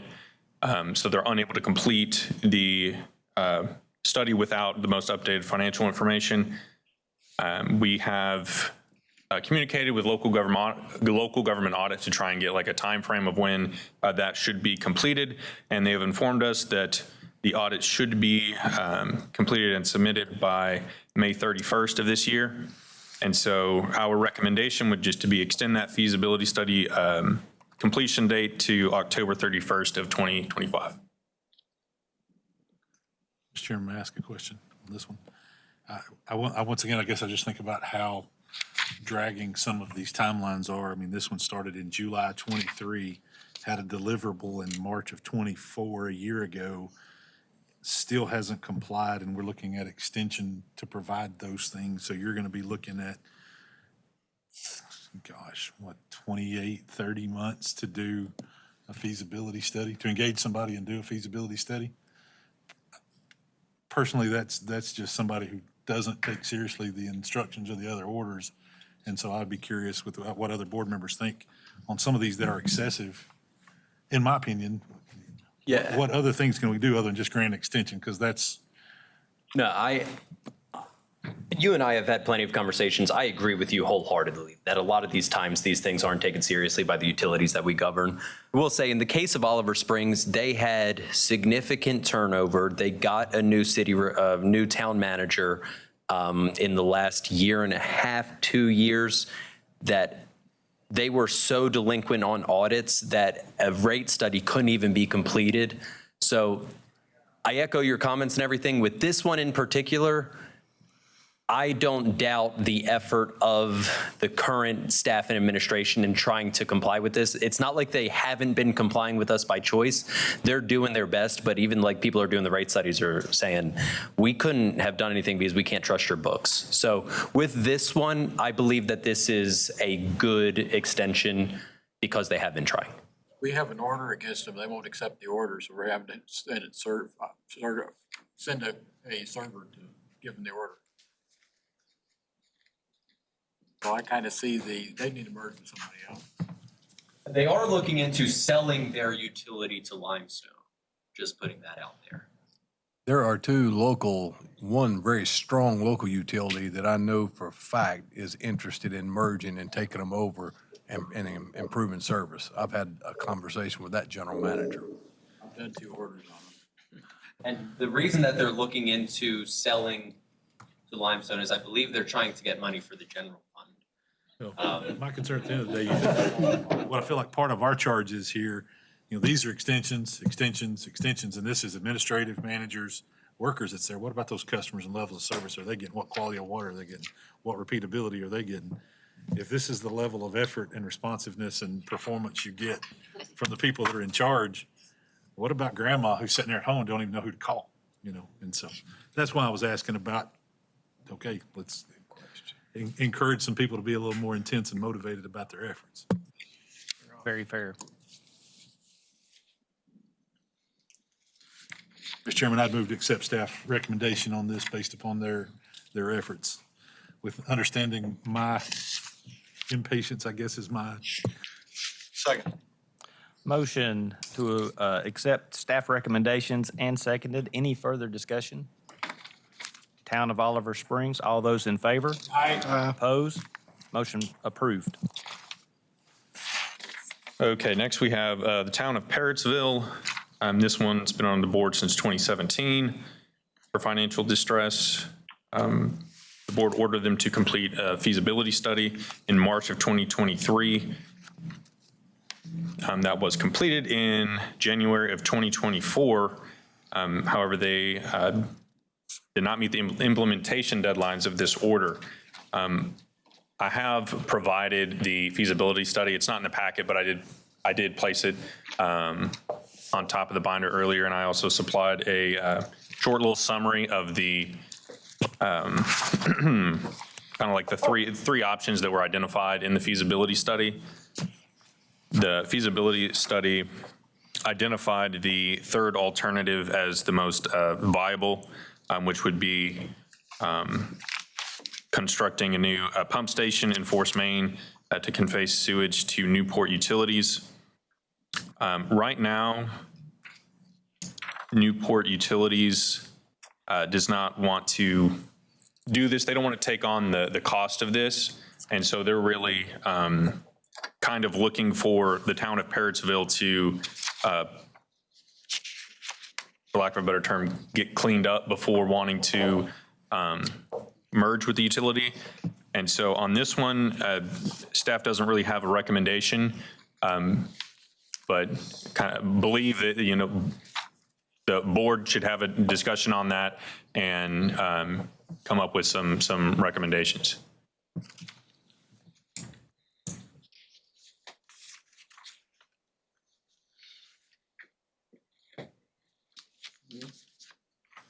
So this is a tough one.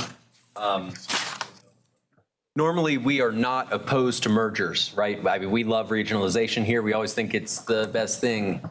This is a case in which you have a decrepit, I mean, just atrocious sewer system that, I mean, according to the estimates that were been given, $8 million to really rehab the thing to even get it like close to where it should be.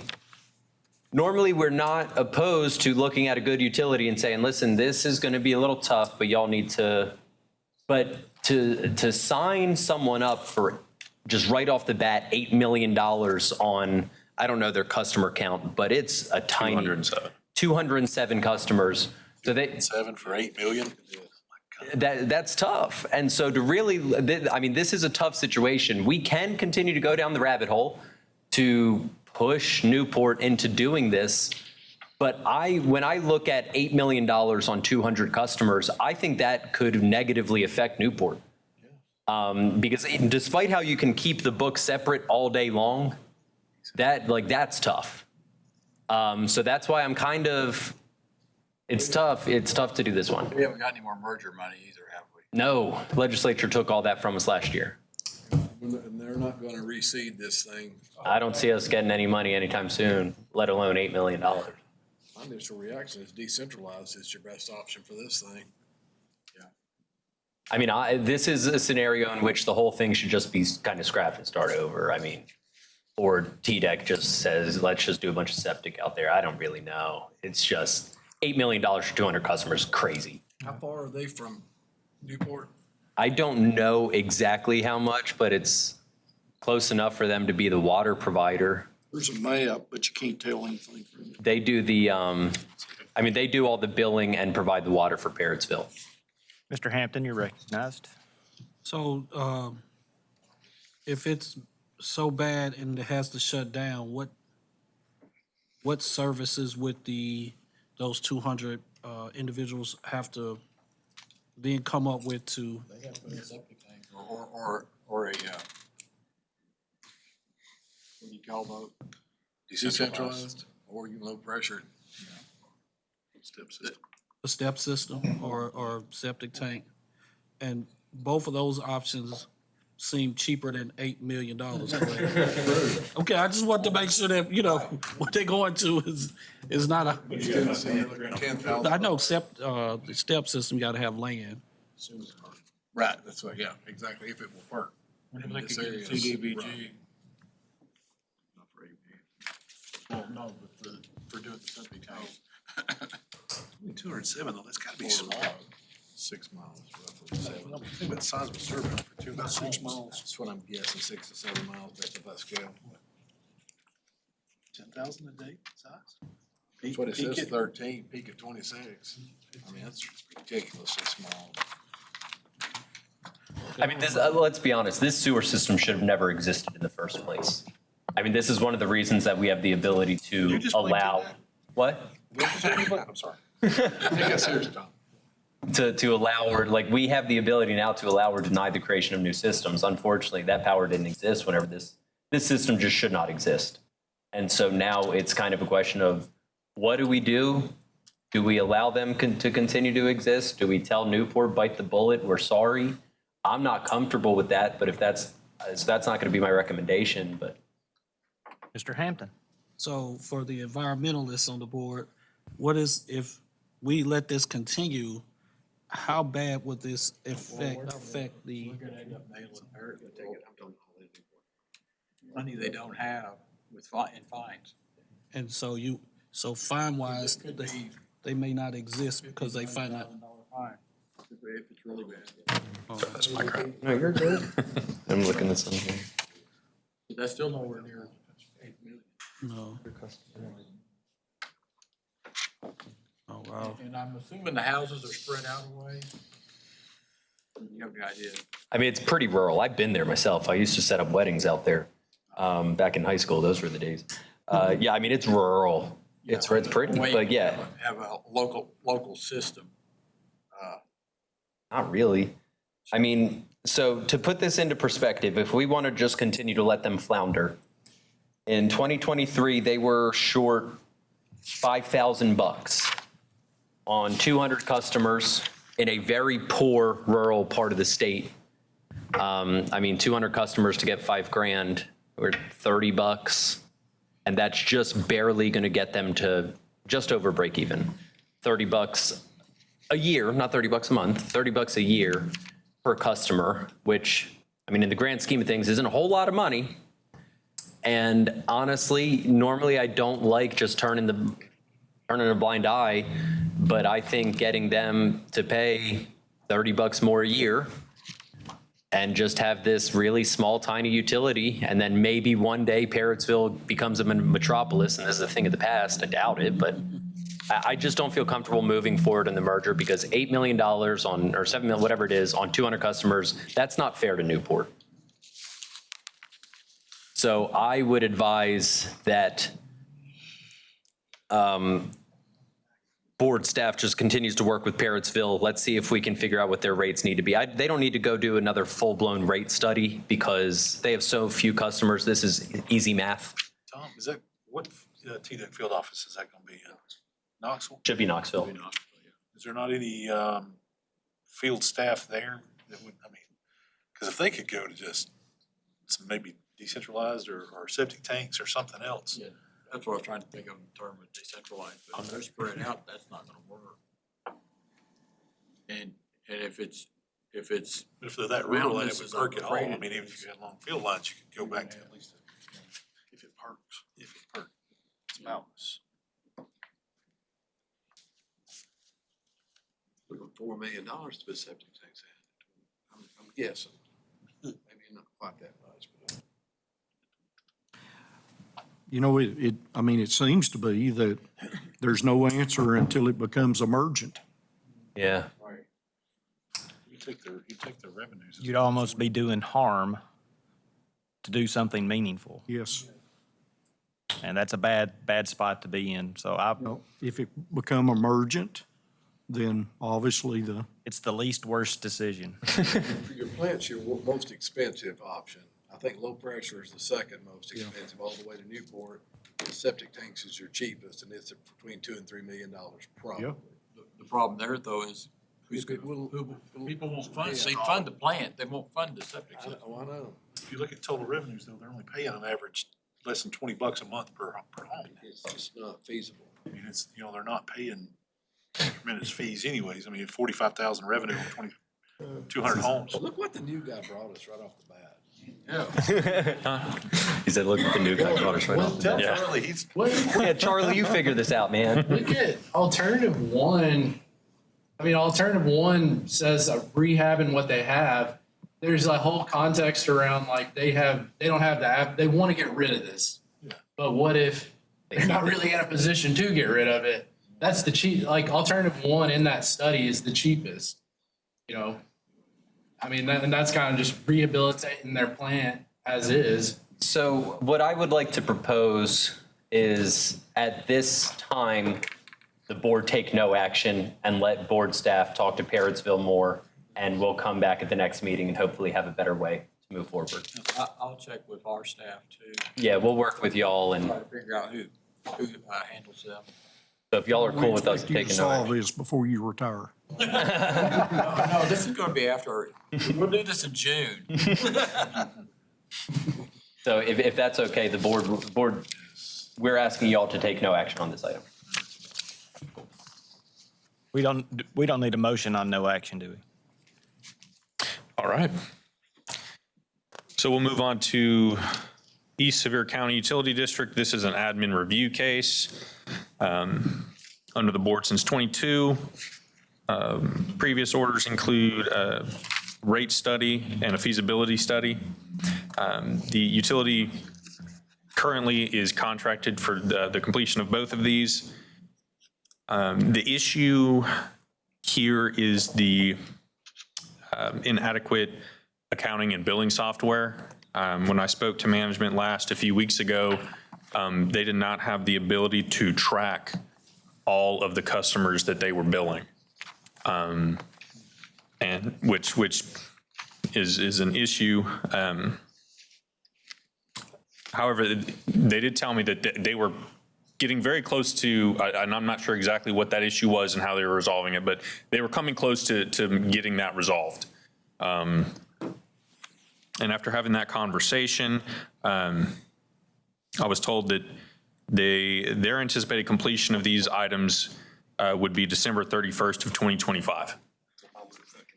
I do think it's worth noting that they are under new management, fairly new management that is trying to turn things around. Major improvements. Yep. And so our recommendation would be to just extend that contract due date to the 30th and give them until December 31st to complete that. And we also have the language for having the ability to grant them 2 6-month extensions as well. I'll make a motion, we go with staff recommendation. Second. Got a motion and a second to accept staff recommendations. Any further comments? Yes, Mr. Chairman, I need to recuse myself from this one due to the relationship with TUA and services. Thank you very much. Any further comments? All those in favor of the motion? Opposed? Motion carries. All right, with that, I believe we're moving on to Middle Tennessee cases. Take a, You want to take a little 5-minute break? Going to get cookies and a Coke. I know where you're going.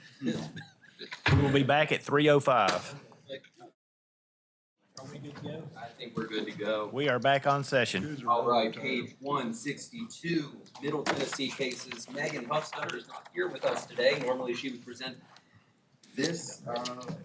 Nope, we're going to unmute here. Okay, page 162. Normally Megan Huffstutter would be presenting this section. However, she is unable to be with us today. So I'm here to do Middle Tennessee. First, page 162, Town of Alexandria. Alexandria has an administrative review. Megan and I, we went and visited with the folks down in Alexandria to kind of get a better idea of the issues that they're experiencing because they had a crazy amount of turnover. There was a change in the elections. There was a change in the staff. And so that resulted in the previous management of the utility not being there for a significant amount of time, and now they're back. It was just a very long string of events that caused a lot of problems for Alexandria. However, board staff isn't necessarily confident that the utility is going to be okay moving forward. It is a somewhat rural area of Tennessee, in Middle Tennessee, and they haven't had a rate study done in 4 years, over 4 years, and they have about 1,000 customers. We just don't know how fiscally sustainable this is going to be in the long run.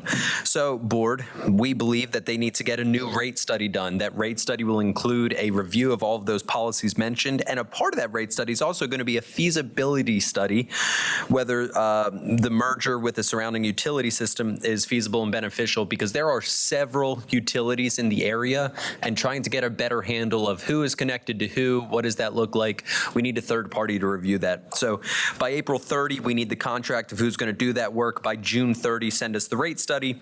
We can give up to 2 extensions if needed. Hopefully we don't. And if they do not comply with any directive of the order, we can subpoena manager and governing body to come to the next T-Board meeting. Any questions?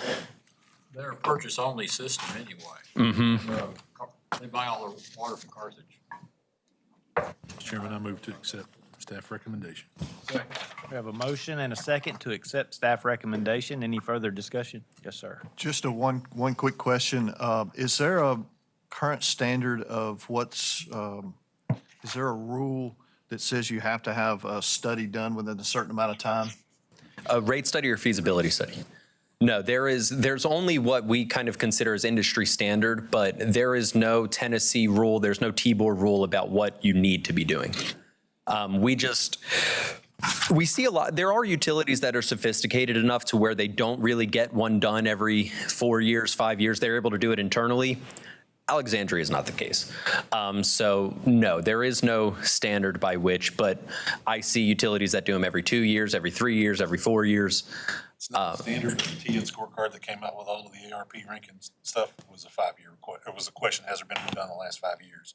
And that was a standard parameter on any of the TN scorecard stuff that came out through TDEC. And Is their score low? Huh? Is the score low?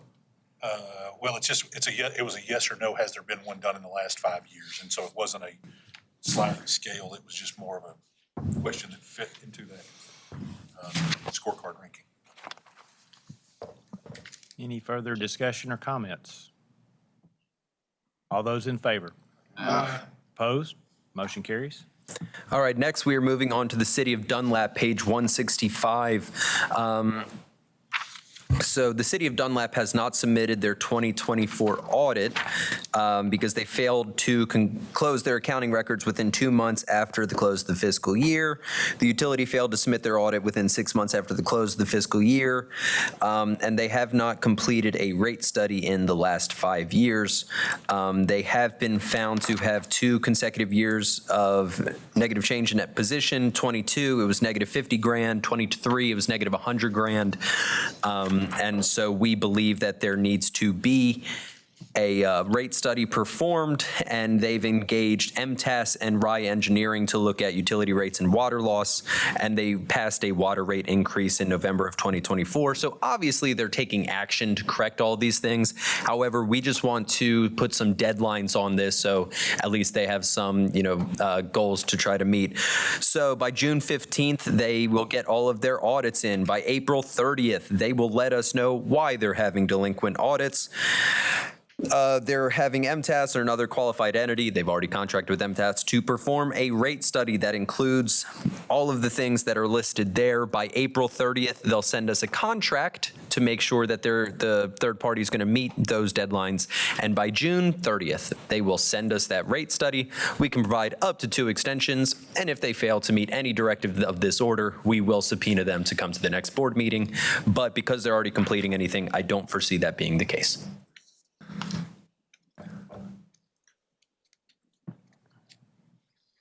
I'll make that motion.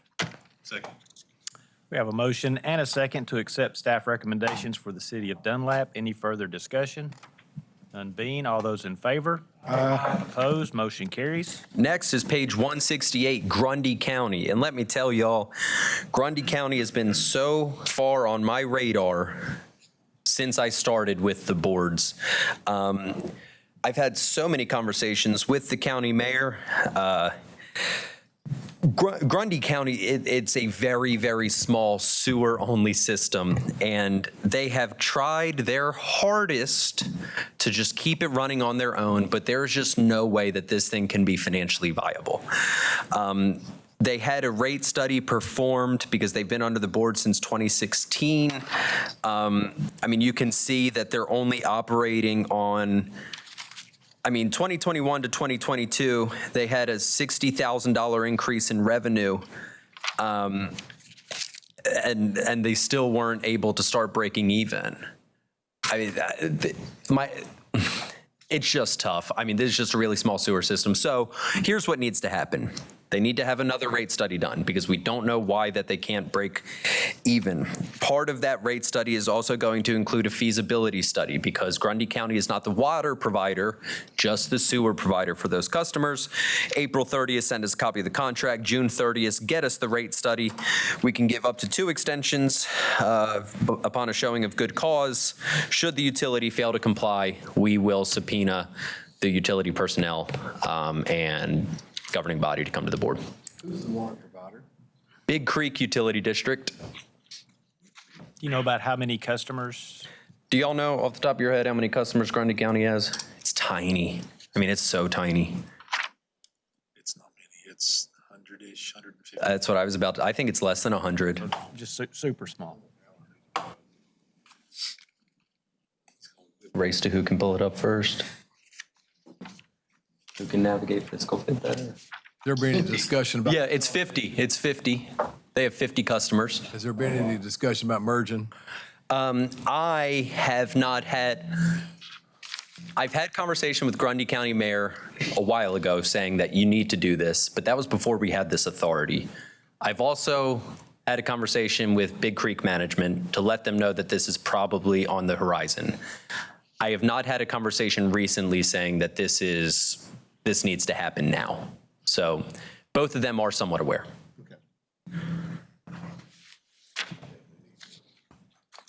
For very small systems like this, especially when you start talking about the operation side of it and compliance, is there any possibility of privatization? Especially when it comes to sewer, I mean, there are options out there. We don't have any authority to force the utilities to sell to a private company, but that is something that they could explore if that's their prerogative.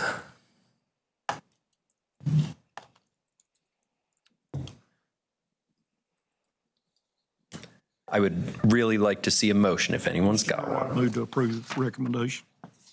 Second. We have a motion and a second to accept staff recommendation on Grundy County. Any further discussion? None being, all those in favor? Aye. Opposed? Motion carries.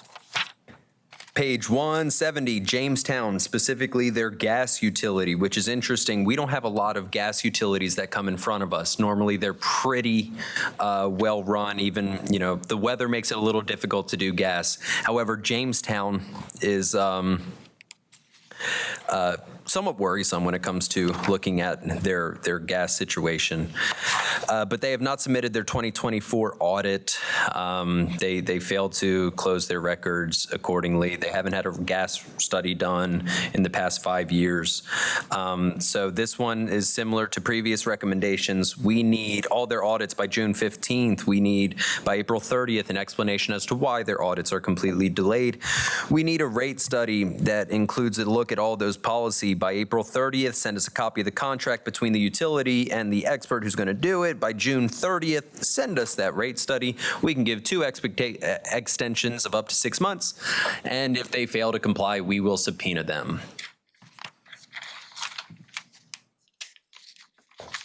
Mr. Chairman, I move to accept recommendation. Second. Motion and a second to accept staff recommendations on City of Jamestown. Any further discussion? All those in favor? Aye. Opposed? Motion carries. Last one for Middle Tennessee, we have the City of Watertown. You'll notice that Watertown's recommendations are similar to what we did earlier in consent orders with some of the water law stuff. However, we are highlighting Watertown because we have had Watertown on our agenda so often.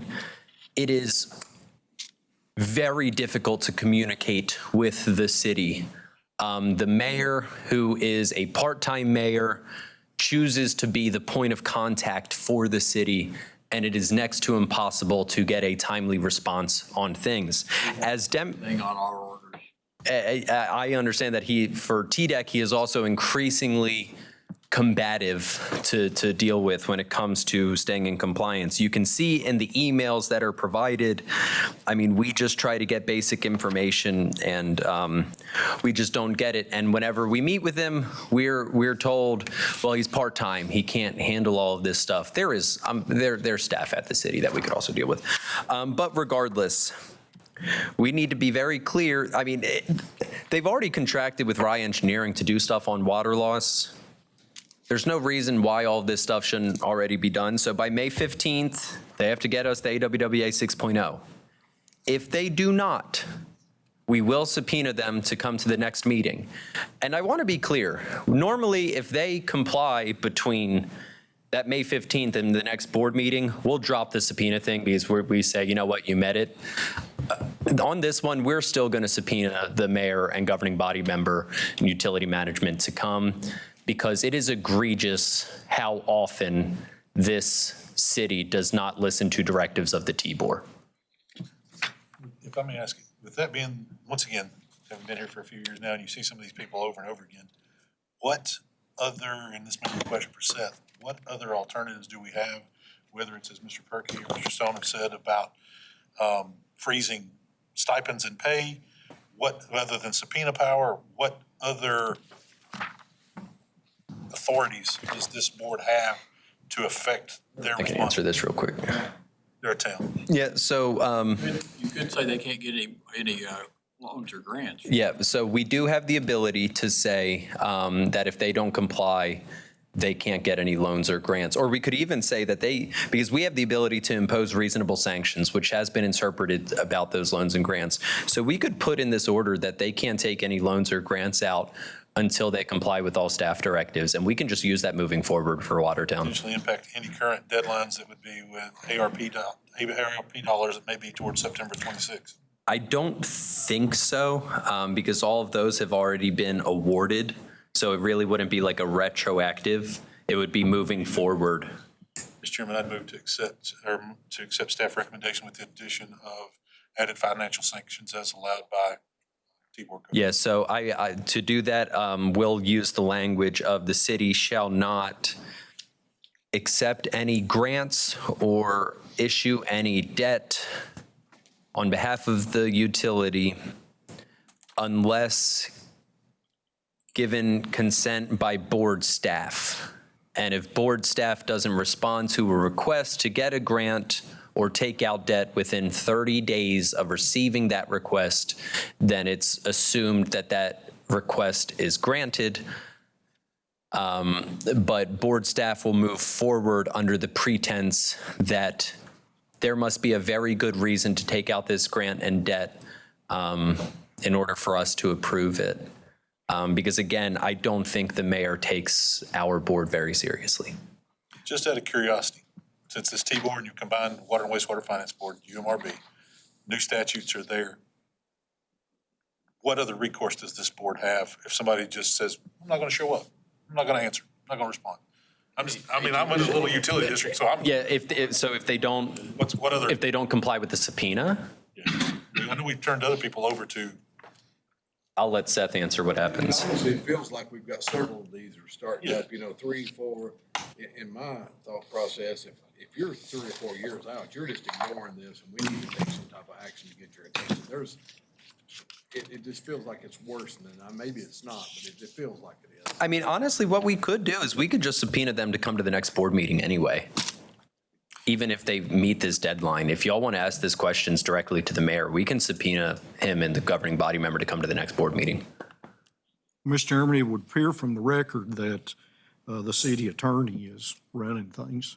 The mayor never responds to any of the emails. Well, no, so he is the mayor. That is the attorney, yes. Yeah, so he's the attorney for Wilson County. I think he's the county mayor, or the county attorney. Yeah, he's the county attorney. So he's an attorney. I understand. Yes. So if you want, we can, because we have demonstrated noncompliance on his end. If y'all want, we can subpoena him to come to the next board meeting, even if he complies with this May date. I thought it was a different Jennings, but. Yeah, sure. Did you finish your motion? I'd be curious what the other board thought, because I'm caffeine deficient. I like the idea, having the attorney disappear. Yeah. Since it's a part-time mayor, could we include the city manager? Because somebody works there, right? Like So they don't have a city manager. They have a recorder or I somebody? think they just have a recorder. So if nothing else, it's. Doesn't matter that happens during the day, they gotta have a certified operator. Steve, do you know what their staff looks like? Do you remember? They have 2 staff? 1? They have 2 staff. As a matter of fact. Yeah. So they have 2 full-time staff, and the mayor is the one that chooses to do all the communication. I think it would be fair maybe I'll make the motion, y'all can vote it down. Staff recommendation with subpoenaing the mayor and whomever the certified operator in charge whose license is responsible to TDEC for services. Second. Seth, did you get that, or do you want me to repeat it? Could you repeat that, please? With the addition of subpoenaing the mayor, since he's the respondent, and whomever to TDEC, the certified operator in charge. There'll be somebody with a license, and that person needs to come and address, they would be the one who would be statutorily responsible to TDEC for compliance with regs. Their license is online. good. And can I make one comment on the other staff recommendation? The recommendation was shall not accept any grants. Can I recommend shall not accept or apply for any grants? Sure. I'll include that in my motion. Cool. All right. Just clarification, that's only utility grants. Yeah, so yeah, we wouldn't be preventing the city from getting, a grant to like pave their roads or something. And so this would be regardless of what they provide or don't provide. We're asking them to be here at our next meeting. Yes. Well, we're not asking them. I think it's fair to ask that chief executive officer and that certified operator what the problem is in responding in a timely manner, time after time, and what are they going to plan on doing? That's blunt as I can make it. Guys, Rip. We did get something this last week where they had Ryan Engineering locating leaks. Great. And they repaired the leaks they found. So they are making some progress with the new utility manager. But I apparently still haven't done the water loss. Yeah. All right. We have a motion and a second to subpoena the city mayor of Watertown and the chief operator of the utility at our next meeting. And they can't take any grants or? Yeah. And they cannot take or apply for any utility grants. Or debt. In addition to staff recommendations. In addition to staff recommendations. Any further discussion? All those in favor? Aye. Opposed? All right, moving on to West Tennessee. Good afternoon, board. Looks like we're running a little bit later than we hoped today. I hope y'all took the over on this meeting. Before I do get started, I did just want to point out something real quick. You may notice a new face up here today. Ms. Alex Banky has graciously agreed to take the minutes and record this meeting. And so we do appreciate her time on this meeting, especially one so long as this. But with that being said, we will go ahead and start into West Tennessee, which is page 184, or just the start of the West Tennessee tab in your binder. The city of Camden is a new case under the board, and honestly, it's been a really easy case so far. They already have a rate study underway with MTAS. It looks like they'll be finishing that up shortly. So if you notice, staff recommendations are fairly short. We're going to go ahead and skip over the engagement letter process and jump straight to the June 30th deadline to have that rate study implemented. And then, of course, we have the authority to grant 2 extensions of up to 6 months. Recommendation, we accept staff. I can't ever do that, right? Motion, we accept staff recommendation. All right, motion and second to accept staff recommendations on the city of Camden. Any further discussion? All those in favor? Aye. Opposed? Motion carries. Appreciate it. On page 186 is the city of Erin. And unfortunately, they're kind of the opposite of the last entity we just discussed. They've been under the board since 2021, and they did have a rate study that implemented it, but unfortunately, that rate study doesn't seem to have had the effect that we were hoping for. This could be due to a plethora of reasons. It's possible that they have a declining base or that other expenses came along that were unforeseen at the time. So at this time, we're just asking for another rate study to be performed. Let's get an idea of where the utility system's at. Hopefully that rectifies any of the current issues. If it doesn't, of course, we may need to take further action. But of course, you can see on the page 187 that this trend has continued and it's continued downward. And so we're trying to get ahead of, or not ahead of the curve, but we're trying to at least stop this before it goes on for too much longer and get a new rate study in. Mr. Chairman, I move to accept staff recommendation, please. Second. We have a motion to accept staff recommendation and a second for the city of Erin. Any further discussion? All those in favor? Aye. Opposed? Motion carries. Thank you so much. Moving on to page 188. This is the town of Gibson. I'm sure y'all are pretty familiar with the town of Gibson. They've appeared on our radar for different reasons the last few board meetings. They've actually been under the TBOR, or I guess at the time, the Water and Wastewater Financing Board since 2019, actually. Since then, we really haven't seen a lot of progress from them, unfortunately, and that's due to the severe noncompliance in audit reports. As of today, we're missing 2021, 2022, 2023, and now 2024 audits. So our most recent audit from them is from the year 2020. And so really, we don't have a great idea of what that looks like. I have been in discussion and conversation with the mayor of Gibson, and they're working on the audits. They do have contracts, I believe, for all of them, and if not all of them, they do have for 21, 22, 23. They're hoping to get those reports filed here in the next few months, but we'll see how that plays out.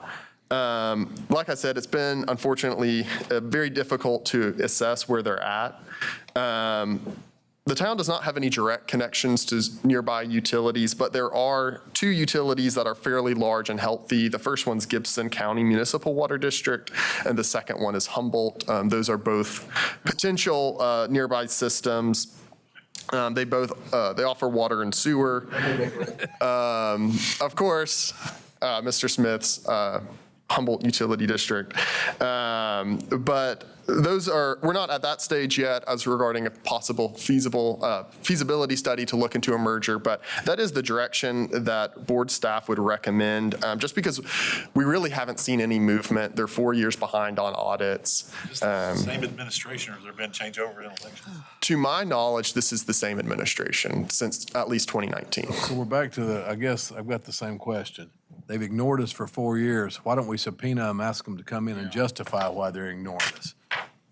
Yeah, and I'd be more than happy to add that onto this order if you'd like to go ahead, because there's really if you'd like to either add that onto a deadline requirement or just subpoena them outright for the next meeting. I will say this is not a situation necessarily like Watertown where we've had difficulty in communications. I'm able to get a hold of the mayor when I need to and able to talk to him when I need to. It's just been a matter of they haven't complied with the directives in the order, and I think that's largely due to the audits, and it's probably due to poor bookkeeping. Seth? I think it was Mr. Bellin that asked, what is the next step? And this seems like a good time to talk about it. The next step is to refer a matter for enforcement to the AG's office. And what that would need to come with is a specific directive to the AG's office. Like, this is the result. This is what we want to happen. So if we were to refer Clear Fork to the AG's office, what we would want in the next order, or the order we're issuing this time, it's what it was in the recommendation, a specific list of items that we want them to enforce. So we want them to get their audits in by this date. We want them to have a rate study done, to contract with somebody to get a feasibility study. Because that way the AG's office has clear direction. Start just trying to make sure that the utility knows we're serious. You actually have to do what we say. And so they would first do that by sending a demand letter. And the next step would be to take it to court, and the judge will need to know the same thing. Like, what are the specific things that we're wanting? But it is state law that an audit be performed, correct? Correct. I'm board with fire. Mr. Hampton? If they're that careless in their managerial oversight and leadership responsibilities, what's grandma getting down at the end of the street? Well, my question is more directed toward the staff. All right, so it looks like the city of Humboldt just started a utility district in 2024. Utility authority. I'm sorry, it's utility authority. You can ask the guy 2 seats to your left. He's the one who's running. Just like in 2024, and we just talked about having new entities come up that may or may not need. I'm not saying that this city Humboldt doesn't need one, but is there a way for us to get a list when new ones come up? Yeah. No, Just like, even nothing that we have to publicly discuss, but when we do when you give us a report, you can say, these are the new ones that showed up. So that, because if this one is failing, but there's one like 2 feet away. But, and I will say the reason, so no, there's no problem with us telling y'all, whenever there's a new utility out there. Humboldt already had the utility, they just became authority. So it's not like a new infrastructure. Like Jackson is. I think Mr. They just changed the legal status of their legal status. Yeah, since I'm the president now, I can speak on that behalf. So we have been a utility since 1939. We combined with water, sewer, and gas in 1956. We changed our status from a municipal utility to a utility authority, similar to an energy authority and all that. So we're still the same company. Okay. I still have the same logo, but we did that last year in 2024 with still the same folks. I guess, does that answer your question? Was that your last question? Yeah, that works. Okay. So Gibson is a neighboring town of Humboldt. We're, our name in 462 pages appeared twice, and I want to make sure that we were doing the right things in Humboldt. Gibson has had a track record. We've been aware but don't know the specifics just as a neighbor. We try to stay out of that. They're about 3 miles away in pipe, I guess. And so, if I guess the point of clarification is, can the comptroller or this board legislate mergers due to non-compliance of financial audits or things of that nature? And if so, what kind of voice does the neighboring utility have on this? Who wants to answer that one? We have the legal authority to order mergers, and there's, like Mr. Recker talked about this morning, there's a specific process and specific requirements when we can order that. Generally, there has to be an ailing utility system and then another utility system they're going to merge into. One of the things that we look at one of the reasons we have a public hearing, and one of the things we're supposed to look at when making the decision to order a merger, is not just the ailing utility, but also the person they'll be merging with. So there's a protection for both utility systems. And so in this instance, the reason that we're not actively pursuing a merger between Gibson and Humboldt Utility Authority is because there is no current connection. Like there's no infrastructure connection. Also, the audits are so delayed, we have no idea what's actually going on there right now. So if we do eventually get to that point, there's a lot of work that'll take us to get there. Doesn't it tend to be more, it's a purchase-only system anyway, and they're already Yeah. hooked up? And That's normally the route that we go. So does that answer your question? Yes, Yeah. it does. I know there's significant costs associated because you have to build those connecting pipes down a highway, and they're already on that 40% water loss as well. And so I already know what I'm getting. Sure. That was something that's been mentioned earlier, was the Utility Revitalization Fund. It's currently sitting at a $0 balance, but that's the kind of cost that the fund is intended to cover. Is if there does need to be a merger, but it's going to incur significant infrastructure. Yeah, so call your legislators, get us more money, and then we can start paying for that kind of stuff. And I did want to address one quick point that Mr. Giles made in regards to state law. I believe it is currently sitting on the governor's desk to be signed, was a bill that got passed regarding late audits. And so now municipalities with 2 or more years of late audits can be subject up to 15% of withholding from state shared sales tax. I know that doesn't really affect the utility fund, but for municipal utilities, that would be a direct incentive to produce late audits. As a side note, I do appreciate staff recognizing Humboldt Utilities as a healthy system. Thank you. Any more questions? Entertain a motion?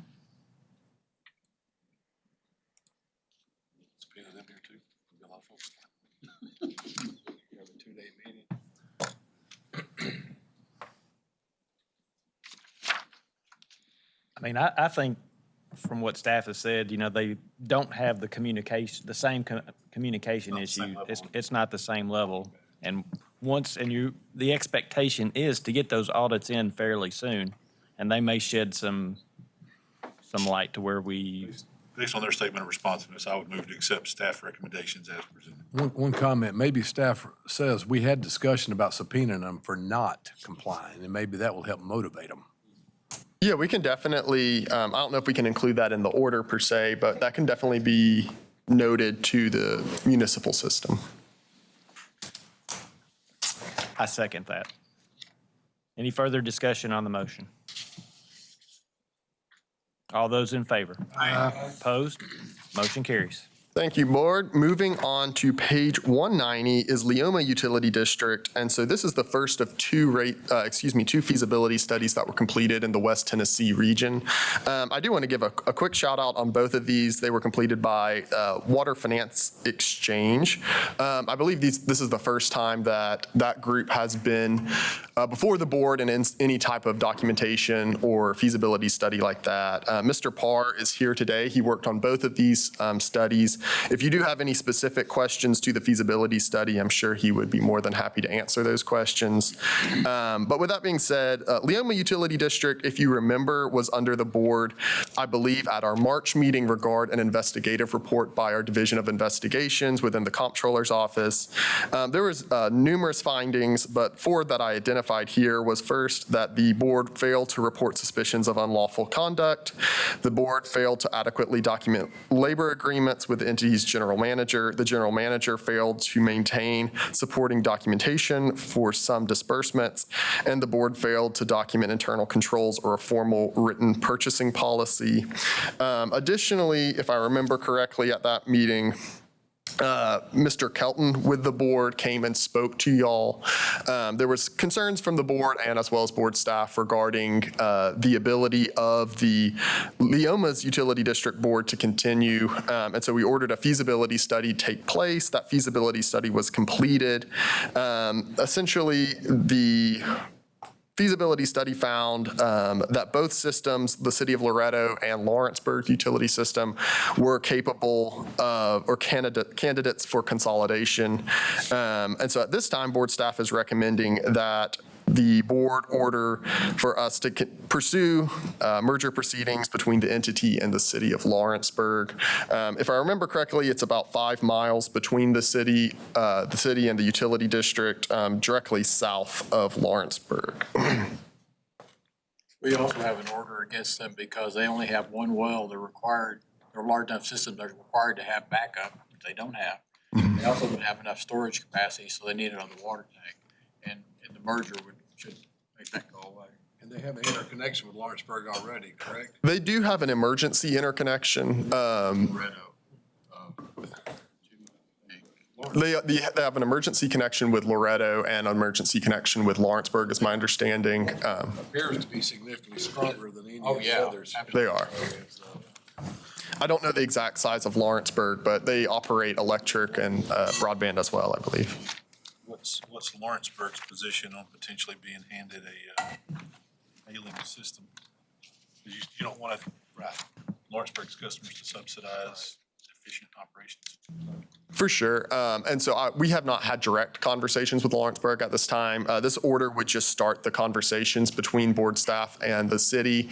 I did speak, like I said, with Mr. Parr earlier, and to my knowledge, it sounds like Lawrenceburg is fairly open to consolidation with these nearby cities, or excuse me, utilities. Mr. Chairman, I move to accept staff recommendation as presented. Second motion. We have a motion and a second to accept staff recommendation for Leoma Utility District. Any further discussion? All those in favor? Opposed? Motion carries. Appreciate that. Moving on to, I believe, the City of Loretto on page 215.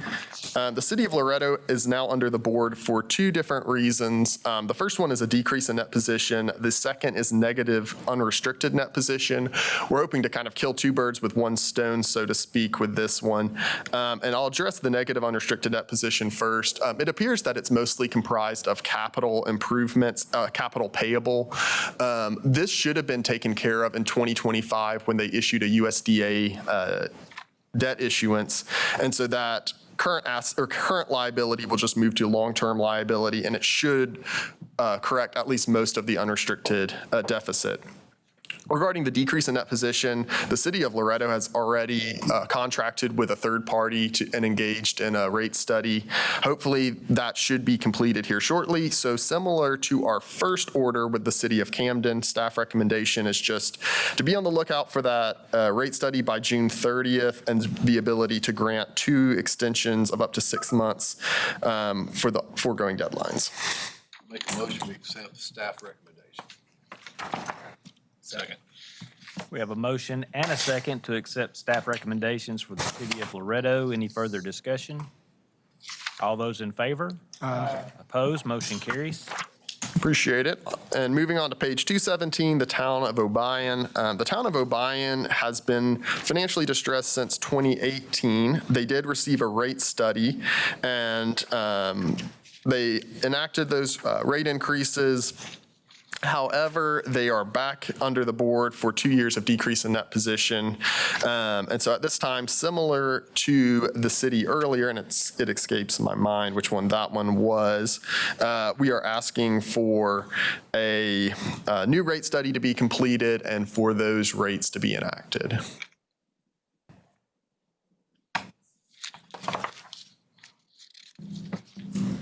Mr. Hampton.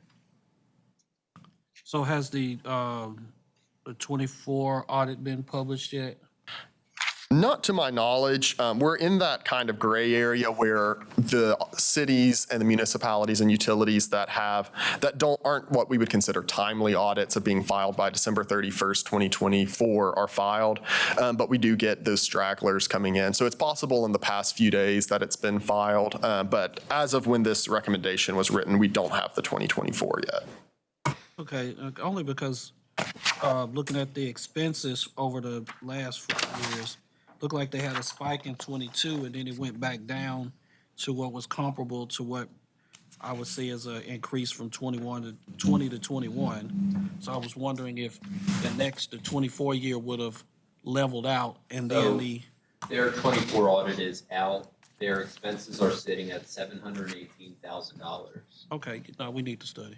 Okay, I just want to make sure that, if it wasn't just a spike that 1 year that caused it and they're just slowly pulling themselves They have out. a statutory decrease of 46 grand. Their audit came out late February, so. I make the motion to accept the staff's recommendation. Second motion. All right, we have a motion and a second to accept staff recommendations for the town of Obion. Any further comments or questions? All those in favor? Aye. All opposed? Motion carries. All right, board. Moving on to page 220, the town of Mason, and there's actually, you may be seeing double right now. There's 222 is also the town of Mason. These are two separate issues. So the first one is a water loss referral, and this one we're just taking care of separately. We have requested that the utility complete an AWWA worksheet with a third party and would subsequently ask for a water loss plan. Of course, we never made it to that point yet. And so at this point, we're just asking for a board order to be issued regarding that AWWA water loss worksheet and for subpoena language to be included in that order. I'll make a motion to go with staff recommendation. I second. We have a motion and a second to accept staff recommendation for the water loss of the town of Mason. Any further discussion? All those in favor? Opposed? Motion carries. Appreciate it. And moving on to 222, as I said, again, this is the town of Mason. This is our administrative review that was begun back in 2021. Two newer board members. I'm sure the rest of the board is very familiar with the town of Mason and the different issues we've had with them over the past years. But a brief summary to recap, I guess, since 2023, a preliminary administrative review was completed by staff. The board ordered the entity to perform a feasibility study using a third-party expert if they did not contract with a certified water and wastewater operator by September 1st, 2023. The town did not meet that deadline, and I think they contracted with Alliance Water Resources maybe 2 weeks after that deadline. And so they were contracted with the third-party group, but we still required them to complete a feasibility study. That was completed on March 29th, 2024. However, they had already contracted with Alliance Water Resources. Unfortunately, Alliance Water Resources ended the agreement on their end back in September of 2024. So the agreement lasted roughly a year. At the July 2024 meeting, I believe the board asked board staff to pursue merger discussions, merger conversations. However, board staff, along with council, did not feel comfortable pursuing merger conversation based on the feasibility study that was completed while Alliance Water Resources was the managing partner. And so due to that, we're just saying, hey, let's get another feasibility study done now that they're also caught up on audits and we can get an idea of where they're actually at. If you remember the rate study completed by TAUD, that one specifically, I think, had to be restated 1 or 2 times because of certain items being left off of the original finances provided by the town. And so at this time, like I said, we're just asking by June 30th for them to contract with a qualified expert to complete a feasibility study. And then by December 31st, we're asking for that study to be completed.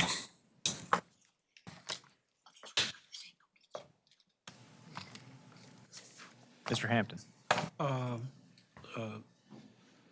In the recommendation, it's, you recommend a subpoena.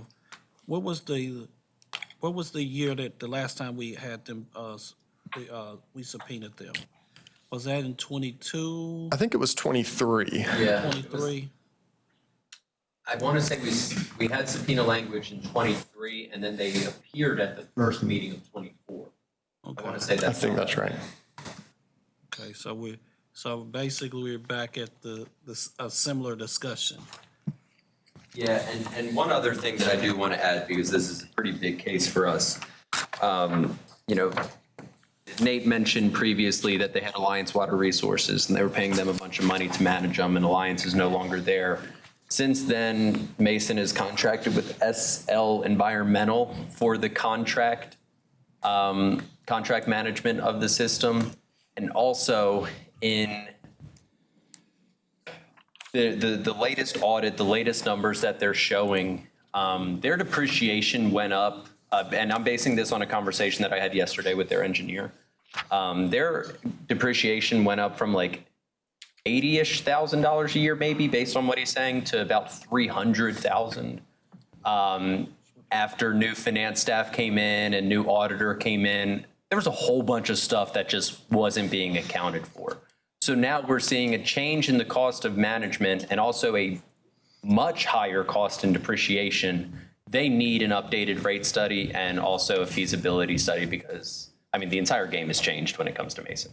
I don't know of a utility in the state of Tennessee that could have $80,000 of depreciation. Yeah.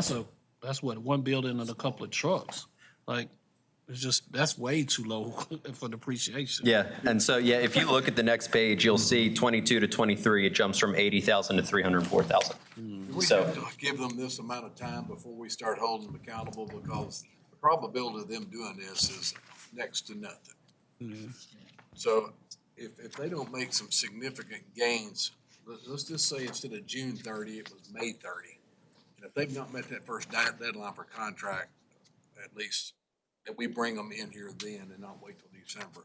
Yeah, I agree. We know where this is going, unfortunately. Because we've already told them to do a study. They know what's supposed to happen. And they just gonna punt the ball down oh, well, we got new people now, so. We had that problem on our side too. Yeah. Can we not go back to what Seth mentioned a while ago about the Attorney General? Oh. So I think the reason why we can't necessarily do the Attorney General on this one is I don't know what part of the order that they have generally disregarded at this point of the orders that we've given them, because they did get a feasibility study done whenever we asked for it. But now all the numbers are completely wrong, so we can't really use it anymore. So I think that if they were to decline in following this order, then we could refer it to the Attorney General's office. But they haven't really not complied with this, it's just kind of taken some time. So if the board wants to, we can expedite this. We can put sooner deadlines involved in this, but also we have to put feasible deadlines involved in it.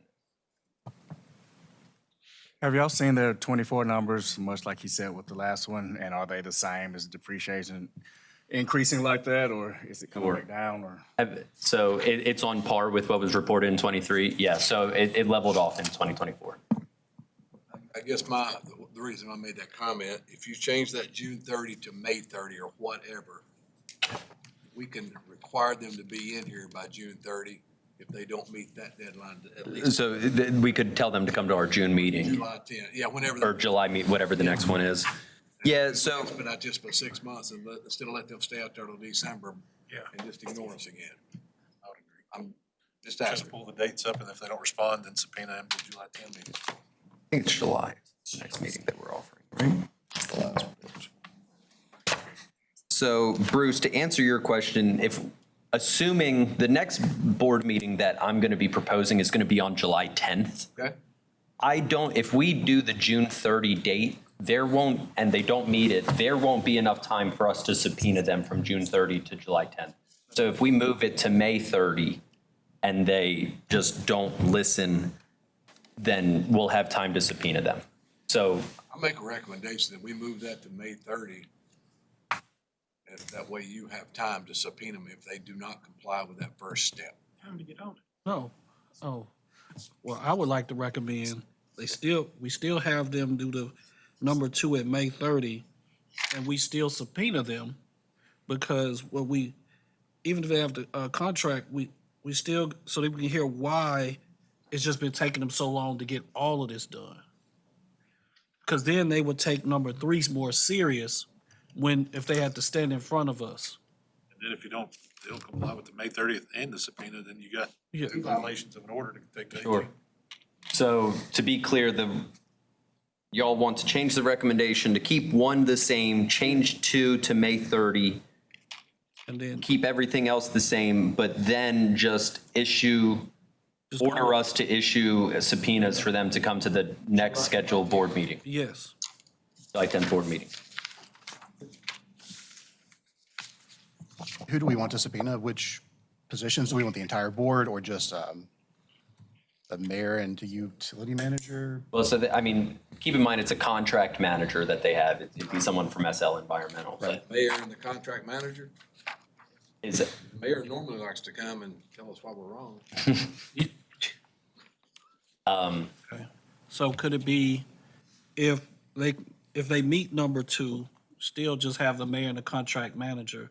If they don't meet number 2, everybody. everyone. Yeah, I get it. Everybody. So we'll do the whole governing body and the manager. It's our governing body. If they Yeah, the entire governing body. Okay. Like, still at least have the 2 to show up at the July meeting. But if not, then that still will give you enough time to get everyone else to.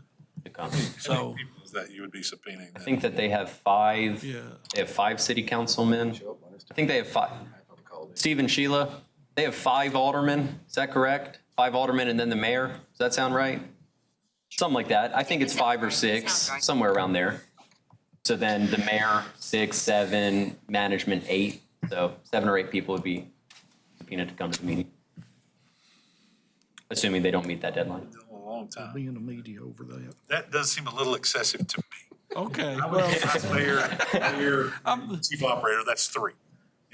That's. well, And we can leave the invitation open for any of the other ones to join if they would like Invite them, to. but subpoena, okay, all right, well, I accept that, recommendation. So, Remove mine then. okay. Who was the Who was the original Vice Mayor. stater of the motion? I'll take the motion. Accept staff recommendation with the addition of moving the date on point number 2 to May 30th, or whatever the last Friday in May is. 30th. It is 30th? Yeah, I'm retiring on 30th. Yep, May 30th. And then Tom's gonna come back, and then subpoena mayor, vice mayor, and contract manager or chief operator for the utilities. And invite the rest of council to come if they so choose, Up for the July meeting, the next meeting. to come to the next July meeting. Yes, sir. I second. All right, we have a motion and a second to accept that motion. Any further discussion? None being, all those in favor? Opposed? Motion carries. All right, moving on to the last entity within West Tennessee. Clarification from me, make sure. So when we put that in the order, then if they do not comply with the May 30th, or they snub their nose and don't come to a subpoena here, then that would be grounds for this board to turn it over to the AG at that point. Is that accurate? That's accurate. It would be grounds to turn it over to the AG's office. With the subpoena, though, the thing the AG's office is going to want to know is what do we want them to do? What are the consequences for not attending the subpoena? Because they're not going to put in like a financial fine or anything like that. And that's why, like, I know they're going to ask, what do we want them to do? Like, what discrete actions do we want them to take? Right. So in this case, I think it would work, but I don't know what they would do for, I don't know that the AG's office would take any action if it was just for not complying with the subpoena. So not complying with the subpoena would be like something we would refer to the AG's office along with other violations. Trying to understand. Thank you. All right, so page 225, West Point Utility District. This is the second feasibility study. This one was also completed by the Water Finance Exchange Group in coalition with Communities Unlimited. And I do want to just give quick credit to Communities Unlimited and Annie Chiode with their work with West Point Utility District. They're essentially a managing partner, and they've really done great work over there. There's still a lot of work that needs to be done. I'm going to outline some of those issues that were identified in the feasibility study. But West Point was brought under the board as an administrative action back on July 18th, 2024. TDEC relayed concerns to board staff, and we confirmed those concerns with different third parties who are working with the utility district. The board ordered for the entity to contract with a third-party expert and complete a feasibility study. The entity engaged with WFE and submitted the finalized report on March 5th, 2025. So this one actually just came in very, very recently, but I did want to get it in front of y'all and just discuss it. So looking over the report, there were 4 different concerns identified that I wanted to highlight. The first one is the entity's governing body has neglected capital improvements for the system, and Currently, there are multiple infrastructure projects that are needed.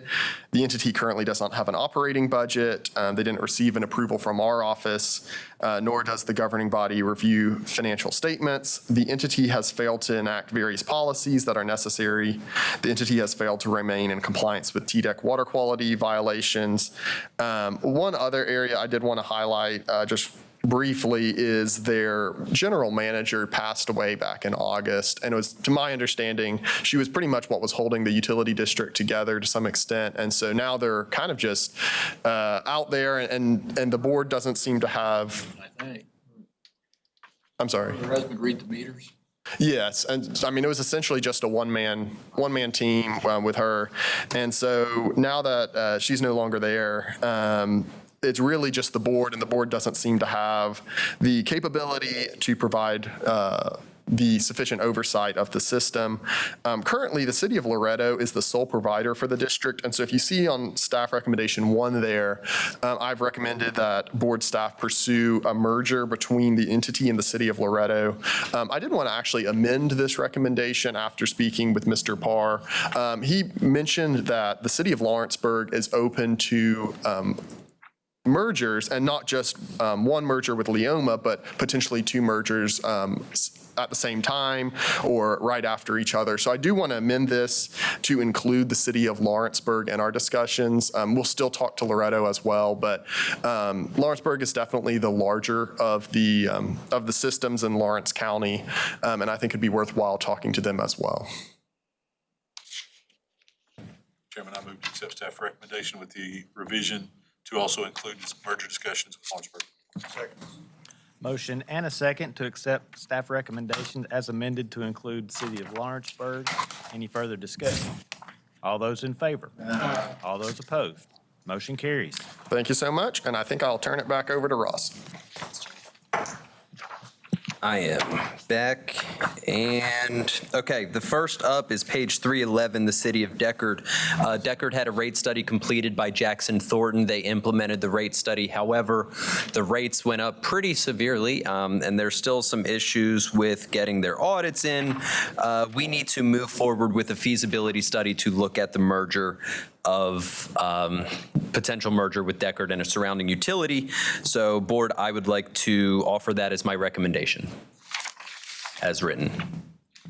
Motion to accept staff recommendation. Second motion.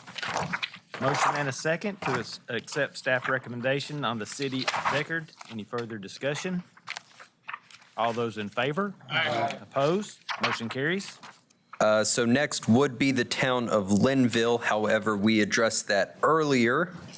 So now we are on page 428, which is the town of Petersburg. And this has to do with our friends down at Fayetteville Public Utilities, where our new board member serves as the general manager down there. So we don't have a recommendation at this time. However, I did want to update the board because there was some action that transpired and there's some questions, I think, locally about what's going on and what the actual meaning of all of this is. It is the current T-Board directive that Petersburg and Fayetteville Public Utilities shall merge. Everything to this point has been somewhat amenable, and Fayetteville and Petersburg have entered into an agreement in which within pretty much there's this 6-month period in which everything's just going to be reviewed, and then at the end of the 6 months, it is anticipated that the merger occur. I want to be very clear that should, at the end of the 6-month period, either party, the merger does not occur, this will come back in front of the T-Board and we'll probably start going down the path of ordering it to occur. There has to be really severe reasons found out in these next 6 months as to why a merger should not occur. If anyone wants to try to read the tea leaves of what's going to happen, the merger will occur unless there is just some crazy unknown fact as to how this would not be good for Fayetteville, which is the reason why there's this interim evaluation period to make sure that this isn't going to negatively affect the Fayetteville Public Utility. But at the end of the day, it seems like everything is pretty apparent as to what the facts are, and it is the directive of this board that the merger will occur unless there's just something unknown. So with that, does anyone have any questions? But there is no discussion needed. I don't know if Mr. Dye has any comments that he wants to provide, but otherwise I just wanted to update y'all on that. I do have some comments. Okay. Now, we're all trying to work together to make it happen. We just can't get much cooperation, but we're ready. I mean, if we get another 6 months to evaluate everything like we tried to at the end of December, if y'all remember being here, but another 6 months would help us because there's a lot of things we got to put in place to make it happen. Mm-hmm. But we're on board with whatever decision is made. Yeah, and if at the end of the 6 months the merger hasn't transpired and there's reasons as to why, I mean, we saw it with Spencer and Warren County Utility District. That took longer than anticipated, but both parties were pursuing it. But at the end of the day, if either party had backed away, I think Anthony knew that our directive was going to be, no, this merger's happening. Y'all just were willing to do it somewhat voluntarily. And so it's not much different than the situation down in Fayetteville and Petersburg. So if something happens and, it's not completely done at the end of the 6 months for good reason, we can delay action, but we just need to make sure that's the direction that everyone's heading in. I can personally attest the time consideration when you start dealing with attorneys. No offense to any potential attorney sitting in the room, I'm an engineer.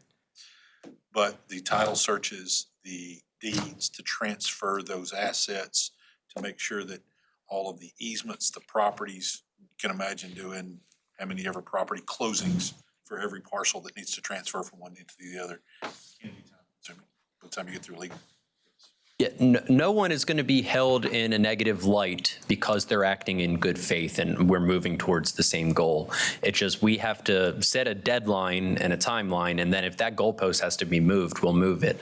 But I just want everyone to be very clear that giving 6 months doesn't mean that, we don't really care if this happens or not at the end of the 6 months. That's the desire of the board. And unless something is found to where this is not in the best interest of the community at large, then we will not proceed. All right, moving on. Let's go to the Siam Utility District. Siam Utility District comes to us from our very own Tom Moss at TDEC. Tom sent me an email that I think was forwarded to me. I don't really know. There was an issue with Siam Utility District. They've been operating without an approved budget, I think, if I'm remembering that off the top of my head. My brain's getting a little foggy right now. But regardless, they had a giant bill because they buy all their water from Watauga River Regional Water Authority. They didn't have the cash to cover, the budgeted cash to cover it. So they had to dip into reserves to essentially pay that bill. So the bill got paid, everything was fine. However, a utility should never really run into that issue. And the problem is they're obviously not budgeting correctly if they're running into that. Outside of that, it sounds like there are some environmental issues over at Siam Utility District, Tom? Yeah, not real serious. Okay. So board, I don't know if y'all want to take any action on this one. The best thing that we can do is tell them to adopt a better cash management policy, I think. But I mean, they ultimately paid the bill. They're just they're just proceeding with a bad budget. So How big are they? anyone have any idea, Siam? I'm going to guess less than 1,000. I'm just curious, I mean, if they didn't file a CCR and they didn't do stage 2 DBP monitoring, they're gonna get hit. 1120. 120? Mhm. Yeah, but monitoring's pitiful. I mean, like $300. Cheaper for me not to do it then, just pay the fine. Sorry. It would, but then we go to the AG. Yeah, I ain't gonna do that. Yeah, so the last 2 years, they have not had an approved budget. Oh, that's pitiful. Yeah, so I mean, Who's the closest neighbor that Who do they provides want to work on? service? Yeah. it's Watauga River Regional Water Authority. So, I mean, operating 2 years without an approved budget's bad. Sure, they're showing a positive in their audit. But the thing is, this is highlighting the fact that they're not really run well. You should never be at risk of not paying the bill that you have to pay to be able to sell the water that you're buying. And so I have questions managerially. So if y'all want to open an official administrative review, let board staff go in, figure out what's going on, figure out what policies need to happen, and just let us go look under the hood. Happy to do that. I'm sorry. So do the utilities budgets also have to go to the comptroller's office for approval? Yes. So they were able to complete 2 audits, but could not complete a budget. So it's not that they didn't submit a budget. I think that they did submit the budget, we just couldn't approve it, which may have been because of delayed audits. Because if we don't have their audit when we do the audit review or the budget review, we won't approve it because we don't know what numbers we're dealing with here. So it could be that their audits were delayed, and that's why we're not approving. Not submitted. Yeah, so, they just didn't submit the budget? Oh, I take it all back. They just didn't submit a budget to us. That is terrible. At least they're better than other entities that at least got the audit done, but Yeah. it's terrible they can't get a budget in. So, Family or just not. at all, yeah. Make a recommendation that we ask staff to put them under official administrative review. Second. Motion and a second to put them under administrative review. Any further discussion? None being. All those in favor? Aye. All those opposed? Motion carries. All right, board, next we are on page 4, for the 438, briefly talk about Cumberland Utility District. We have an open administrative review into the Cumberland Utility District that is still ongoing. There are some concerns with how the outfit is being run there. Board staff intends on making another trip to Cumberland Utility District very soon based on some of the things that we're hearing. And so I just wanted, we don't need permission for this because we already have an open administrative review, but I just want to let you know this is an open case. We're proceeding and board staff is going to be visiting them very soon. 439, Sevier County Utility District. This is an administrative review potentially. So there was a investigation done by our Division of Investigations, which was included in this report. And there's also a letter included defending the actions of the board. Because the question that really comes in front of y'all, what the manager did to this utility, I mean, he took a lot of money, a lot of money. It is my position, because this individual did this before and was caught and retained employment, that there should have been plenty of guardrails put in place to prevent it from happening. However, the current board allowed for it to occur again. To the current board's credit, they did eventually have the individual removed from his position. However, board staff just does not believe that enough due care was put in place to prevent this from occurring. So it is board staff's recommendation that we move forward with a contested case hearing to determine whether the utility's current board members should be removed from office and give them the opportunity to defend themselves. Mr. Chairman. Yes, sir. I reviewed this case extensively because they're adjacent to my county, near my county. And I called Ross and we had a great conversation. I compliment the staff here on, if you call them and you have a concern or you have thoughts, they're very good about talking it out with you. So I commend Ross for that. And I related that my concern was on the recommended action was based on 2 or 3 things. Number one, it's my understanding that the current board was not in place in 2011. Now, that does not take away their responsibility to make any corrections based on what happened back then, but they were not in place. What this manager did to the board and to the people of Sevier County was egregious. It was hundreds of thousands of dollars, and it was just off the charts on what he was doing.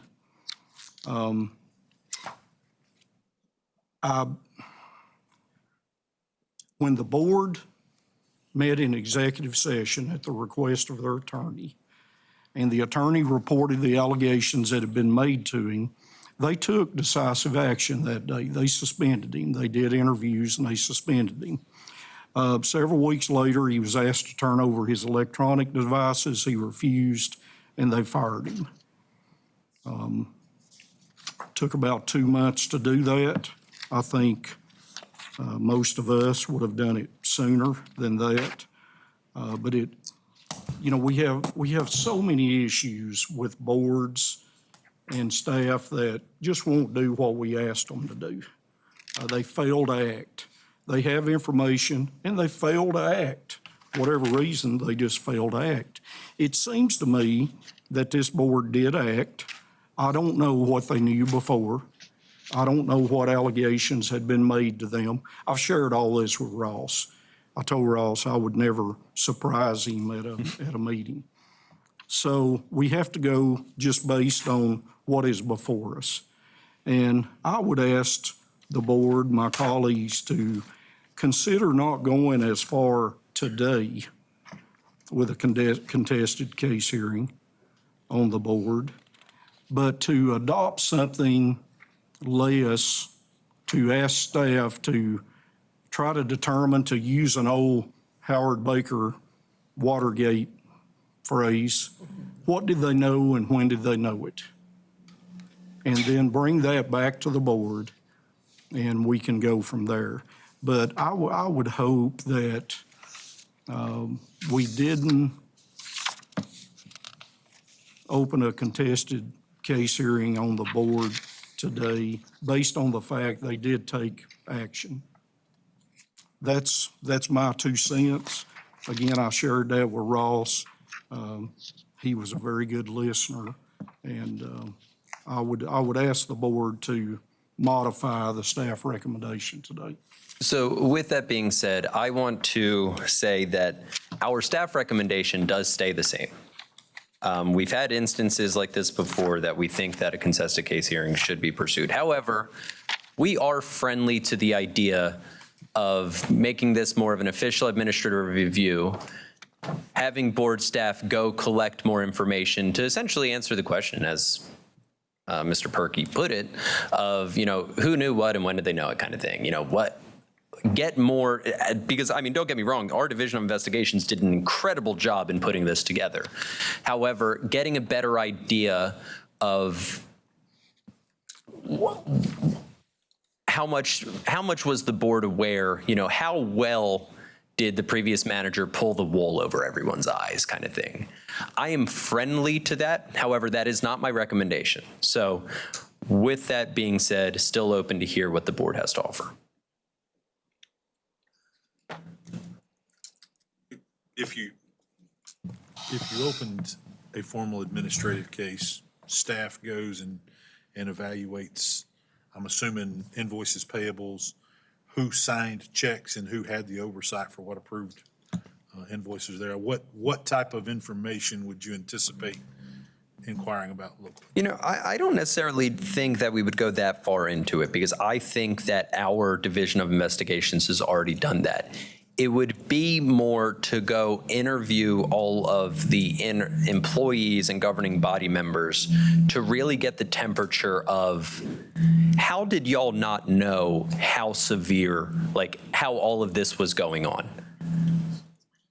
Like how were y'all just scared to report something, or did y'all really just have no idea that hundreds of thousands of dollars were leaving that shouldn't have been leaving? Well, I guess to me, I'm sorry, one of the comments, if it happened once, what prevents it from happening again? So, what controls are in place to prevent this, no matter who is involved? And that's another thing that we could report back is what changes have transpired. Because, just removing the bad actors, one thing, but implementing guardrails to prevent a new bad actor from coming in is also equally important. So what's the difference in this and South Fork other than this is significantly more than South Fork? And how long have these three board members been in place? Do we know the years after 2011 when they were appointed?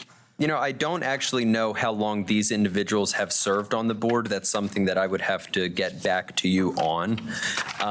But to answer your question regarding how is this different than how we handled South Fork, whenever that investigative report came out about South Fork, I wouldn't say that there were too many differences, but I'm trying to go based off memory here. If I just remember correctly, it was more. Do y'all remember if in South Fork, if the board members benefited themselves personally? Yeah, does anyone remember that? That might have been it, Bruce. I think there was personal benefit by the board members. I just look at WIT too, but I think South Fork was. I compare to my board. If my travel expense increased 400%, I promise you, there would be a conversation taking place during budget times about why my over a 10-year period. That's 40% a year just in travel expenses. Yeah. Fiduciary responsibility. Right. So something I will add is that I think another key point to this would be having someone from DOI present at our next meeting. And I think they could provide more information on the specifics into the investigation. I think the report, like Ross says, does a great job in identifying the key aspects. But to Mr. Perkey, your question, who knew what at what time, they may be able to go check by check and say, well, this one was signed by the president, this one was signed by the president. Or maybe none of them were, or it was a fake signature, or whatever the case may be. And we can, whatever the board would like to do, we can still proceed with that on the board staff level, but we may also want to facilitate DOI presenting at our next meeting. We can certainly ask them to do that. They may be reluctant to because I don't know if there's a criminal case ongoing, do you know? I believe there is. So they may be reluctant to present to us, but we can ask them about it for sure. Well, that was going to be one of my questions, but they probably wouldn't. But maybe we can ask them to do a general discussion on potential fraud and how they investigated in this, because there have been several reports. So it doesn't have to be particularly this one. So you got this entity, you got South Fork, you got Mason, right? Like, so there's at least 4 to 5 years of reports that they could do a very general discussion about it. But my other question is, this letter that we received from the attorney, has this been shared with investigative audit? Because but it seems like they're writing a letter to address the investigative audit report. Yeah, so. It's on the 6th, so it's like, that's last week. I just wanted to know if you, No, so I have not had an opportunity to talk to about this letter specifically. No. okay. All right, because like this sounds like a letter they should have just gave to the auditors, right? Like that in January was the time to start sending this. And if nothing else, say, hey, we responded to local investigative audit and see this is our response, not to come up later. Because during that time, they had the opportunity to plead any case that they had as a entity. But yes, I would, but, all right, if you ask them, if right now, your idea is to go and talk to the individuals that currently work there and the current board to ask them, how did this happen? Is that a short answer? I mean, pretty much is how did we get here? Okay, would that impede the investigative audit, with the investigative audit? I don't think so. I just want to make sure. Yeah, no, I understand what you're saying. It's not like we would be doing that on behalf of the courts or DOI. Like, no, it would just be us to bring that stuff back to the board. I understand your question, but we can still just go ask the question.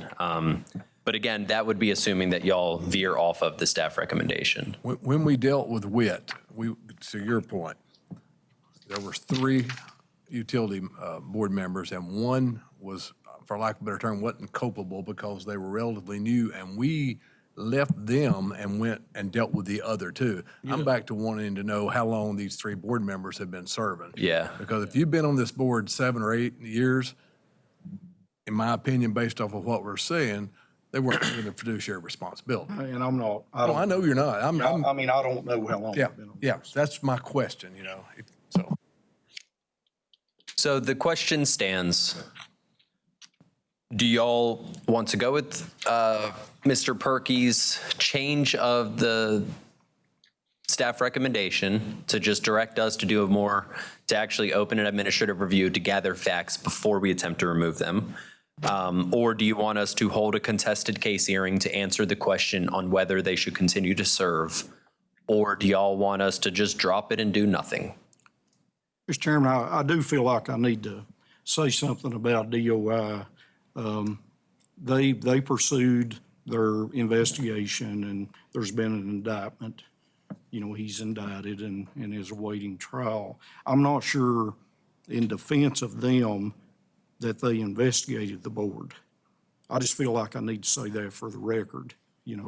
I think their focus was on the manager and the employees. And there's been a lot in the media about this in East Tennessee, so I know a lot from that, obviously, but I would just, this step may come, I would ask the board not to do that today until we had more information about how long have they been on the board and what did they know. Had employees brought allegations to them? I don't know that. Mr. Smith, did you have a comment? No, I would agree with you on that maybe we need a little bit more information before we bring a case up to have them removed from office. But tack on the end, what have you changed to make sure it can't happen again? Yeah, sure, absolutely. So our next meeting is possibly July 10. Correct. Can we have that information back in time to make a decision at that July 10 meeting? If y'all want us to, we'll make it happen. And this can still be on the table at that point based off your findings. Correct. We could come back July. Taken off the table. Yeah, no. The way we have dealt with the others in the past for very similar things. I agree. For a lot less than this. Yeah, so, no, we can we'll have that done by July 10th.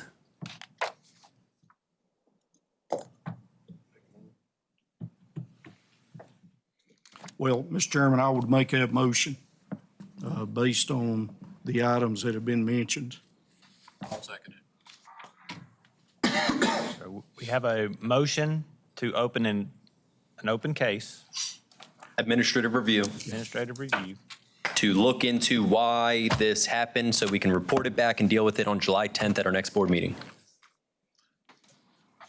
And I would specifically like to know how long each one has served. And that will be included on our report. We'll be thorough in answering all those questions. Do we have a second? I'll second. Do we have any, Already seconded it. all right, do we have any further discussion? We got a third. None being, all those in favor of the motion? Opposed? I say nay. The end. Motion carries. Greg is recorded as a nay. Ensure that Greg is recorded as a nay. Okay, moving on. We did Gladeville. That was the next item on the agenda. So now here we are at the T-Board draft rules. Rules. I feel like we've come before you with these before. However, there need to be some edits. Seth, do you have anything you'd like to add on the matter other than we need y'all to approve these rules? Yeah, this should be the last time they come before you. We've gone through the rulemaking hearing. They've gone through an initial review by the Attorney General's office. At this point, I need y'all to vote to adopt the rules, subject to any sort of minor changes to form and any changes the Attorney General's office needs us to make. And then they'll go to the Secretary of State's office and be fully promulgated. And we'll be done with the rules for at least a couple of days. Mr. Hampton. All right, okay. Page 16 of the rules, not the published Yeah. document, but are you gonna require my signature at this moment?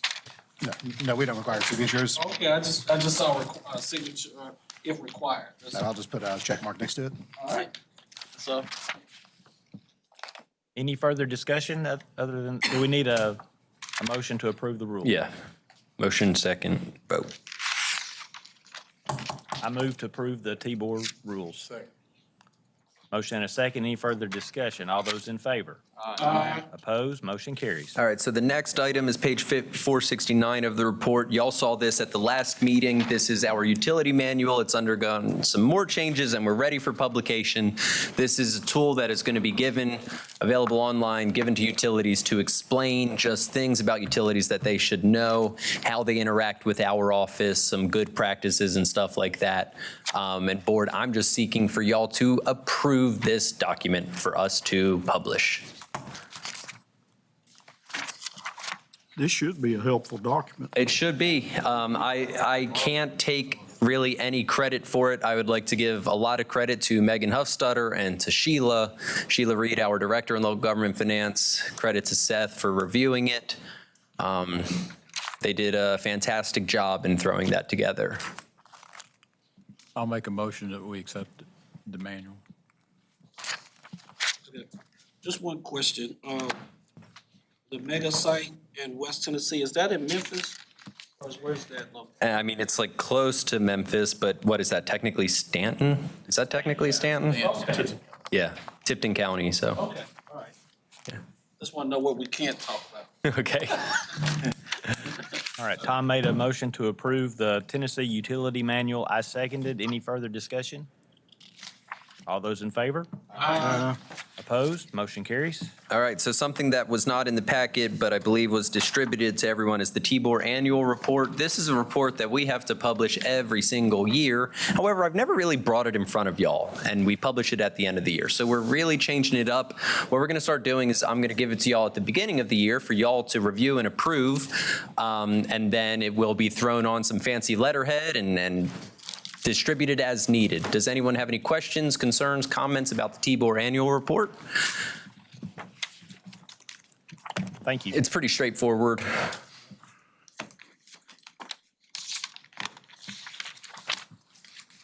Looks good. Motion. Second. All those in favor? Opposed? Report is approved. All right, the next portion, there is nothing in your packet about it. This is verbal. Changes to the annual information report. Y'all are aware that all utilities have to file a utility annual information report with our office. However, part of that is the water loss. There is current growing concern that the water loss numbers that are provided by some utilities, since it is unaudited, that it is false information.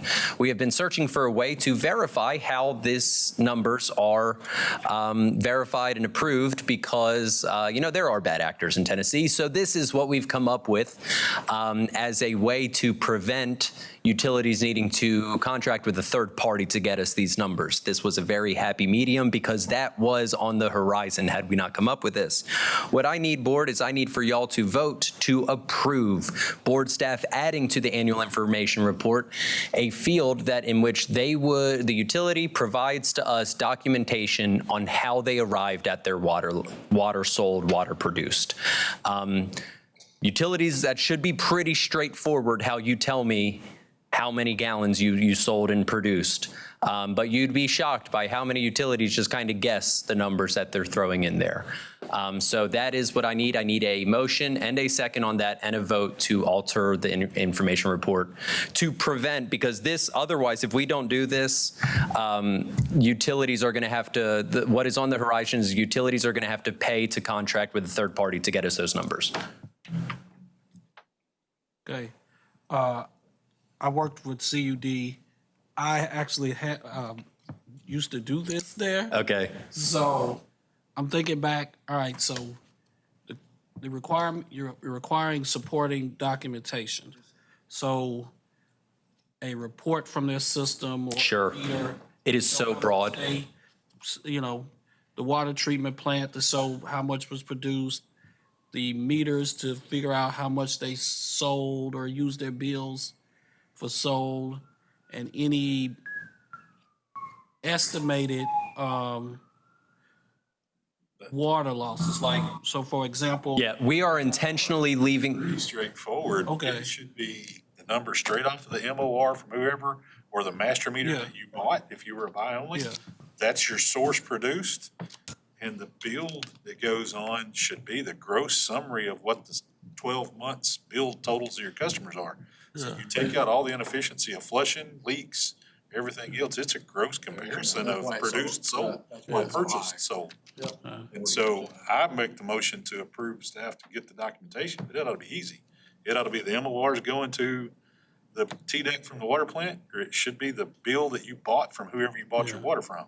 Okay. Compared to what you've billed your customers total. No, I believe Mr. Smith had something to add there. I just was asking what is it broad in general? I mean, what documentation? Yeah, so we're not Utilities. going to specify. I agree with Mr. Pelham that it should be that straightforward. However, we're not going to specify. We're just going to allow anyone to provide us the documentation, and that will even allow us, when we do our review, who has no earthly clue on how to come up with this number. So we're leaving it intentionally broad to just kind of see what we're getting, because that should tell us, where there's smoke, there's fire. Vet that back to whoever the TDEC field office is, at least on. Should be. But, so that is what I'm requesting here, board. How many gallons they put? I'll make that. Second. All right, we have a motion and a second to accept board recommendation on water loss documentation.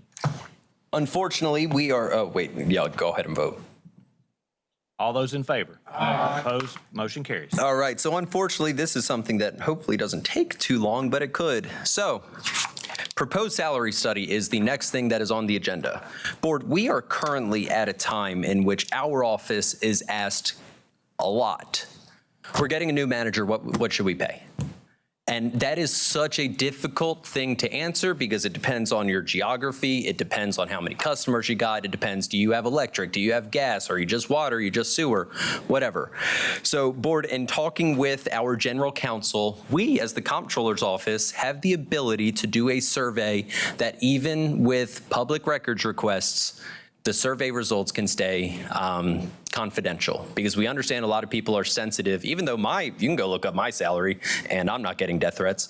But I understand that in local communities, it can be sensitive when you reveal how much money you make. So that being said, and keep in mind, everyone's salary information is already public information. So even if we decline to do this, I could technically still make this happen. But it would just be a lot easier if I could just make a survey. So board, what I am requesting the ability to do is, given the levity, to conduct a salary survey with the goal in mind of making it very anonymous so everyone's comfortable with it, so we can provide some sort of idea to utilities, how much should their managers be making? Because the problem is we have people leaving our industry left and right. We have people not knowing how much money they should be making. Their neighboring community with the same size utility, someone could be making double. And so it's just making sure that managers are being treated fairly, and also that they're not being overcompensated, because I'm sure there are instances out there where people might be, and I'll tell them straight to their face if they're making too much money. You're a public servant. Regardless though, board, that is my request, to be given the ability to do a salary survey on behalf of the T-Board with the goal in mind to keep it as anonymous as possible, to be used as a tool to ensure that people are being compensated fairly.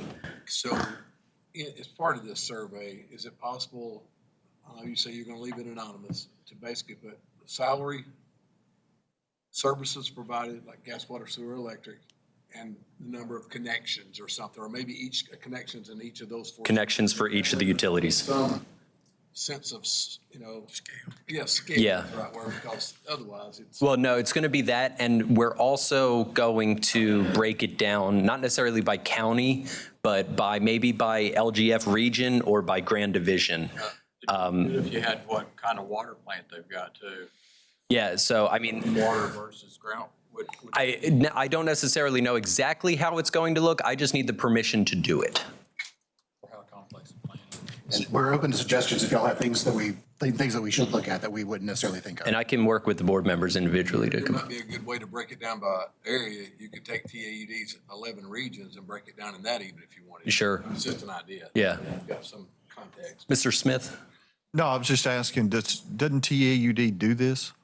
Not to this scale, and we hadn't done it in a few years either. But it's never been, the manager has almost been left out of it to us, They've done staff and positions, water treatment plant operator staff, license, distribution, collection. Yeah, so we already do this on the TVA side, TVPPA, TMEPA on the electric side. They do manager surveys, and not just managers, but office and cashier and whatever that is. I mean, and it's sometimes it's hard to determine, what an office manager is relative to your utility, relative to Nashville or whoever. So, AWWA does the same thing on the, Yeah. that's one of the things we use, but sometimes I'm trying to compare apples to oranges, and this is manager only, correct? This is going to be manager only. manager only, voluntary, or? It's voluntary, but if they don't give me the information, I'll probably just put a public records request in. Is this only dealing like with water, wastewater? Any utility under the T-Board. So we have 450 utilities, so it's going to be any utility under the T-Board. And again, all anonymous. I don't want to put anyone on blast, but I want to be very transparent that I had to come up with some numbers to provide to a utility, and I saw the vast differences in what some managers were making for similar sizes, similar utilities, and it was sickening in the discrepancy what some people were making, even though their utilities have equal revenues and expenses. And it hurt to see. And I think that it's criminal. And I think that a lot of light needs to be shed on treating public servants better. To me, I think that's one of the parameters to look at scales, customer base. Yeah. But you look at what, if you talk about water plant, who does and who doesn't have, Number of connections. not the connections, but also what their revenue. What their revenues and expenses are, yeah. And it's going to be encompassing. I don't necessarily know exactly what it's going to look like, but I just need the permission to continue on behalf of the T-Board. Mr. Chairman, I'm for this, and I would make the motion to authorize staff to move forward. The only thing that I would like to be clarified is that I don't want the rumor to get out there that we're going to set salaries. Yeah, no, we have no interest in doing that. That could get mixed up there real quick. And the goal is not to do that, is to provide guidance. Yeah, I will, whenever we have correspondence regarding it going out, we will be sure to include that is not the rabbit hole we're trying to go down. I've got just one question, just on a curiosity. Say it's going to be anonymous. So does that mean, it means you'll know who it is, but we won't publish it? What do you mean by anonymous? I'm pretty sure we could set it up to where, well, no, because we would need some way to verify that they're providing accurate information. When you tell somebody something's anonymous. No, it's anonymous in that we won't have a legal requirement to publish. If someone calls and requests, give me all the survey data. Right. We will not give the name, any identifying information. You'll just get, pretty much here's the list of salaries, and probably we'll have to include what types of utilities. But outside of that, anything that could narrow it down to where it could. No utility, just here it is. No demographic information. I got you. Just wanted to get that clarification. It's not like totally anonymous. It's just not going to be publicly available. It's confidential. Confidential. Yeah. So this is also protected under the Public Records Act. It's 107504, one of the exceptions.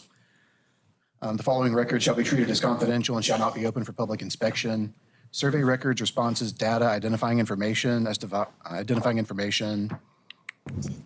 and other records received to serve as input for any survey created, obtained, or compiled by the Comptroller of the Treasury. So we don't have to provide it. Right, so even if we did collect more information, it's protected under the Public Records Act. We have a motion and a second. Further discussion. I would like you to get with the electric TVA, right, and you kind of use their study as a basis for. Yeah, we can definitely consider that. Sure. So at least start with a guidance if there's already entities already. We'll definitely look at that. Thank you. Further discussion. None being, all those in favor? Aye. Opposed? Motion carries. All right, last thing that is in the packet, proposed meeting dates. We are looking at July 10th, September 25th, December 11th, March 12th. We got 11 people, trying to get everyone on board for each of those dates is difficult. But those are the dates that the board staff is recommending we adopt for future meetings. Send that out. It's the last page in the binder. It's in the book. Yeah. It's the last page in the binder. So I have a conflict with July. Are these dates? Oh, they're good. If it's any indicator of how I have talked too much, my battery's dead. Should we go 2 days on it? I'm kidding. I will say that through this meeting, I've had some thoughts. And I think I have an idea on how to improve. I'm not going to bore y'all with the details. I'll tell everyone individually. But I have some thoughts on streamlining this because I'm not going to lie, this is crazy that we're still here doing this. 465 pages. I mean, you missed the days of the WWFB. We had like an 800-page packet once. That was insane. Yeah, but regardless, so those are the dates. If anyone, I understand there's going to be some conflicts, but I would appreciate the board adopting those dates. Got a motion to adopt those dates. Got a motion to have a second. I'll second. Motion and a second. Discussion. All those in favor? I was going to discuss, but that's all right. So Britt and I have a conflict on the July date because it is a TMEPA annual meeting and I'm on the board for that. Okay. It's in Nashville. It's going to be at the Embassy Suites, but it is, I do have a board conflict with another board. You have food at that one? Okay. So would you propose that we push that to July 17th? It would be a little better for me. Yeah. Sure. Let's make sure that board staff is available. Not to say that we're important or anything, but can't really have a meeting if there's no one to put it together. You can certainly have a meeting without me. If I could do it. July 17th. I'm free. That's it. July 17th should work. If everyone is cool with July 17th, we can push that. I'll amend my motion to change the 17th. Motion has been amended. All those in favor? Opposed? Carries. What a fun one this was. Board, before we go, I would be remiss if we didn't recognize that this is Tom Moss's last meeting with the T-Board. Tom, you've served on the boards for over 15 years. 16 years as of last month. And so Tom is finally retiring. Tom's headed home. He's retiring in May, and we really appreciate your service and everything you've done for the state of Tennessee. Congratulations. Adjourn. Motion to adjourn.